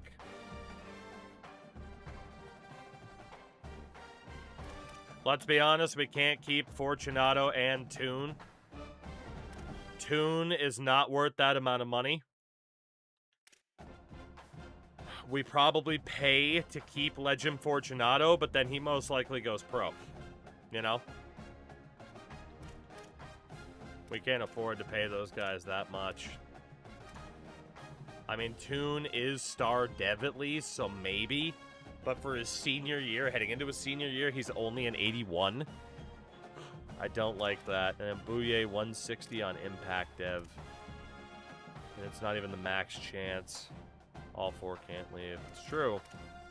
But maybe they can. I'm going to mark down running back as a position. I'm going to have to double check. But quarterback is definitely decided. Like, that's not a question. Middlebrook sucks. These two are looking for too much money. We have Whittington. Check the skill caps. I can't from here. I'll have to go to the other menu, and that's why I'm going to double check later.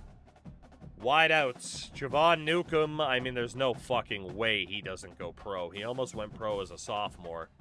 He is definitely going to go pro and forego his senior year. Jesus Christmas.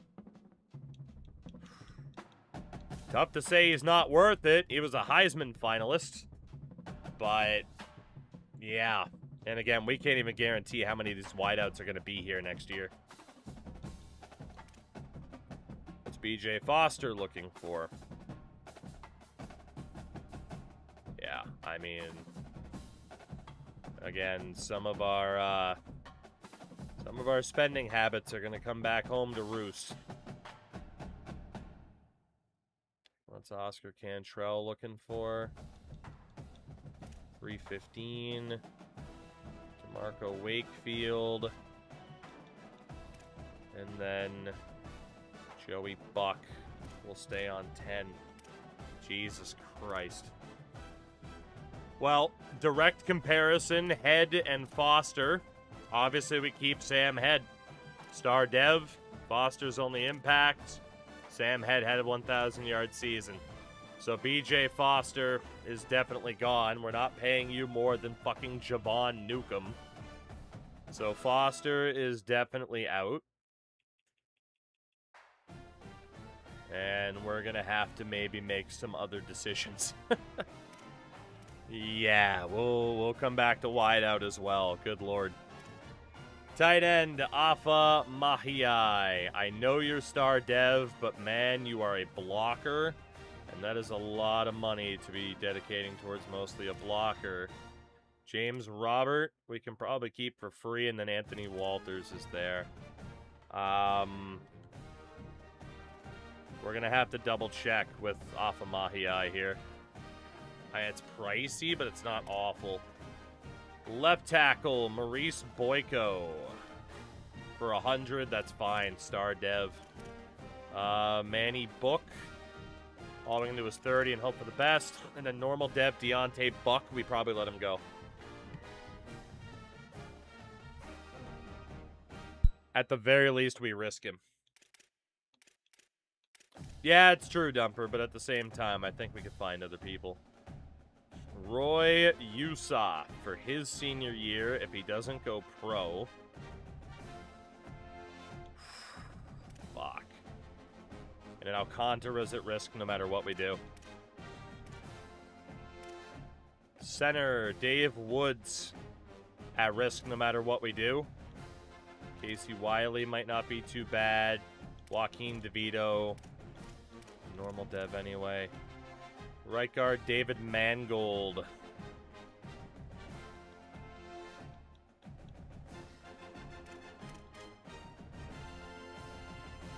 Thankfully, we can fight for Darren Vales, and then Brian Draft will risk. And then right tackle, Drew Clemens, we can fight for. And we can also fight for George Spann. Okay. So as far as the offense is concerned, I mean, definitely the skill positions we got to worry about. Left tackle, I think we're good. Boyko's worth that money. Left guard, we have to have a conversation about Roy Yusuf. I mean, if he stays, he'll be one of the best left guards in the country, but holy shit. And then Alcantara is gone no matter what. Centers, Dave Woods is also probably gone no matter what. There's really nothing I can do about it. And then right guard, David Mangold. I'd say he's worth it. That's about almost half of what Yusuf's looking for. And then right tackle, we're fine. Defensively, the edge rushers, Manuel Handy, 85. Byler, 110. Joey Baskerville, we can cap out at 40. Tavon Ficken. Don't think Tavon Ficken's staying here, everybody. I'll just say that now. What about Marvin Bishop? And then Benji Cawley. Okay. I want to refer to the right side as well. Because, I mean, people can play either side, obviously. So, Macklin. Get him in the green. Maslinski, the star dev. It's pretty cheap for him. Richard Lawrence. I hate to say it, but Lawrence is probably gone. I know he's elite dev, but Jesus Christ. Michelle, honestly, will leave exposed. Same for Woodside. But then Ryan Schaefer, we should be able to keep pretty cheap. Okay, so if we're factoring in defensive ends at the moment, we need at least 5 of these guys. Number 1's Ryan Schaefer. He's going nowhere. He's going nowhere. Richard Lawrence, it's too much. It's too much. He's definitely out. Michelle is probably out. Woodside's probably out. So that leaves Maslinski, Macklin. Ficken's got to go. It's too much. That is way too much compared to everybody else. So there's 5 there. 3 on the other side. That's honestly not bad. We could even look to get rid of somebody else if we wanted to. Because you might have some linebackers like Brazel who can drop down. So factoring in Brazel to this conversation as well. I mean, his impact dev, the dude wants 210. So again, ideally, it's like 5 or 6 of these dudes.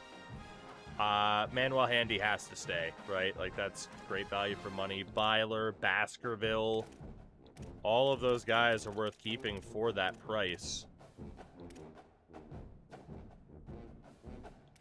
And then Maslinski, Macklin. I mean, Maslinski and Macklin are safe, right? For those prices, those are the 2 starters next year, unless either goes pro. So it is Schaefer, Macklin, Maslinski, and then maybe 3 more. So yeah, those on the right side are fine. It's 210 for Brazel. We don't know for sure how good he'll be at edge rusher, but Brazel's probably gone just for that money alone. So yeah, sorry, Dally, but you're out of here.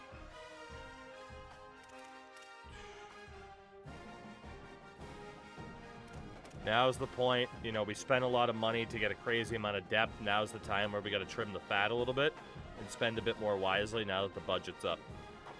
We got to start thinking long term, right? So, if we go for 3 more, we got Baskerville as a star. He'll technically, if we target 7, Baskerville because he's a question mark. So then, one of these guys we can cut. The obvious shout could be Benji Cawley. Marvin Bishop as a sophomore, though, isn't much better. Then there's Byler as impact dev, but as a freshman, he's an 80. And then Handy, we can definitely keep. So Bishop or Cawley. Bishop's cheaper. Cawley will probably, Cawley will be better long term. obviously, like, hey, you cut Colley, you'll be good to go. But I think we'll get rid of Marvin Bishop. So that'll be 7 edge rushers, which isn't bad.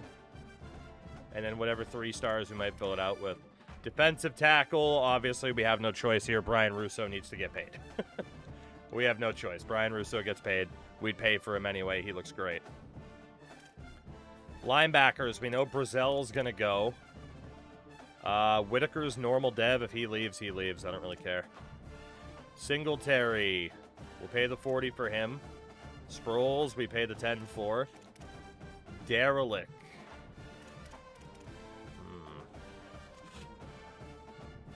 Yeah, Mitchell Derelict's probably gone. And then what about Kevin Clinton? Kevin Clinton can definitely stay, but yeah, that's too much money for impact dev. Mitch Derelict, so he's gone.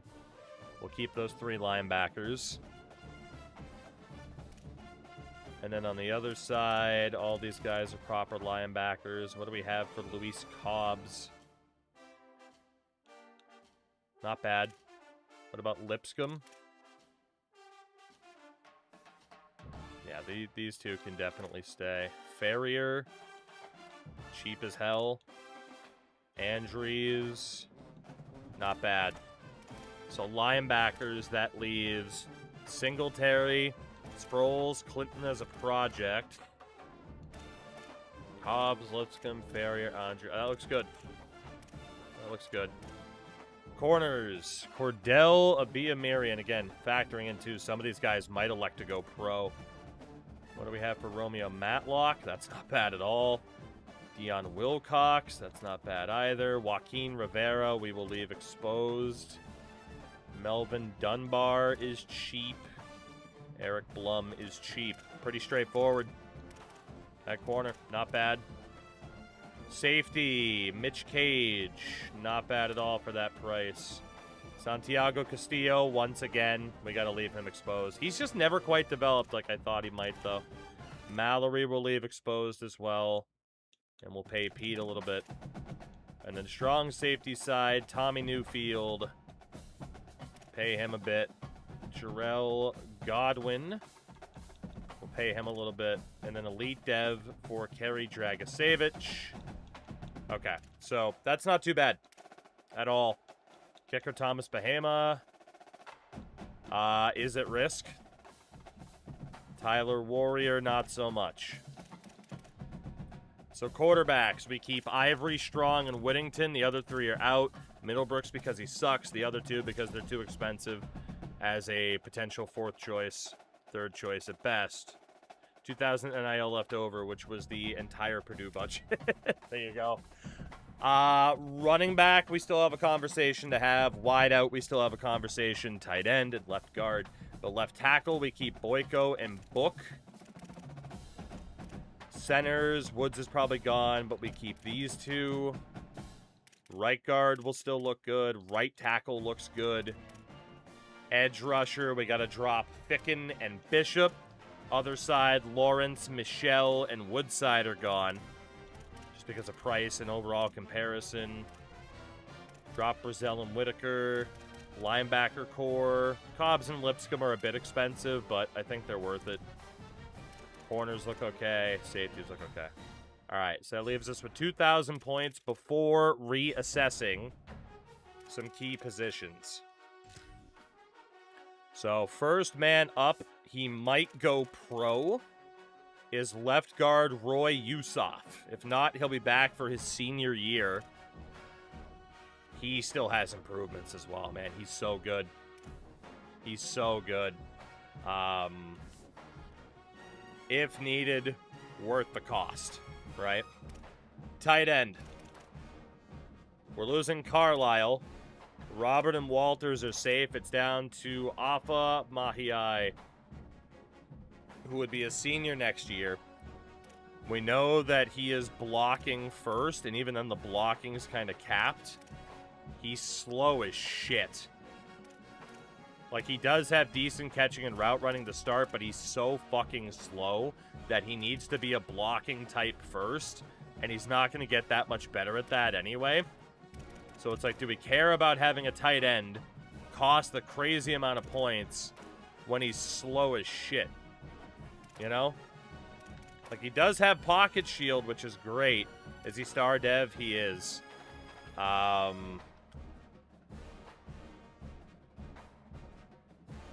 we're going to have to make a decision there. I'm not sure. Wideouts. I'd rather underspend this year than overspend as well. Yeah, let's go check those two. What's the speed at the moment? Like a 68?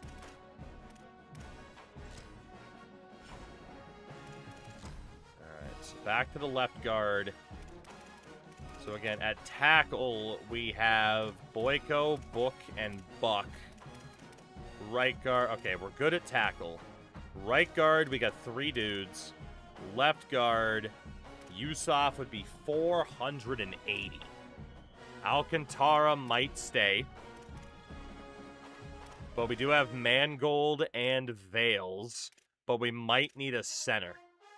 But Yusuf's going to be one of the best linemen in the country. Might have to play at center or Mangold or Vales. I think we keep Yusuf. He's very pricey.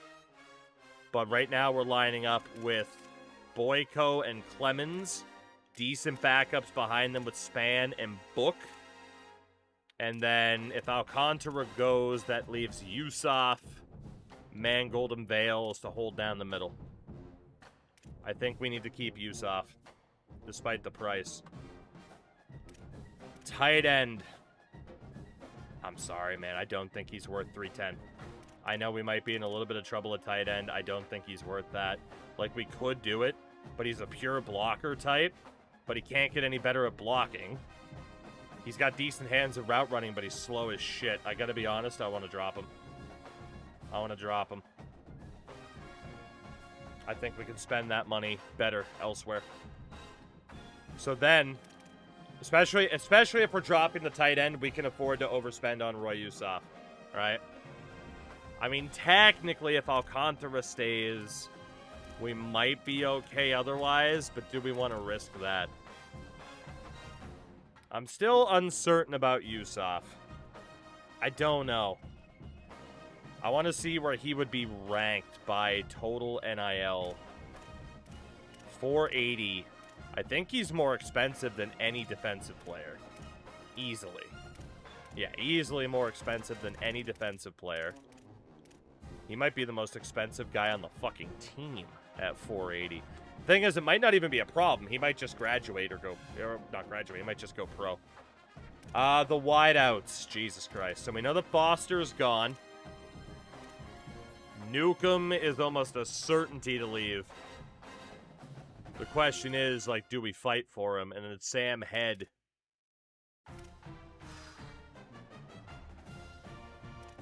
Alright, so we need to check the caps.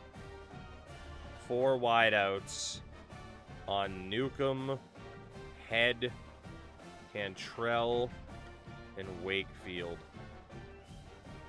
We need to see what those guys look like. And then running back is the last position to figure out. So, if we look at those wideouts.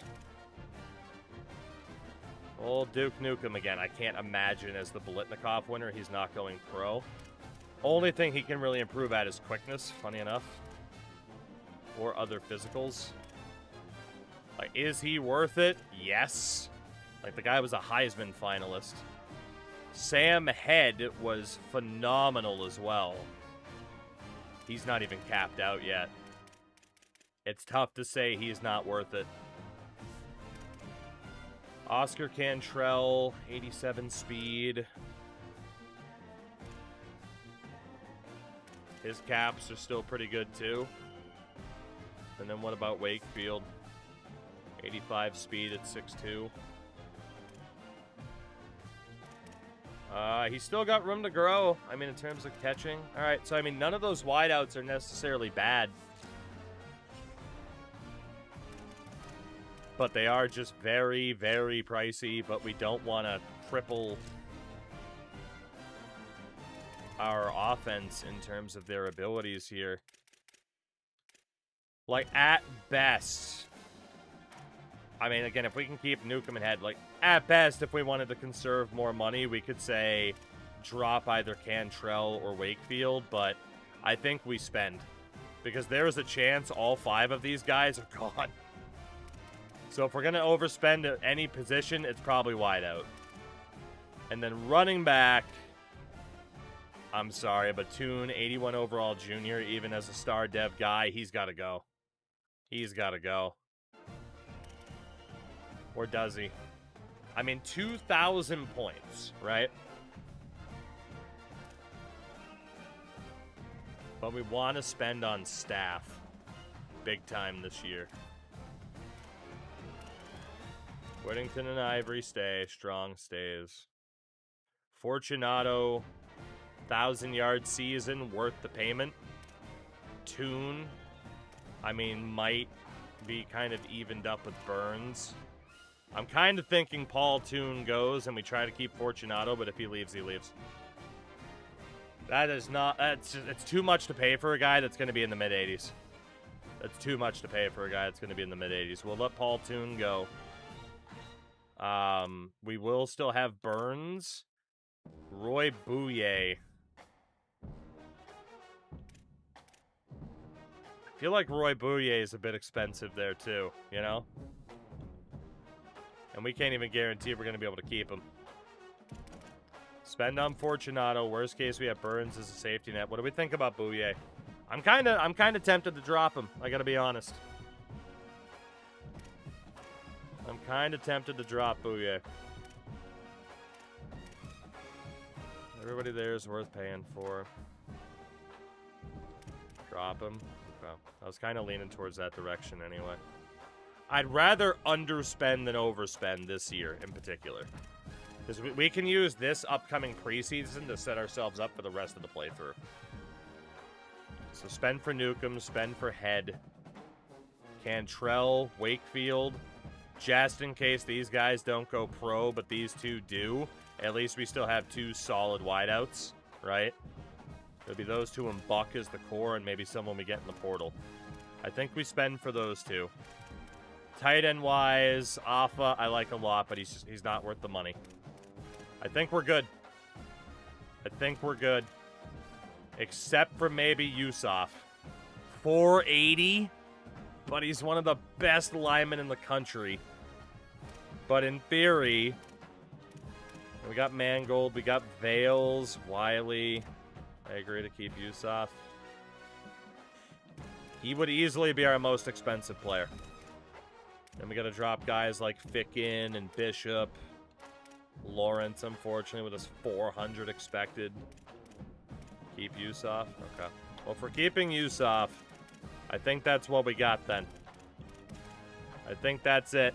G-Pen, we lost by a handful of points to Texas, who went on to lose the national championship game in the next round to Oklahoma.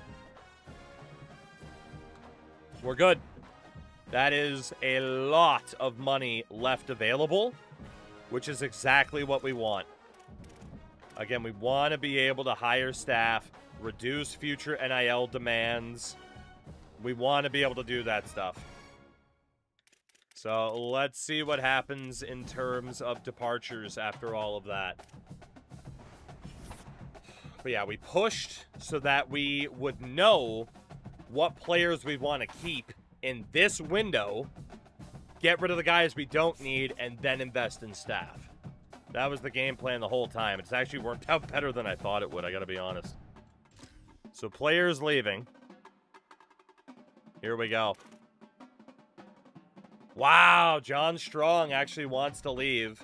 Lockett and Middlebrooks are leaving, but Strong thinks he'll be third string, so he wants out.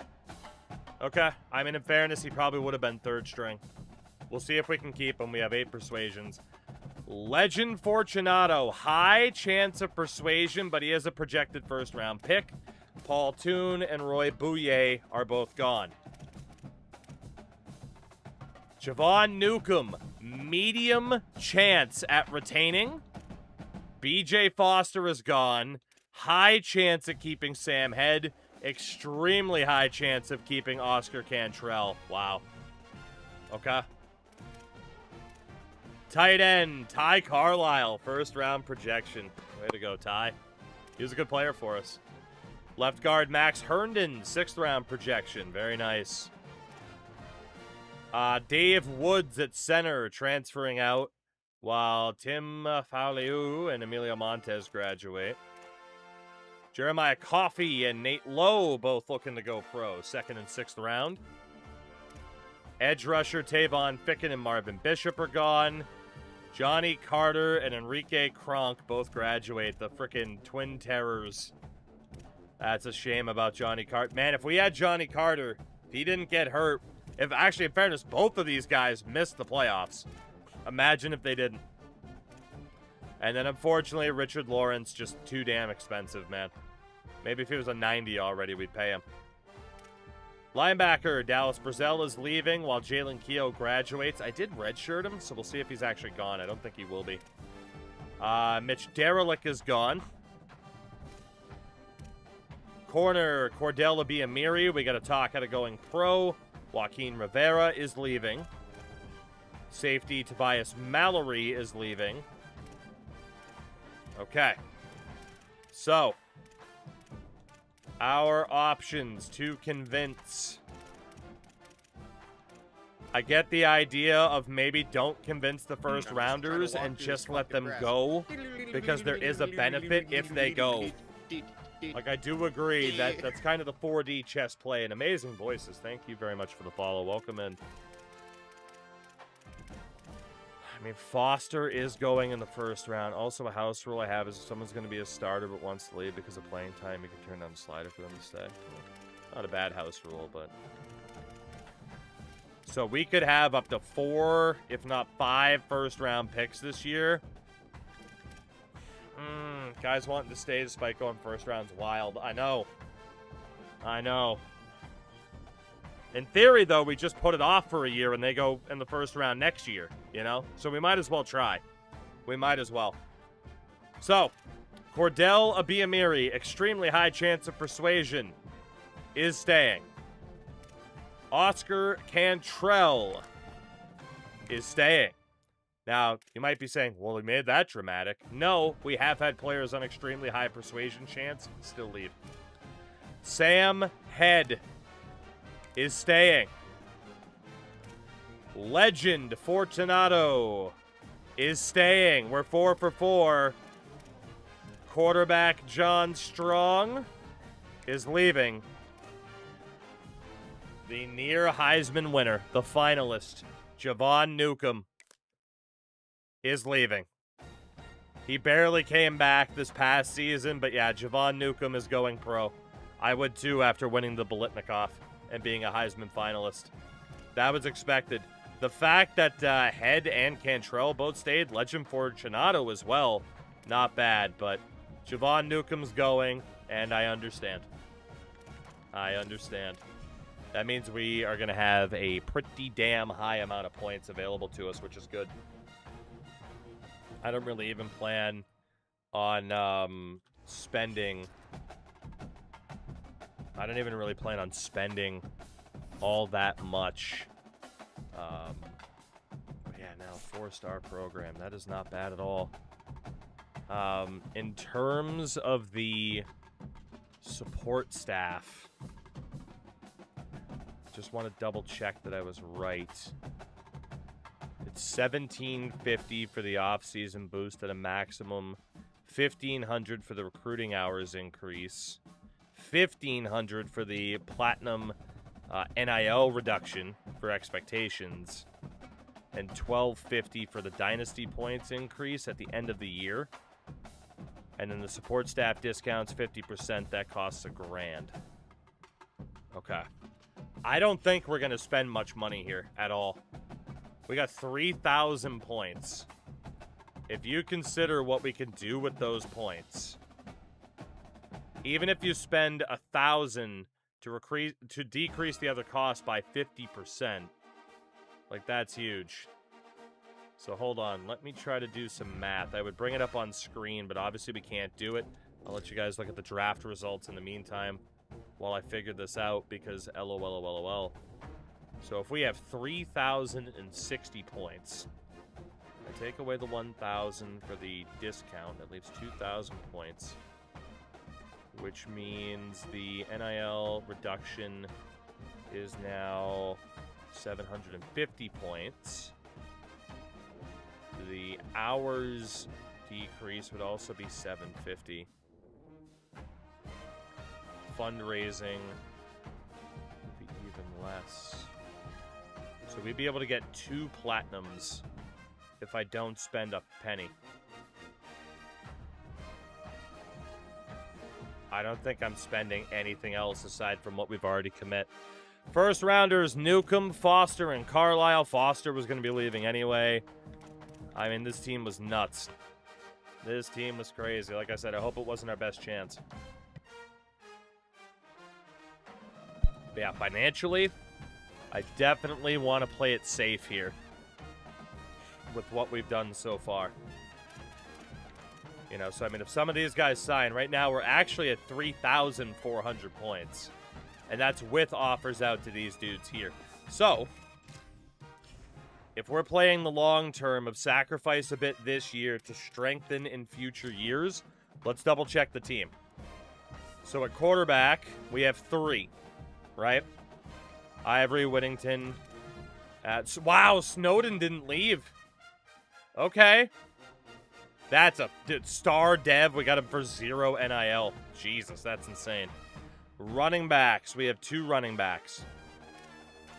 Obviously 0 fullbacks. I don't really care about them. Yeah, because Fortunato stayed. Wideouts. Newcomb was the only one that... Newcomb and Foster left, so we're at 4 wideouts. Right? I'm pretty sure. It was just Newcomb and Foster that left. Tight end wise, Alpha didn't leave either. Dude, to get that player for 0 NIL is fucking crazy. Holy shit, what a win. So we have 3 tight ends.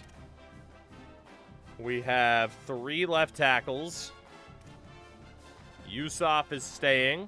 So we have 2 left guards with Herndon out. Alcantara didn't leave either. We have 2 centers. Yes, 2 centers, Wiley and DeVito. Coffee and Lowe are gone. That leaves us 3 right guards and 2 right tackles. Man, we got some big breaks. We have 4 left side edge rushers. We have 5 right side edge rushers because some dudes, Michelle, Woodside, those guys took a pay cut to stay, which I don't hate. And then we have 1 defensive tackle with Russo. Strong side linebacker, Keogh should still be here with Whitaker. The middle, we have 3. And the weak side, we currently have 4. Corners. We have 5 corners at the moment. We have, to my knowledge, 3 free safeties because Castillo stayed. He took the pay cut. That's awesome. And then 3 strong safeties as well, with 1 kicker and 1 punter. So if we cross-reference that with the players we've already recruited, we'll know who to target here. So Catula was 5'10", 170 pounds. He's listed as a backfield threat. I mean, I do think he was, yeah, with the catching, he's definitely a running back, maybe a corner. But let's be honest, he is probably a running back, so that is 3 running backs. Then there is Braylon Kuhn, who's an athlete, but he's definitely a defensive player. He is a defensive tackle. Then there is Laporta and Mabin at corner, so we're definitely good at corner. Did we have anybody else commit to us? Unfortunately, that's right. Shaquez Furio, we know he was an elite dev. He locked us out. Brownlee has us off the board. And then there were some other running backs we were still looking at, but it doesn't look like there's much there.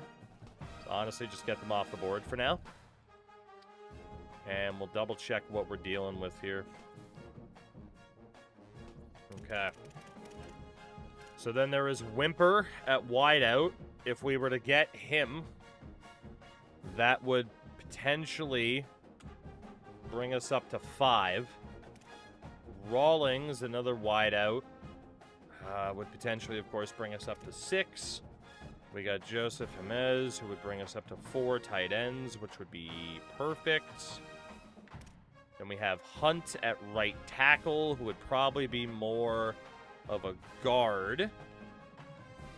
So that would also be a +1 there. Then we have Shembo at tackle. That would be a +1 there. Leon at defensive tackle. That would be our third. And then Gradkowski as a proper linebacker. So if we get all of these guys that are on the board, we're going to be looking pretty good because their NIL money is already factored in. That said, we could spend more and up those contracts, but again, the less we spend right now, the better for long term, because we're still going to have a good team, even with minimal recruits. So maybe one more running back. You're not getting Gradkowski? Yeah, you're right, we're not. Yeah, we're definitely not. Not without boosting up that scholarship a ton. That'd be the only way. Boost the scholarship, start selling him, schedule him for a visit. It would be pretty unlikely. But if we look at our biggest positions of need, I mean, even at linebacker, we're fine. Defensive tackle, O-line. I mean, the good thing is, like, we, even at the moment, if we get none of these guys, we're actually still looking pretty good. But I want to save money. So yeah, Gradkowski, I could probably fight for you, but I'm going to back out. I need the funds. I need the funds. And then Rawlings and Wimper, if the money's not enough, the money's not enough. Screw you. It is what it is. It is what it is. So are there any prospects left over as 5 stars? No. Are there any 4 stars left who were already interested in us? Yes, but he's a bust. There are some, but again, like, if we can save the money, we'll be okay. So, if we go to the portal, I said I don't plan on spending money here, really. There are some 5 stars that are interested, including Richard Lawrence, who didn't really want to leave. It's just not money I think I want to spend. We could do an unbelievable amount of work in terms of our support staff if we just show restraint right now.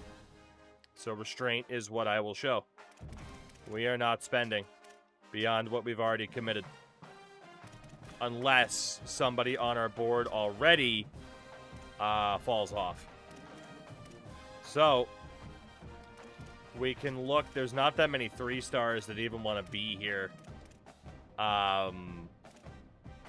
We could look for the guys in the portal that are 3 stars, or we just look for 3-star gems on the outside. You know? That is the question.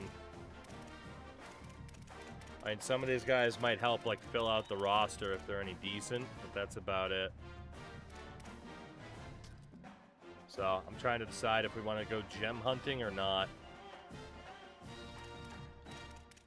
Because obviously we won't be able to see if someone's a gem from here. But, like, there's quite a few 3-star quarterbacks that would take $0. We'd obviously look for the freshmen, but... so if we go back to the prospect list then. Do we want to look for gems at all? Or just focus on the portal? Yeah, not too many of these guys are actually going to be interested. I mean, there's 4 quarterbacks here. You know, would it really hurt? And actually, there's really 2 of them because we already looked at the athletes. I think we try to find the diamonds in the rough if we can. I think we spend all of these hours recruiting and just looking for the gems. So guys like Timmy Wimper, I'm not going to be offering him any more money than what we've offered. We're going to say we're pretty much at our financial limit. It's either these guys sign or they don't. And then once we get that support staff taken care of once, then we'll kind of know what our actual level is long term. But we have to sacrifice an off season, and this is the perfect off season to sacrifice. We've put in the work. We made the Final Four. Now is the time to make the play for long-term stability, because it looks like we're going to be here long-term. Right? It didn't make sense to commit before because we thought, hey, we might leave for Texas or someone like that. The only way we're leaving now is if there is this unbelievable top-tier program giving us the keys to the city, you know? That's it. So, Byron Hunt. Let's see what we can figure out what to sell you on. Oh, that's probably it. So yeah, if we get some of these 4 stars that are left, cool. We're perfectly fine with that. If we don't get these guys, I'm not that upset about it either. If we have a really good team. Even if we lost a Heisman finalist, of course. So, Kishin Shembo. Get you want to sell on playing style. And then the last 4-star is Marcus Leone. Don't know what to sell him on yet. We'll schedule you for a visit next week on Pro Potential. Okay, from there, let's take a look. We already looked at Kopp. James isn't happy, so these 2 3-star quarterbacks, we could use one more. Jeremiah Bostic is terrible. Damian Higdon, not good either. Okay. I'm not too worried then. I mean, 3 quarterbacks should be able to do the job, but if there was an extra to be found there, it was worth looking. Running backs, I could have sworn we already looked, but honestly, at this point, I don't remember. So, any of these dudes that are looking for no money, we can look at. I feel like I would have remembered Cheeseman. I know we had a Cheeseman last year. I really feel like I would have remembered Cheeseman. Anybody intimidated by the competition? Julius Finger, go away. Cliff Corker, go away. Definitely some guys were on the board before. And Shipman was mid-scouting. So, let's see. Brendan Carswell. Carswell that ends well. I really hope Chester Cheeseman is good. And then Britton Labinjo and Quinn McNabb. Okay. Any gems out of this group? Anybody interesting? Quinn McNabb, you can go. Labinjo, you're gone. Tim Graves, get out. Darren Shipman, goodbye. Marcus Lockett, goodbye. Stephen Mundy, born on a Sunday, goodbye. Devin Creer. Can I get 1 half-decent running back, please? Jermaine Carter. Sidney Wilfork is not that guy. Nor is Vince Earl. It's not a desperate need, at least. Like, this is a bonus, right? Chester Cheeseman, he's a gem. Oh, my God, everything's coming up Millhouse.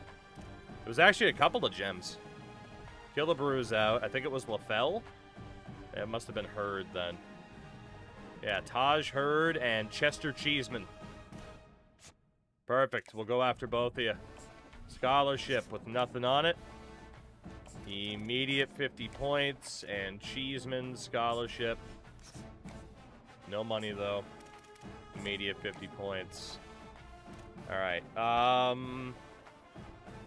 We don't really need to look at fullbacks. I mean, they can be useful, but we have too much to look at. What about the wideouts? What about the wideouts? I'm going to be able to find anybody here that is not garbage. It's tough to remember who exactly we scouted already at this point in the season because we are so far into said season. And that is going to be too many people to look at, so honestly, take these guys off the board. Hopefully I don't accidentally remove somebody who might have been there anyway. I don't think so, though. Let's go by interest status.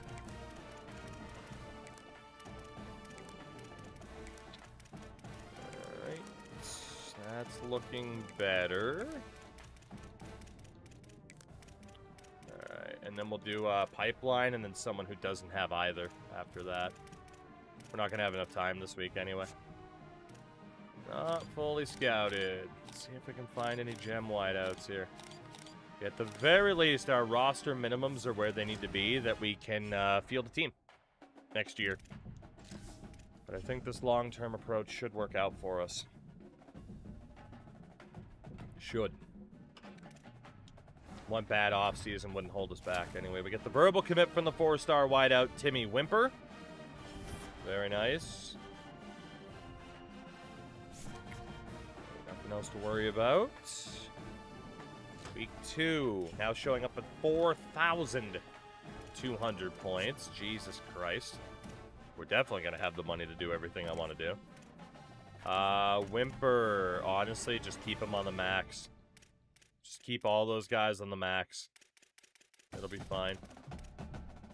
So, not fully scouted. Let's finish up with these wideouts. It's funny because we really only need like 1 or 2 of them at this point, but it'd be nice to get some depth there again. All right, Ekuban is a gem, 87 speed. Why not? Throw a name into the hat there. And we can get you on a visit this week on Conference Prestige. Kumar, also a gem. Okay. There might be more than expected. Kaufman is a gem. Jesus. And there were still a lot of other wideouts to look at. I don't know if we'll waste the time now. We found 3 in that grouping alone. Oh, maybe it is still worth looking, though, just to make sure. So back to wideouts. Anybody in a pipeline that does not have pre-existing interests is what we are looking at next, but that also does not want any money. So like Lane Volk. Ekuban's got interest. That guy has us in 10th. Adonis Delmas. James Ferkser. Big Pony Club is back. Alright, and then for the rest of them, anybody else? Wide receiver university. Potentially. I mean, with the guys and the talent level that we just lost, it makes sense to try to find the best options that we possibly can, you know? I mean, there's no way we're bringing in all of them. But, yeah, I mean, definitely makes sense to look. We have done very well finding 3-star gems in this timeline, so there's a lot more dudes on 0 than I thought there would be. And we'll definitely be looking. See, this is where I'm wondering again, like, is it worth it? There's so many wideouts still to scout, it's crazy.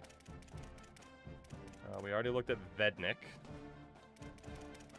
Anybody intimidated by the competition? Apparently not.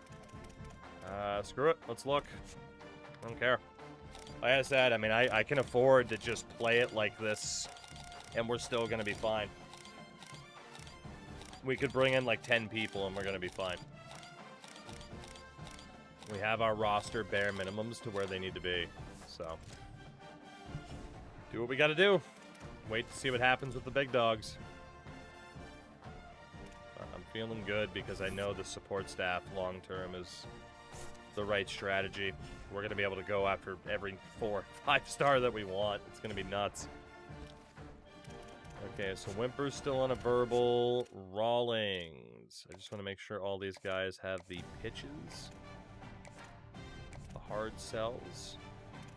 Everybody except for Marcus Leon. Leon. We need the 2 checks. There we go. Clocked in.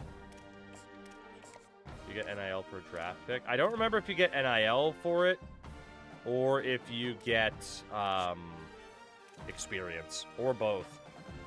Yeah, I don't quite remember. I'd have to double check.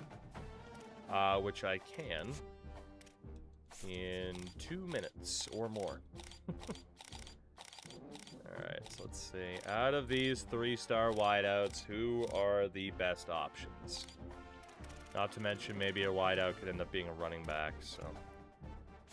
John Brightwell, we don't need you. Actually, we'll go back over here. Lorenzo Marable is gone. Sean Goodspeed is a gem. J.R. Landry. Jamie Liggins. Shaden Adai, son of Joseph. John Brown can go. Randy Kane. Javon Atwell. Mr. Antoine Ayu. Allgaier. Cameron Cantu.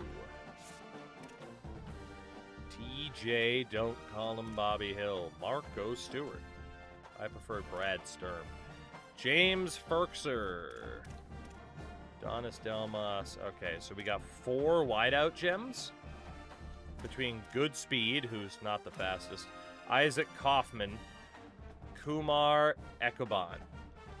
So for the running backs, by the way, I mean, at least Cheeseman's already got 88 speed.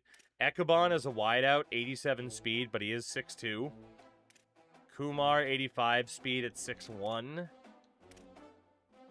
Isaac Kaufman's fast as hell, and then Goodspeed at an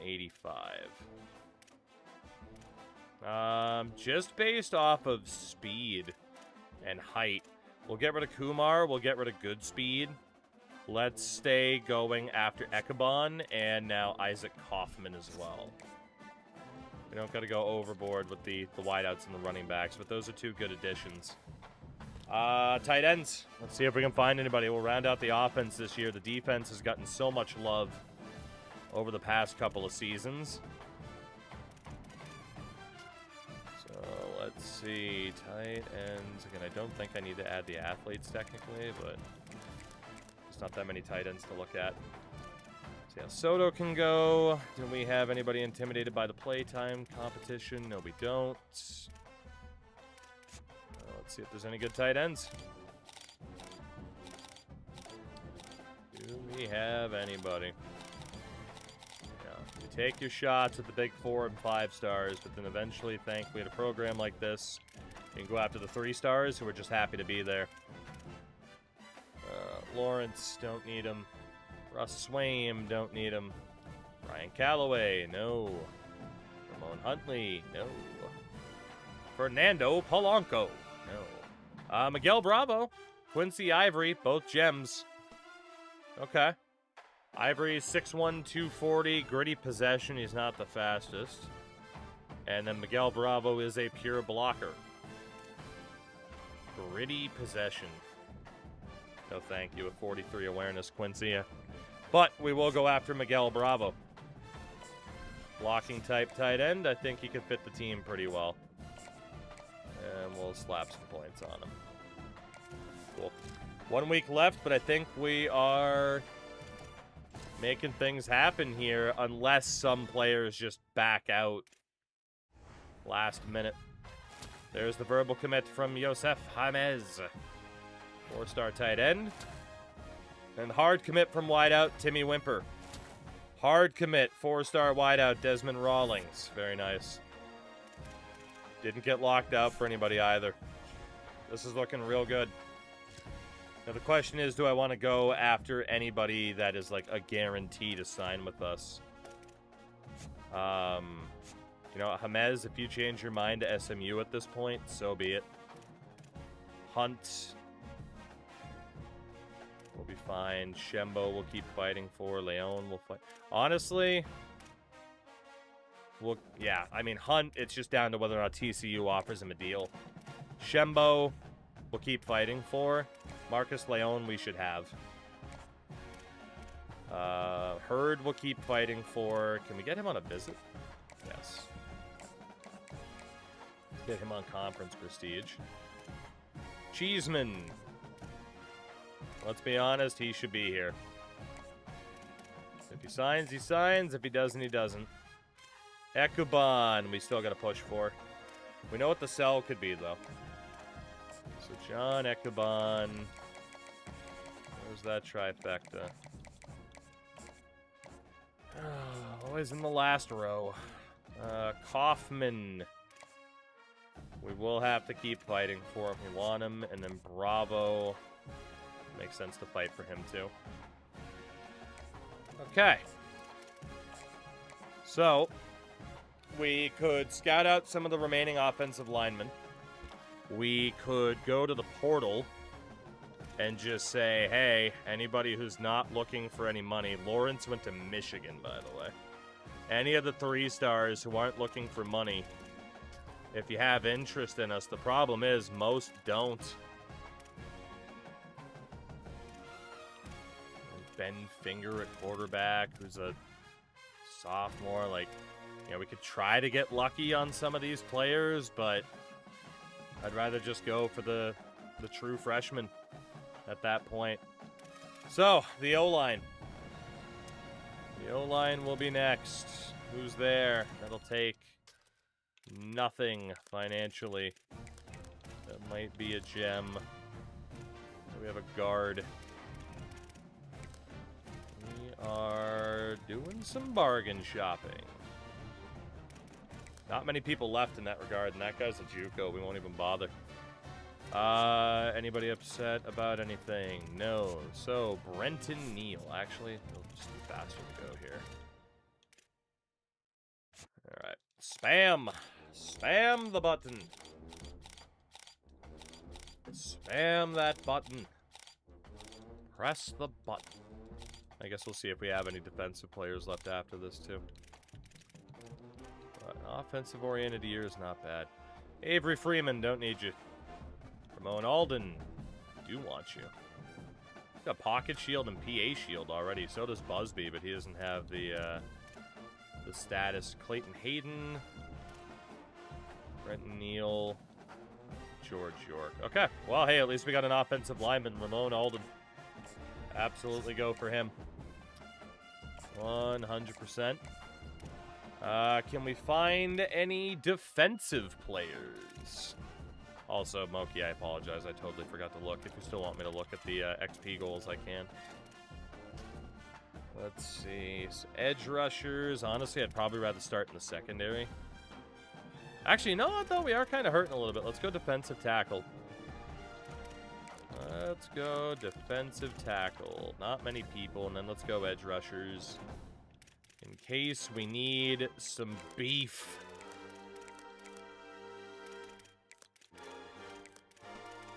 A lot of edge rushers still considering. I need to get the XP for the draft picks. I'm curious to the end. Yeah, that's what I'm saying, is I don't mind double checking, since I forgot to look. Brenton Castile can go. None of these guys are accidentally JUCOs. All right, let's see who we can manage to scout here. Larry Yarborough. We might have enough to scout all these guys. The good thing is, again, linebackers, secondary, we have numbers already, so we can technically afford this. All right, 15 points left. I was about to say you need a DT, but you could run a 3-4, right? There is a defensive tackle in Jay Souls. That's at least one. Let's go to the top of the list. It's easier. Barry Yarborough, you can go. Ryan Kuhn, you can go. Eric Haddad, sorry for your loss. Freddie Donahue is gone. Connor Stack is gone. Devonta Poole, goodbye. Jackson Jean-Pierre, okay. John Williams and Devontae Lynch. Okay, so 2 edge rushers right at the end. Jackson Jean-Pierre and Jay Souls. And we will hope that that is enough. Give me... I mean, both are maybe even set up to be linebackers, but then we could just move linebackers down. Give me the guy that's got clear-headed and team player for the extra 5 points. So we're only targeting 18 people, which is not much compared to what I normally do. Although technically, you do wonder if I could get away with being even a little bit more greedy. But I think we'll leave it at that. We'll play it safe and have a hell of a lot of points left over. I feel pretty good about the way we're playing this right now. Maybe I'll be proven wrong. Famous last words, perhaps, but... We get the 4-star tackle, Kishon Shembo. The 3-star wideout, Isaac Kaufman. Again, if it's a 3-star, they were a gem. Miguel Bravo at tight end. Byron Hunt, 4-star offensive tackle. Marcus Leone, the 4-star defensive tackle. Taj Hurd, 3-star running back. Chester Cheeseman, 3-star running back. John Ekuban, 3-star wideouts. Not bad. Not bad at all. It won't be the highest class in the country, but that wasn't our goal this year, so it didn't need to be. It didn't need to be. I dare say everything's coming up Millhouse. Ohio State had the #1 class in the country. Then it was USC, Georgia, Notre Dame, LSU. Texas was way up there. We are going to be further back at number 30 this year with just 15 players. Perfectly fine with that. Purdue still hanging around like number 41. I don't know if that's normally where Purdue hovers, but I feel like it's not bad. Frank, I believe the potential to be special is still the top one. I think it's potential, world class, then whatever the hell the other one is. But I'm pretty sure potential to be special is still the #1. Let's see how we did here. We went for quality over quantity. Robert Catula, Impact Dev. Impact as well for Taj Hurd. Great exciting special. So, special, definitely, exciting, and then great is that reverse order. Star Dev Chester Cheeseman. Let's go. Hell yeah, Chester. Impact for Timmy Wimper. Desmond Rawlings, John Ekuban. Elite Dev Isaac Kaufman. 3-star gem at the last minute. Elite Dev, 91 speed. God, I love scouting. Oh, I love scouting. Normal Dev for the 4-star. James Bravo, Star Dev. Oh, the team building is so addicting. Byron Hunt. Impact Dev, same for Shembo. At guard, Ramon Alden. I don't even know if he signed with us. I hope he did. Edge rusher, Braylon Kuhn. Impact Dev, Jean-Pierre, and Souls, we don't know yet. Defensive tackle, Marcus Leon. Elite Dev DT, baby. Texas Tech stays as a defensive line factory. Let's fucking go. Impact for Laporta and Maben at corner. Hell yeah. Like I said, we didn't need the most amount of players. We just needed to hit with the players that we did get. We have so much money left over. I'm feeling phenomenal. Oh, this should still be a great season. I can't wait to see how it goes wrong. Quarterbacks, we got Ivory, Whittington, Snowden, and then John Ekuban could technically go quarterback if need be, and I think I will actually put him at quarterback. He's not great, but I need the number. So from there, as per usual, is there anybody in a defensive position or an athlete who cannot tackle? A defensive position or an athlete who cannot tackle. Looks like we're good. All right, so Robert Catula. Right now, we're again looking for offensive players. Like left tackle Deontay Buck, who could go to DT if we need an extra number. Any other offensive players who could actually be on the defensive side of the ball? No. Okay, so the athletes to start. Braylon Kuhn and Robert Catula. We'll check these guys on defense first. Right? If I'm not mistaken. Can't see their tackling from here. Hold on. I feel like I missed accurately spotting somebody. Position. Athlete. Let me just make sure.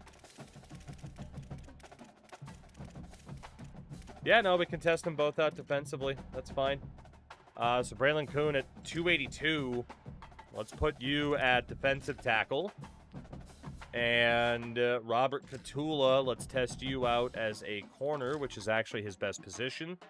And then that left tackle, Deontay Buck. Let's just preemptively put you at defensive tackle. We have had an offensive lineman go DT and do pretty well. And obviously kicker punter, we're good. So let me back out for a second. Do not hit the wrong button. No menu lag. Thank you. All right, so safety. Safety. Everyone looks good there. Everyone looks good there. Corner. Let's move Melvin Dunbar over to safety. That looks good. Jay, I don't know if they're back yet. Thank you for the follow. I don't know if they're back yet. They were supposed to be. But if they're not, that's a very typical thing, isn't it? Very typical thing. Hey, we fixed it. No, we didn't. 15 to 229. Everybody looking good there. Yes. It's even worth buying right now. For Road to Glory specifically, I'm not sure. Hopefully somebody can speak to that specifically. For Dynasty, I'm still having a lot of fun, despite the whole bullshit they tried to pull. But, you know, if you are specifically a Road to Glory player, it might be maybe worth just making sure that they still haven't completely neutered the development. I didn't notice, by the way, Marcus Leon, 6'5", 337. That man's insane. And then edge rushers. Still looking good at edge rusher. Looking very good at edge rusher. Some of these guys could even play DT if we need them. Cool. All right, and then offensively, Drew Clemens. Let's test you out at guard. Byron Hunt. Let's also test you out as a guard. Right guard. Looking good. Centers. Looking good. Left guard. Looking good. Left tackle. Looking good. We'll come back. The tight ends. Jay, like I said, I appreciate it. I'm sorry I can't answer because I myself started... I was thinking of playing Road to Glory, and then I'm like, the nonsense. It's like, yeah, I'm not even going to bother, so I can't speak to it, unfortunately. All right, Joseph James. I know he's 6'6", 216, but man, that is a guy that we might have to test out at wideout. You know? Especially with that speed. Walter's not so much because he's not very fast. We could up the speed, maybe. Yeah, let's see what this guy looks like as a wideout. He could be nuts. Obviously, he could be insane at tight end as well, but still.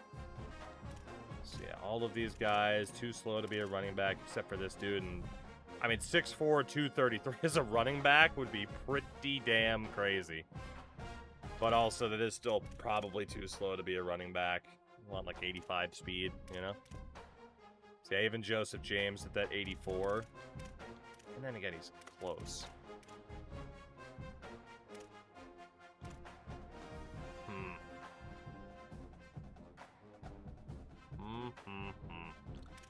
We look like a quarterback. We got the 4 with that Caban over there, who's not good. Running backs. How many of these guys can catch a football? Legend Fortunato now has 99 catching. I know he was an insane running back last year, but he could be absolutely insane. Shaquez Burns can't catch a ball at all. Then Cheeseman and Hurd have decent catching. Let's test out these guys at wideout. And, of course, it moved the one guy it wasn't supposed to. Oh, EA, how does that still happen?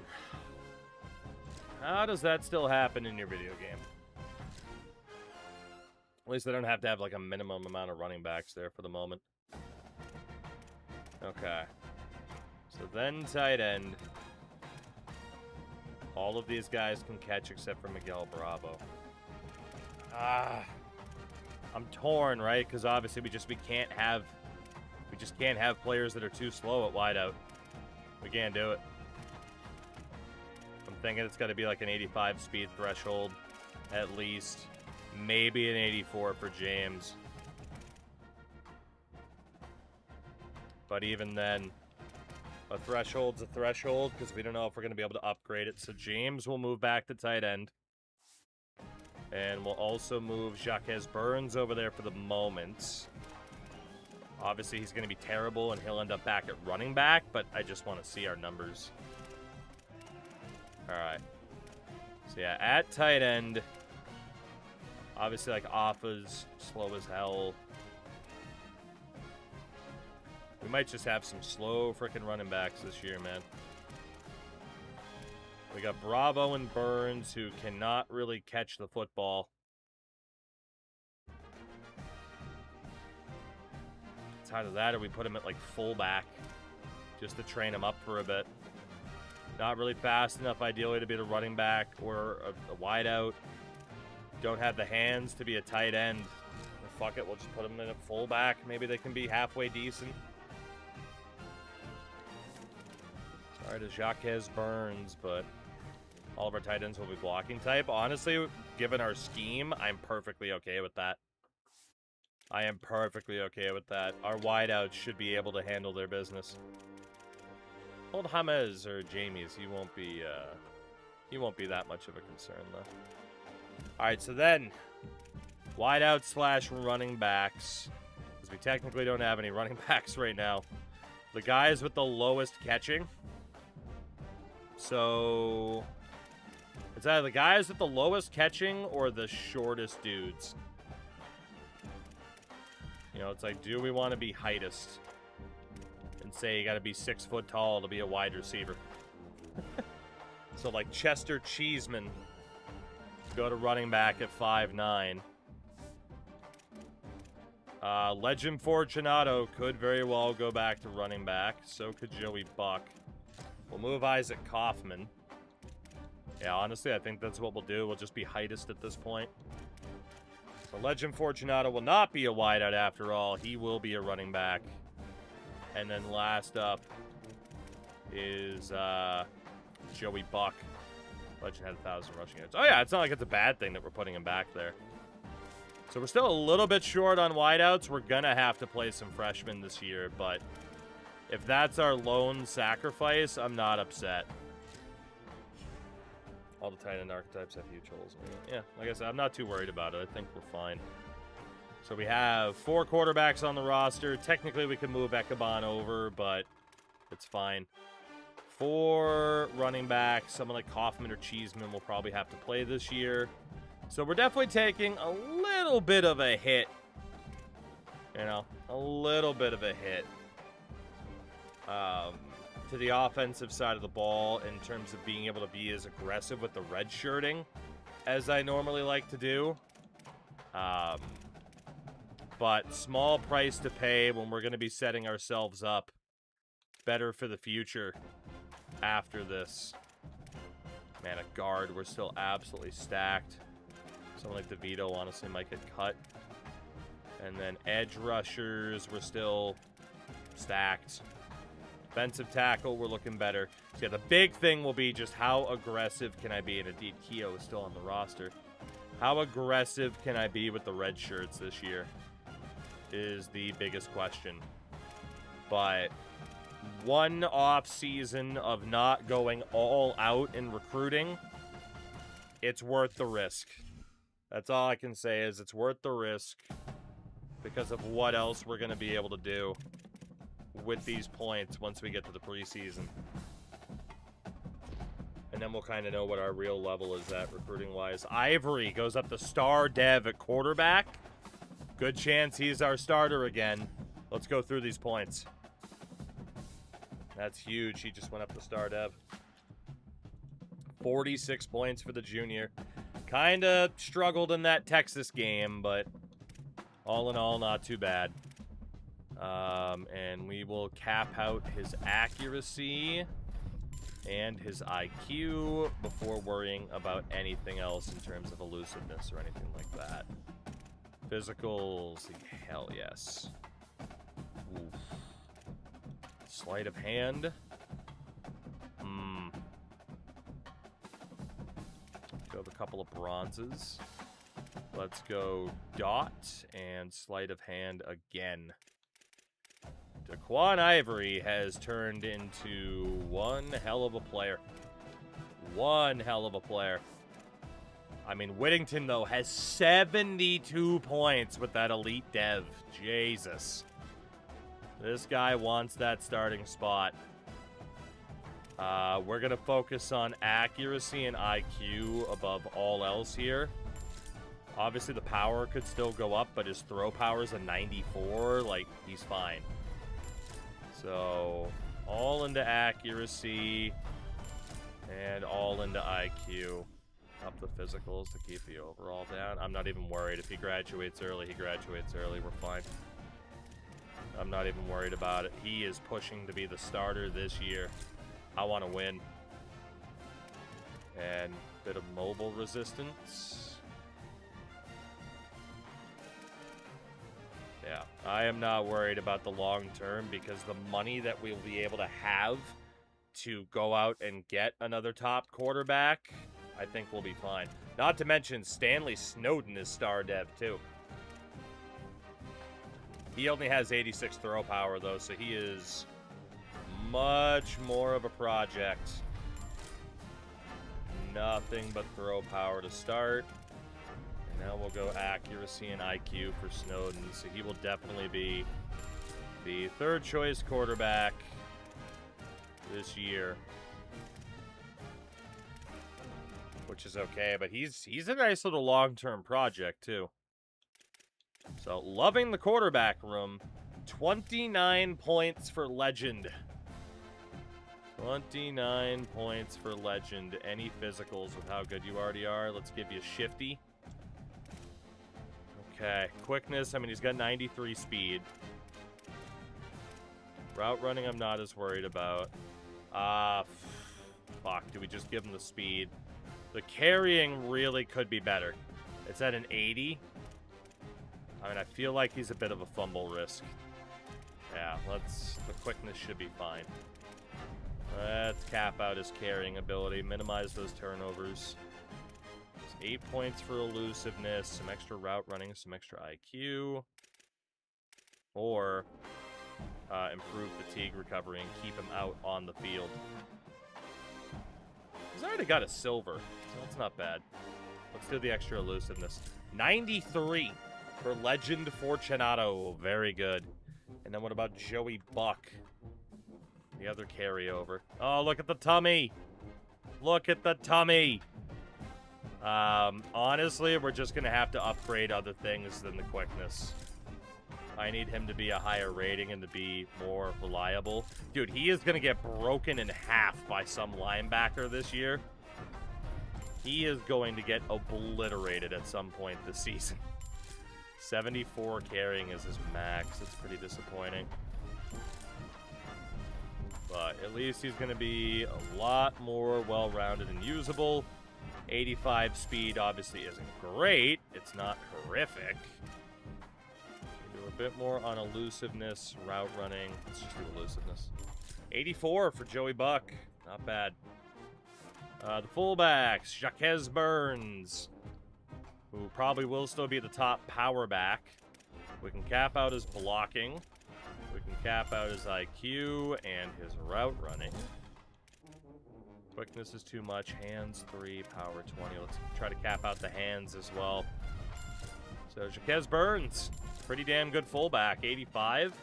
He'll still be a good power back as well. I like that. The wideout, Sam Head. You're the number 1 now, buddy. Had 1,000 yards last year. Any abilities to work with before we go quickness? Jump ball ability. Let's spend a bit on quickness. Okay. So 5 points for hands, route running, elusiveness, and IQ. Let's do elusiveness. 1 on IQ. And protection from hit sticks we can't do. So then let's do...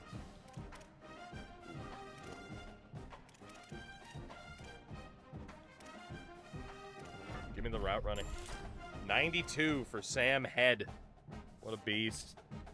Oscar Cantrell. What do we got for Oscar here? Go on IQ. Any physicals? Sure hands. Max that out or add speed. Give us sure hands. Platinum sure hands for Oscar Cantrell. Let's go. Let's improve his catching overall. Let's improve his route running. And that's going to be that, barring another physical. 89 for Cantrell. And then DeMarco Wakefield. Gonna need this guy to step up a little bit this year. Go for the IQ. We'll cap out the elusiveness. Any physicals? Yes. Let's go downhill. Balanced. Downhill. Downhill. Fuck it. Give him the abilities. Maybe he'll stay around for his senior year and we'll make him that much better. Not bad, DeMarco. I don't know who's playing quarterback for us this year, but they're going to have targets. And an Alpha came back for free. Platinum Pocket Shield. Hell yes. With outside shield as well. So we can do hands, route running, or a little bit to quickness. Actually, we can do one of each. Let's do a little bit to quickness. That got him to 70 speed. It's not great. It's better than what it was, and we'll improve his route running. It's an 83 for Alpha. What about James Robert, who I think also has sure hands? Any other physicals, James? Yep. Love that. We can improve his quickness. We might as well. And then 5 points. Let's go with his elusiveness. I am still really liking the way this offense has turned out. Walters has 46 points. This is going to pretty much be all into speed. Yeah. There's no way he has any physicals. We put it to quickness. Maybe eventually we can transition him over to a running back. 79 speed. No physicals. Well, there you go, Anthony. Let's try to be useful. Left tackle, Maurice Boyko. Man, it feels like you've been here forever and you are only a sophomore. Figure that out. What's up with that footwork? Any physicals? No. We'll go pass blocking, run blocking. A little bit to footwork. Now any physicals? Yes. Pocket shield, outside shield. Tremendous given that he plays tackle. A little bit of pass blocking, a little bit of run blocking. Inside shield. 86 for Boyko. Dude's a beast. What about Manny Book, who also feels like he's been here forever and just kind of sucks? Because he does. We can work on run blocking. Inside shield. Round and pound. Keep working on that run blocking. Alright. He'll be good for his senior year at least. Again, using those abilities, that is how we've been able to keep some people for so long. And a little bit of luck. Roy Yusuf. No physicals. 6 points there. Alright. Run blocking. Run blocking and run blocking. Dude, Yusuf. I mean, he's so expensive. But he is an absolute monster. Let's go with some points on IQ. 91 for Yusuf. Hell yeah. What about Cesar Alcantara, who agreed to come back for no money? Love when players do that. Option shield. I didn't need that. It's platinum, though. That's fun. A little bit of footwork. A little bit of footwork. A little bit of IQ. Any other abilities? No. Could do a power boost. Let's do that. He does have 2 platinums, outside and option shield. I don't think we'll be using him, though. At least, well, it is his senior year, too. But, I mean, if Yusuf gets hurt, like, we have depth. Tim Fa'oliu, who ended up coming back. I thought he was gone. Footwork. Might be a situation of having a guard play center again, to be honest. We'll see. Let's see. Timmy. Let's upgrade that pass blocking. I actually didn't mean to do that. A little bit on footwork. A lot of it on footwork. Okay. 79, Tim. It's okay. It's not amazing, especially for a senior. What about Casey Wiley? 61 points. So that'll be a lot on IQ and footwork. Neat. Casey might be the guy at center then. Any physicals off of that? Nope. Alright, time for a bunch of footwork improvements. Still nothing.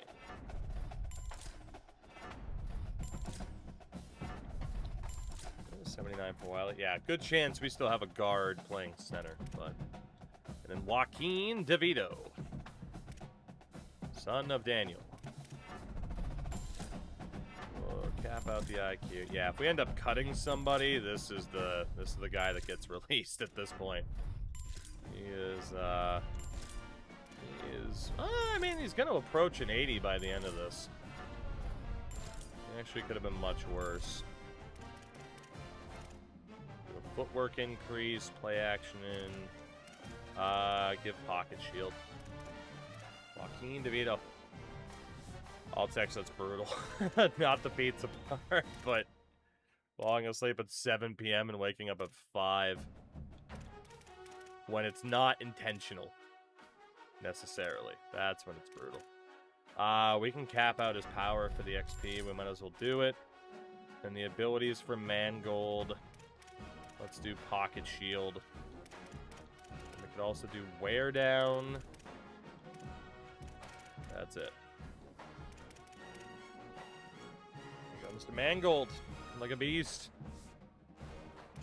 7 p.m. part definitely wasn't intentional. Reminds me of, like, back in the day, like, I used to get out of school and I'd fall asleep at, like, 3 o'clock, still in, like, my hoodie and jeans.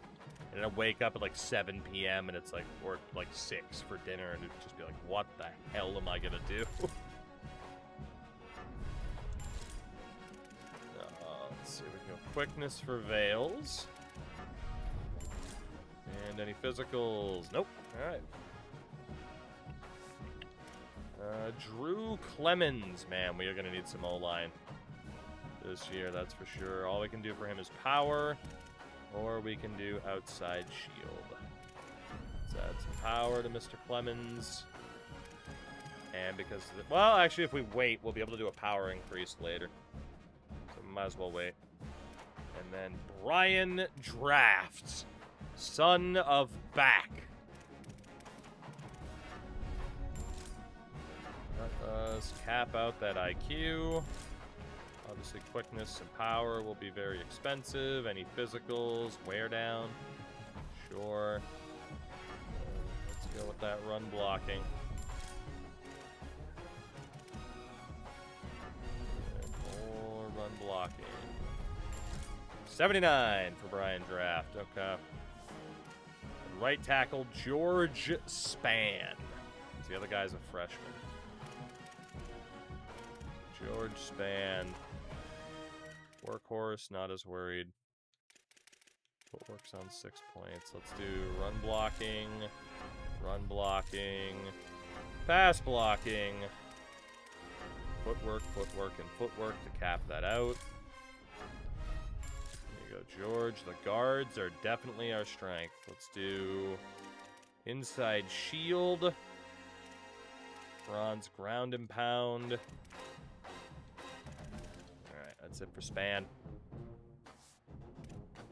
Defensively, manual handy. As opposed to, as we talked about last night, the semi-automatic handy. So we got power, quickness, and then IQ. Any abilities? Duress, yes please. Pocket disruptor, yes please. Duress, yes please. Pocket disruptor, yes please. Alright. Yeah, the fully automatic handy, I mean, you know, that just goes without saying. Finesse moves or quickness for Baskerville? We'll go finesse moves. Kind of surprised he's still here, but he is. Still no abilities. Kind of got slowed down by injuries last year. Damn, I knew that cap was going to go. 81 for the Baskerville. Can't believe he is a senior. Marcus Byler. Mr. Byler. That'd be called the audible. So I've heard. Now, I heard you can have a rib removed for that. Alright, bunch of XP caps for Byler. That's awesome. And then physicals, pocket disruptor, inside disruptor. Ooh. Pocket disruptor.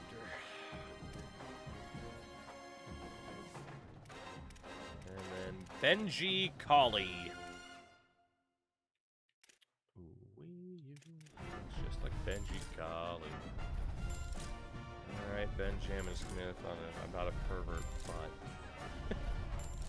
Always good when you have to start a sentence with, hey, I'm not a pervert. But. That's a good line to open up a joke comedy-wise, though. I respect that. It sounds kind of familiar, too. But. No name is coming to mind. Benji Colley. Not bad. Not bad. JJ Lieberman. That sounds very familiar, but I can't picture him in that. Hold on. Now we must Google.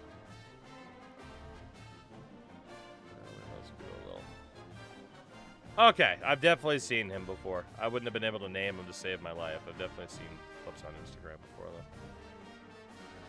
A good amount of my Instagram is just stand-up comedy, to be honest. Juan Maslinski. Juan. Let's cap out your run stopping because I want the extra XP. Aside from that, any physicals? Takedown. Alright. Finesse moves on 6.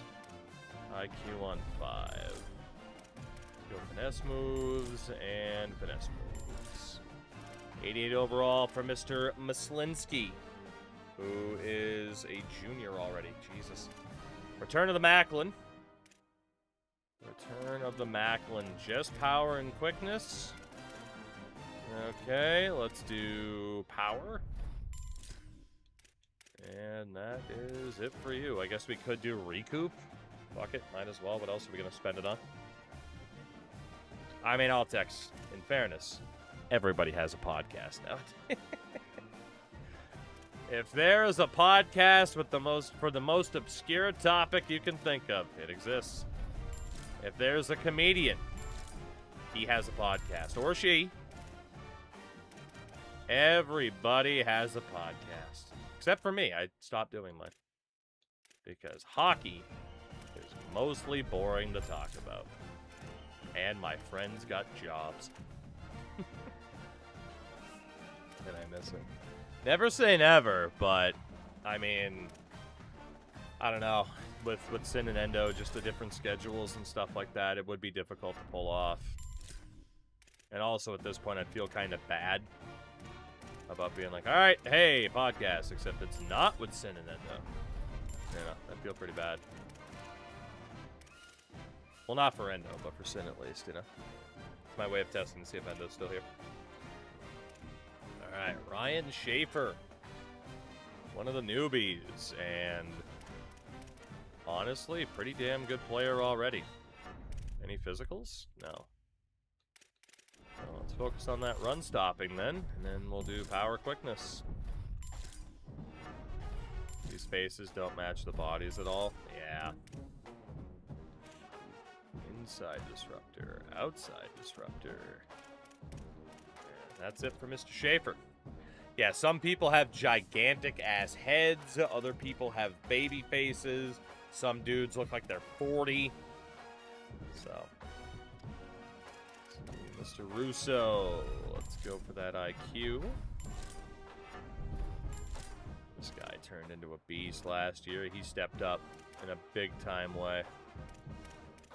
Alright, so 5 points there, 5 points there, 5 points there. Let's do pass rushing. Let's do a zoom in on his tummy for some reason.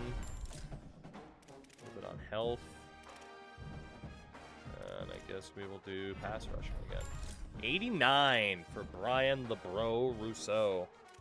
And what about Deontay Buck? We got 2 bucks on the team. I'm like The Rock. I got $2. What can I buy with $2? One-way ticket to my dad getting me a job. Might as well cap out the IQ.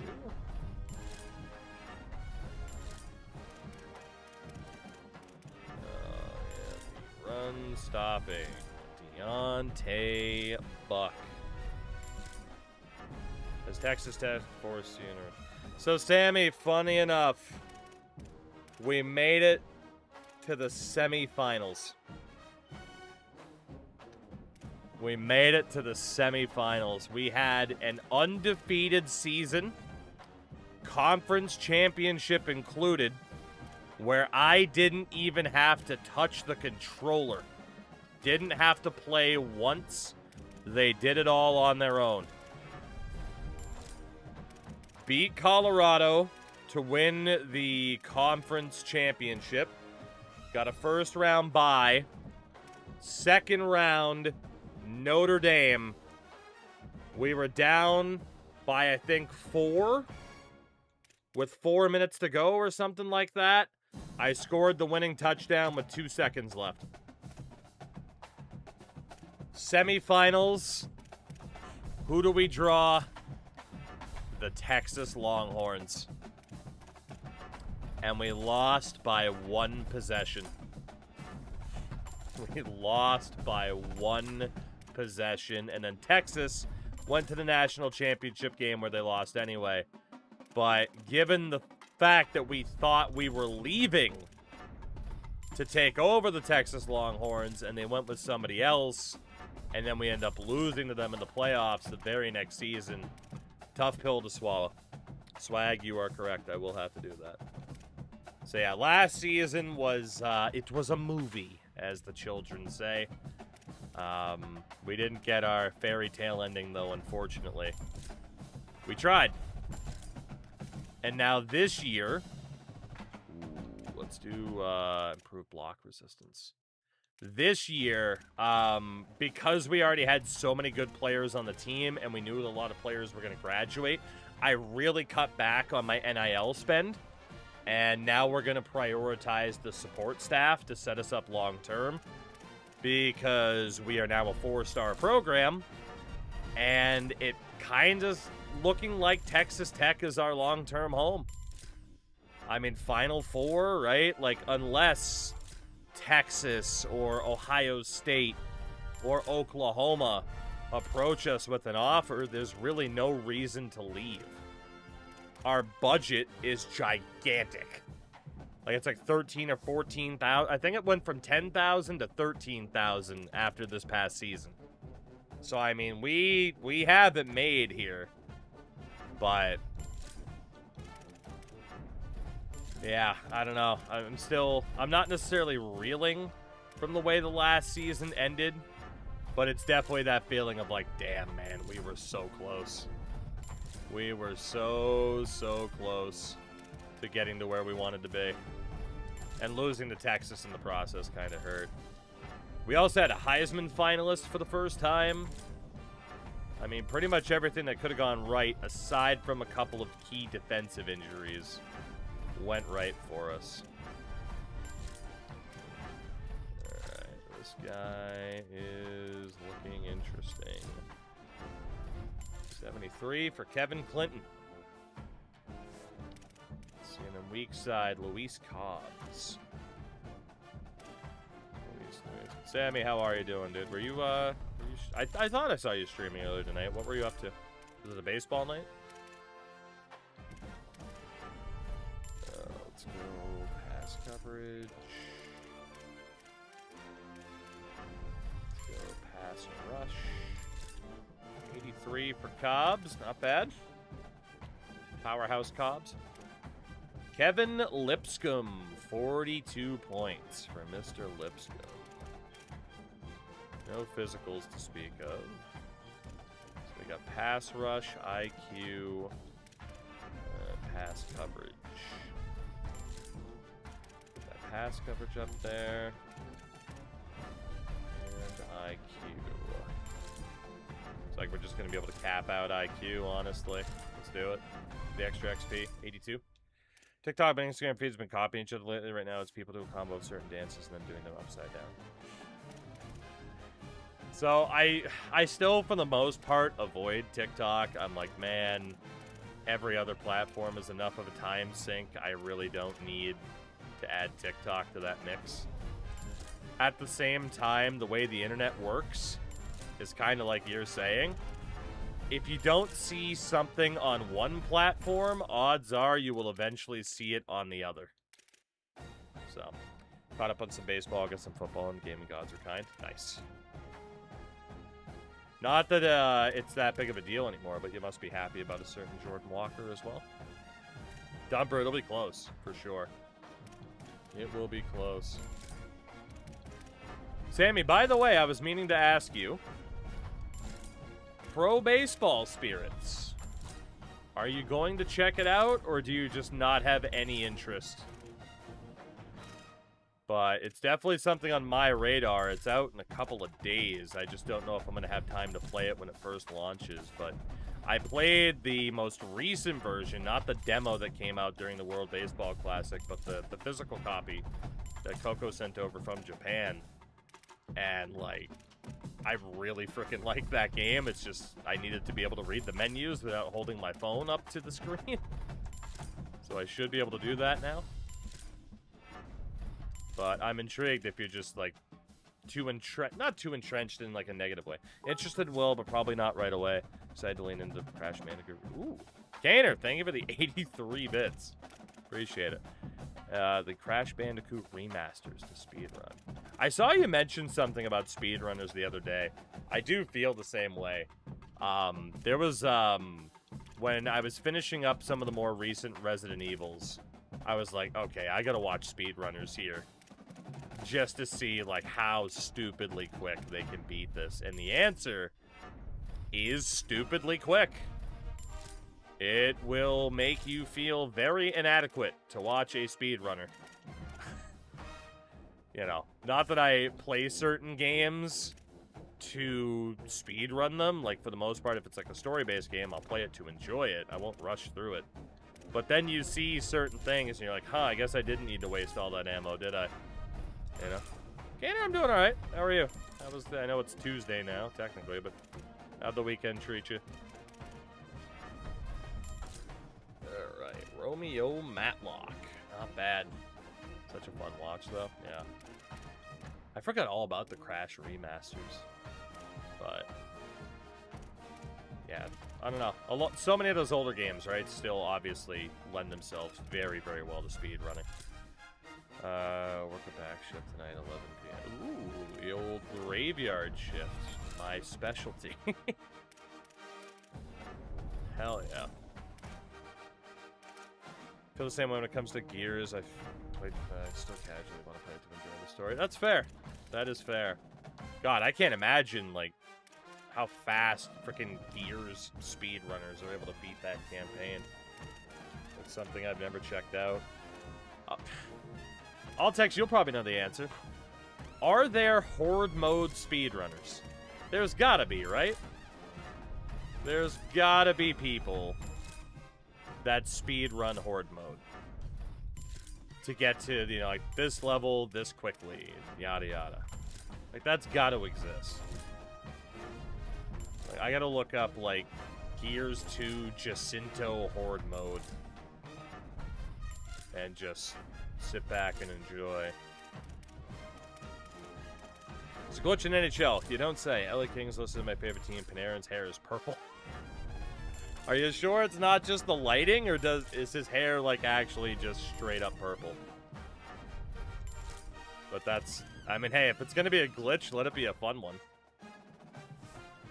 You know, maybe Artemi Panarin wants purple hair. It's purplish blue. Interesting. You know, they play Horde with some crazy setups. I don't know if I consider that speed running. Yeah, the amount of time I spent on Jacinto especially, running Horde mode either with a buddy of mine or even attempting it solo. I can't imagine how much time I put in. Can't imagine. And I don't regret a second of it. Not a single second of it. Alright, Castillo, man, this has got to be the year. This has got to be the year. It's quickness or power, that's it. So off that power a little bit, right? Any abilities off of that? No. For an elite dev, he just never quite panned out the way I wanted him to at that position. What about Greg Pete? They brought Jacinto back. That they did. That they did. Let's cap out the hands. Quickness is going to be too much. Let's do a little bit of run support. This guy's got noodle arms. Let's do layout and house call. So much house call. The doctor is in. I think Gears 4 specific. Really? Again, I kind of burned out on Gears by the time 4 was a thing, so I didn't really experiment with it all that much, but maybe I should go back. Maybe I should go back. Which sucks, because again, like, if you were to have the data of, like, what's my most played game around like 2008, 2009, 2010, it was hockey and Gears 2. Like those were my games above anything and everything else. Is that a Darlene joke? Kaner, yes it is. That is indeed a Darlene goat head. One of the most prized jerseys of the collection, honestly. Not even necessarily because it's Darlene, but just because I was so happy when they brought back the goat head as an alternate. Because, like, I don't know, some CCM jerseys back in the day just weren't comfortable. But the Adidas, much better, especially for the collar. Some of those CCM jerseys, I have some examples, but yeah, well, here. Some of these CCM jerseys, the collar just sucks. It's so, like, it's so thick. And tight around the neck. We'll make all text stay so we can flip that. So, it's better as a main logo. More, how many C's? Yep, there you go. Moki, I don't necessarily disagree, right? Especially, too, because it's like the Buffalo Sabres, and it's like, well, we have an actual buffalo on the logo, but our team isn't called the Buffalo, but then there's swords, aka sabers, by the Buffalo. Like, it's just, it's kind of weird. It's kind of weird, you know? I've been more comfortable flexing that lately about the championship thing. Fair. Very fair.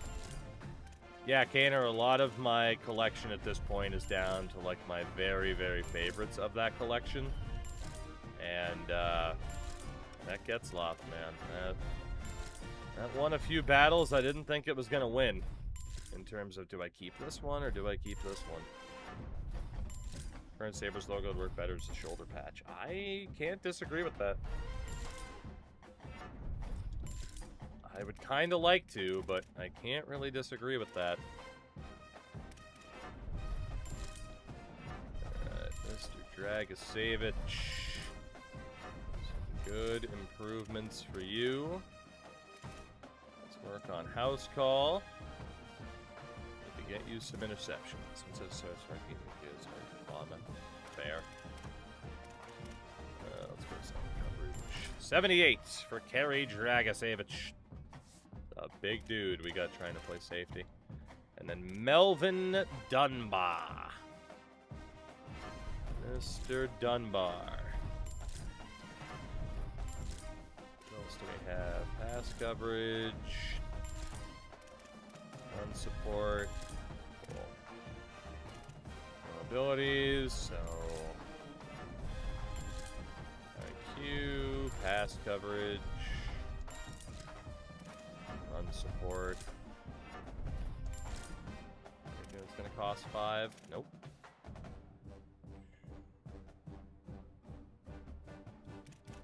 Politics, what are the odds, huh?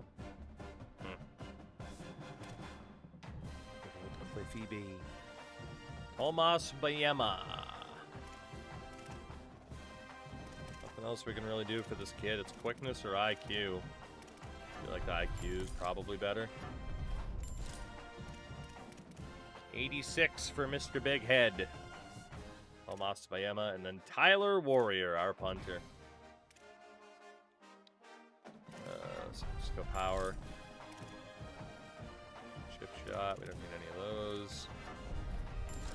Power, power, and more power for the punter. That was 99 kick power. Jesus. All right, well, the trading results certainly went well for this team. This team should be pretty damn good still, not to mention a now 99 power punter. So I'm feeling pretty good about this team and hopefully some repeat success for next year. We might even have a quarterback controversy. We also got some coach skills. Altex, yes it is. So tactician... I know I wanted to spec into something here. I mean, honestly, just in general. What's the next one that makes the most sense? Juke and spin for wideouts. Trucking, break tackle for running backs. Quarterback throw on the run, change of direction. Give me the trucking and break tackle for the running backs. That's fine. That's fine. Didn't want to go to custom conferences. We are going to stay here. We are going to stay here. We're not going to mess around with anything yet.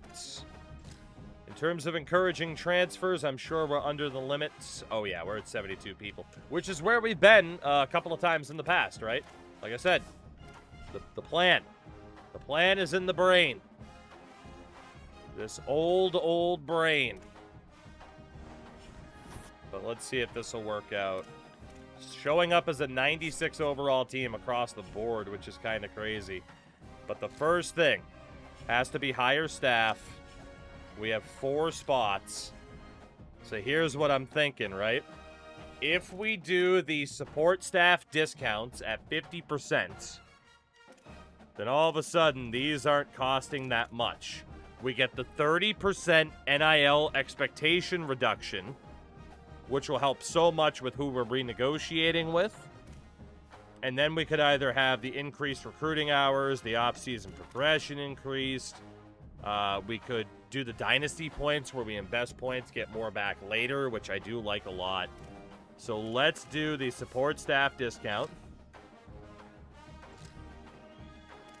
And now we will do the reduce NIL expectations. Dude, we're still going to have points left over, too. Holy shit. I told you I probably underspent to make sure that we could get everything here. Wow. So eventually we're going to have all platinum here. So there's the Dynasty point increase, 625 to get 1,700 back. I mean, Jesus Christ. So then which one?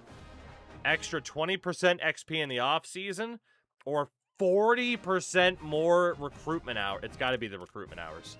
It's got to be. That'll leave us so much time to scout, so many points to put on people towards the end. And then if we can get the off-season one, technically, which I can afford both of these, we just don't have the prestige. Let's go with those hours. Although an extra 20% XP. Ooh, the extra XP or the extra hours. We already got plenty of hours. I want to see actually how many hours we have. But yeah, this is why we kind of took, you know, our foot off the gas a little bit. To get these platinums and really help us out long term. How? Well, in fairness, we're not going to get the accurate representation of the amount of hours for this week. Fuck. We already get plenty of hours. I mean, there could be more, though. There could be more. There could always be more. I mean, an extra 20% off-season development. I gotta be honest, I'm leaning the hours. Maybe I'm wrong. I'm sure this one's technically better. I'm leaning for the hours for the moment. Help us get the higher quality dudes instead of just making the guys that we already have that much better. Because we're going to want the quality. We're going to want to be able to scout people out. Think about all those 4-stars that we never get to scout because we don't have time. So we still have 1,100 points left over. That's how badly I underspent. That works for me. But now we got a hell of a lot of points to spend in the future. Plus the points we'll get back later on. And then, I mean, facilities, I gotta be honest, again, like, I don't feel like people get hurt enough to warrant the usage of these at all. Like, they're just, and especially because the lifespan's only like 4 weeks or some shit. Like, fuck that. I don't view those as worth it at all. I can't imagine ever wanting to spend money there.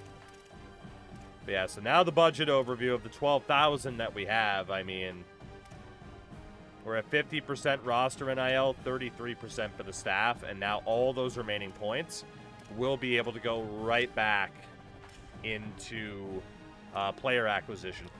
Which, speaking of which, if we look at recruiting here, we got 5-stars who are interested in us right out of the gates. A lot of them. We won't even bother looking at the guys that we know probably won't want to come here. We have 2,800 points to spend this year in terms of NIL. Holy God. So yeah, I mean, we'll definitely be able to look at those 5-stars. And then honestly, I mean, 4-stars? Where do we even start? There's a crap load of athletes. I mean, goddamn. Maybe anybody that has us in like a top 3 position. Only a couple of quarterbacks that are interested in us. Anybody have us in the top 3? Otherwise, we might have to say top 5. Okay, quite a few of these 4-stars. It's going to be a little bit more of a battle. But we can make that work. O-line's a little bit short. Alright, yeah, I think we'll have to start. Okay, DT Fatele Mahelona has us up there. Anybody else? No. Alright, that's okay. Okay, we can make that work. So now we know we can just go to any. It's fine. So we will just go probably with the most interested players and start there. Let's just go with the most interested dudes. And of course, we're going to have to cap it at the top 8 interest for the moment. And let's scout out these some of the guns. Including Ronnie Moffett. Why do so many players have the pencil-thin mustache? Like, I guess that... Is that coming back? Did I miss that memo? Is that apparently back in style? Oh, Timotei Tatupu. Alright. So yeah, we'll be able to go after the best of the best here. For these 5s and 4-stars. At least in terms of those who are interested in us. That is pretty nice. Yeah, we're going to get away with being able to scout out all these dudes as well. For white linebackers and linemen. Alright, so... Anybody in this group a bust? There is a gem, Lionel Humphreys, of a right tackle. Which is outstanding. Also another right tackle, Glenn Spears. So a couple of gem 5-star offensive linemen.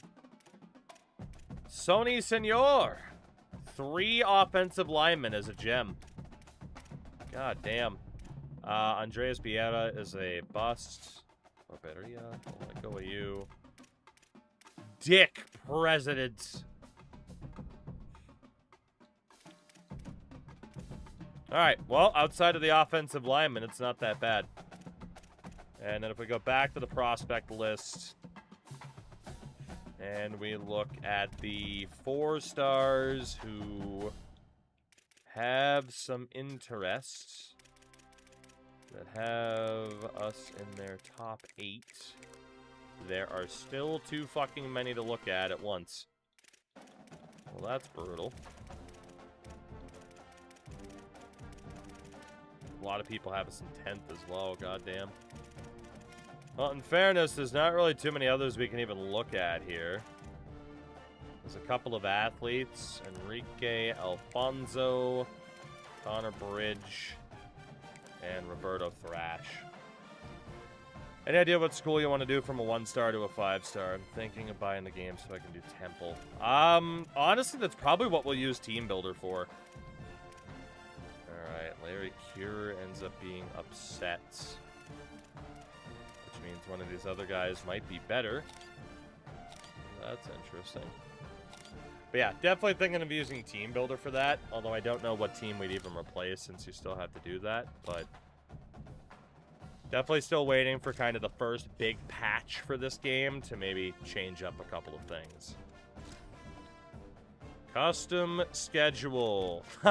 Tulane, North Carolina, FCS East. We do play TCU and Colorado this year. Instead of FCS East, I don't think we've played UMass. What about 1-stars? 1-stars shouldn't even be all that threatening, right? You know, we'll play San Diego State. We'll go say hi to Sammy. Instead of North Carolina, who else do we have for 1-stars that we could beat down on? FIU, who have had a Heisman winner in this timeline. San Antonio. UAB. Just trying to think if there's anybody there who's going to be the coordinator. Went to Virginia. He did, but I mean... Oh man, Purdue's 2.5-star. I mean, he did, but just because my coordinator left doesn't mean I want to beat him down, you know? Let's kick Brett Favre's ass. Southern Miss. And then, you know, we love Tulane. We don't want to hurt Tulane. We could go for the Chanticleers. I think we already went to Louisiana Tech. Vandy? Definitely go for Vandy. San Antonio. The best college on earth. Temple, according to that one guy. Poor NIU. I would play NIU all the time if it meant that I could give them money to have to play them. Fuck it. Let's go with the Chanticleers. Get some road games in there. Before playing Colorado and TCU as the preseason ranked opposition. And then aside from that preseason top 25, we are number 5 in the country behind Nebraska, Texas, Oklahoma, and LSU. We're actually ahead of Ohio State to begin this preseason, which is genuinely bonkers. And then conference standings, just to check ratings. ASU at an 84, BYU at an 84, Colorado's an 87, K-State at an 81, TCU at an 89. So, I mean, there's definitely some lower-level programs here at this point. Oh, man, Fortunato and Head are Heisman favorites to start the year. Yeah, it's not a complete pushover conference, basically. And then preseason All-Americans, Legend Fortunato, first team. That's nuts. And then Big 12, look at Texas Tech. Whew. We got some additions. Man, like our entire secondary. Okay. Okay. Apparently we can play defense. We are going to have to go through the red shirts and everything and set everything up. But bottom line is this team's looking great. And I could have spent more money last year. But, like, seriously, like, Whittington's at an 88. Do we take the starting role away from Daquan Ivory? I don't know. There's going to be some tough choices. We're going to have to figure all that out. Unfortunately, my sweet, beautiful people, I do kind of need to call it there, so we'll just save the red shirts for later. I need to get to bed at a, well, not completely horrific time. Right now, it's still going to be an awful time, but it's not going to be completely horrific, and that is the key. So, thank you all for hanging out, of course. I do appreciate it. We will be back tomorrow for more of the same shenaniganery, because it looks like the goal now is to win a national title at Texas Tech. Whether or not we're going to be able to do that, I don't know. But we're going to try. So until tomorrow, everybody, take care of yourselves. Brush your damn teeth. It is important. Brush your damn teeth. I am trying to find someone to raid on the way out that is ideally playing some Dynasty. And we'll just go back to Boss Ross. It's fine by me. It's fine by me. So, good night, goodbye, good day, good evening, whatever it may be. Good night.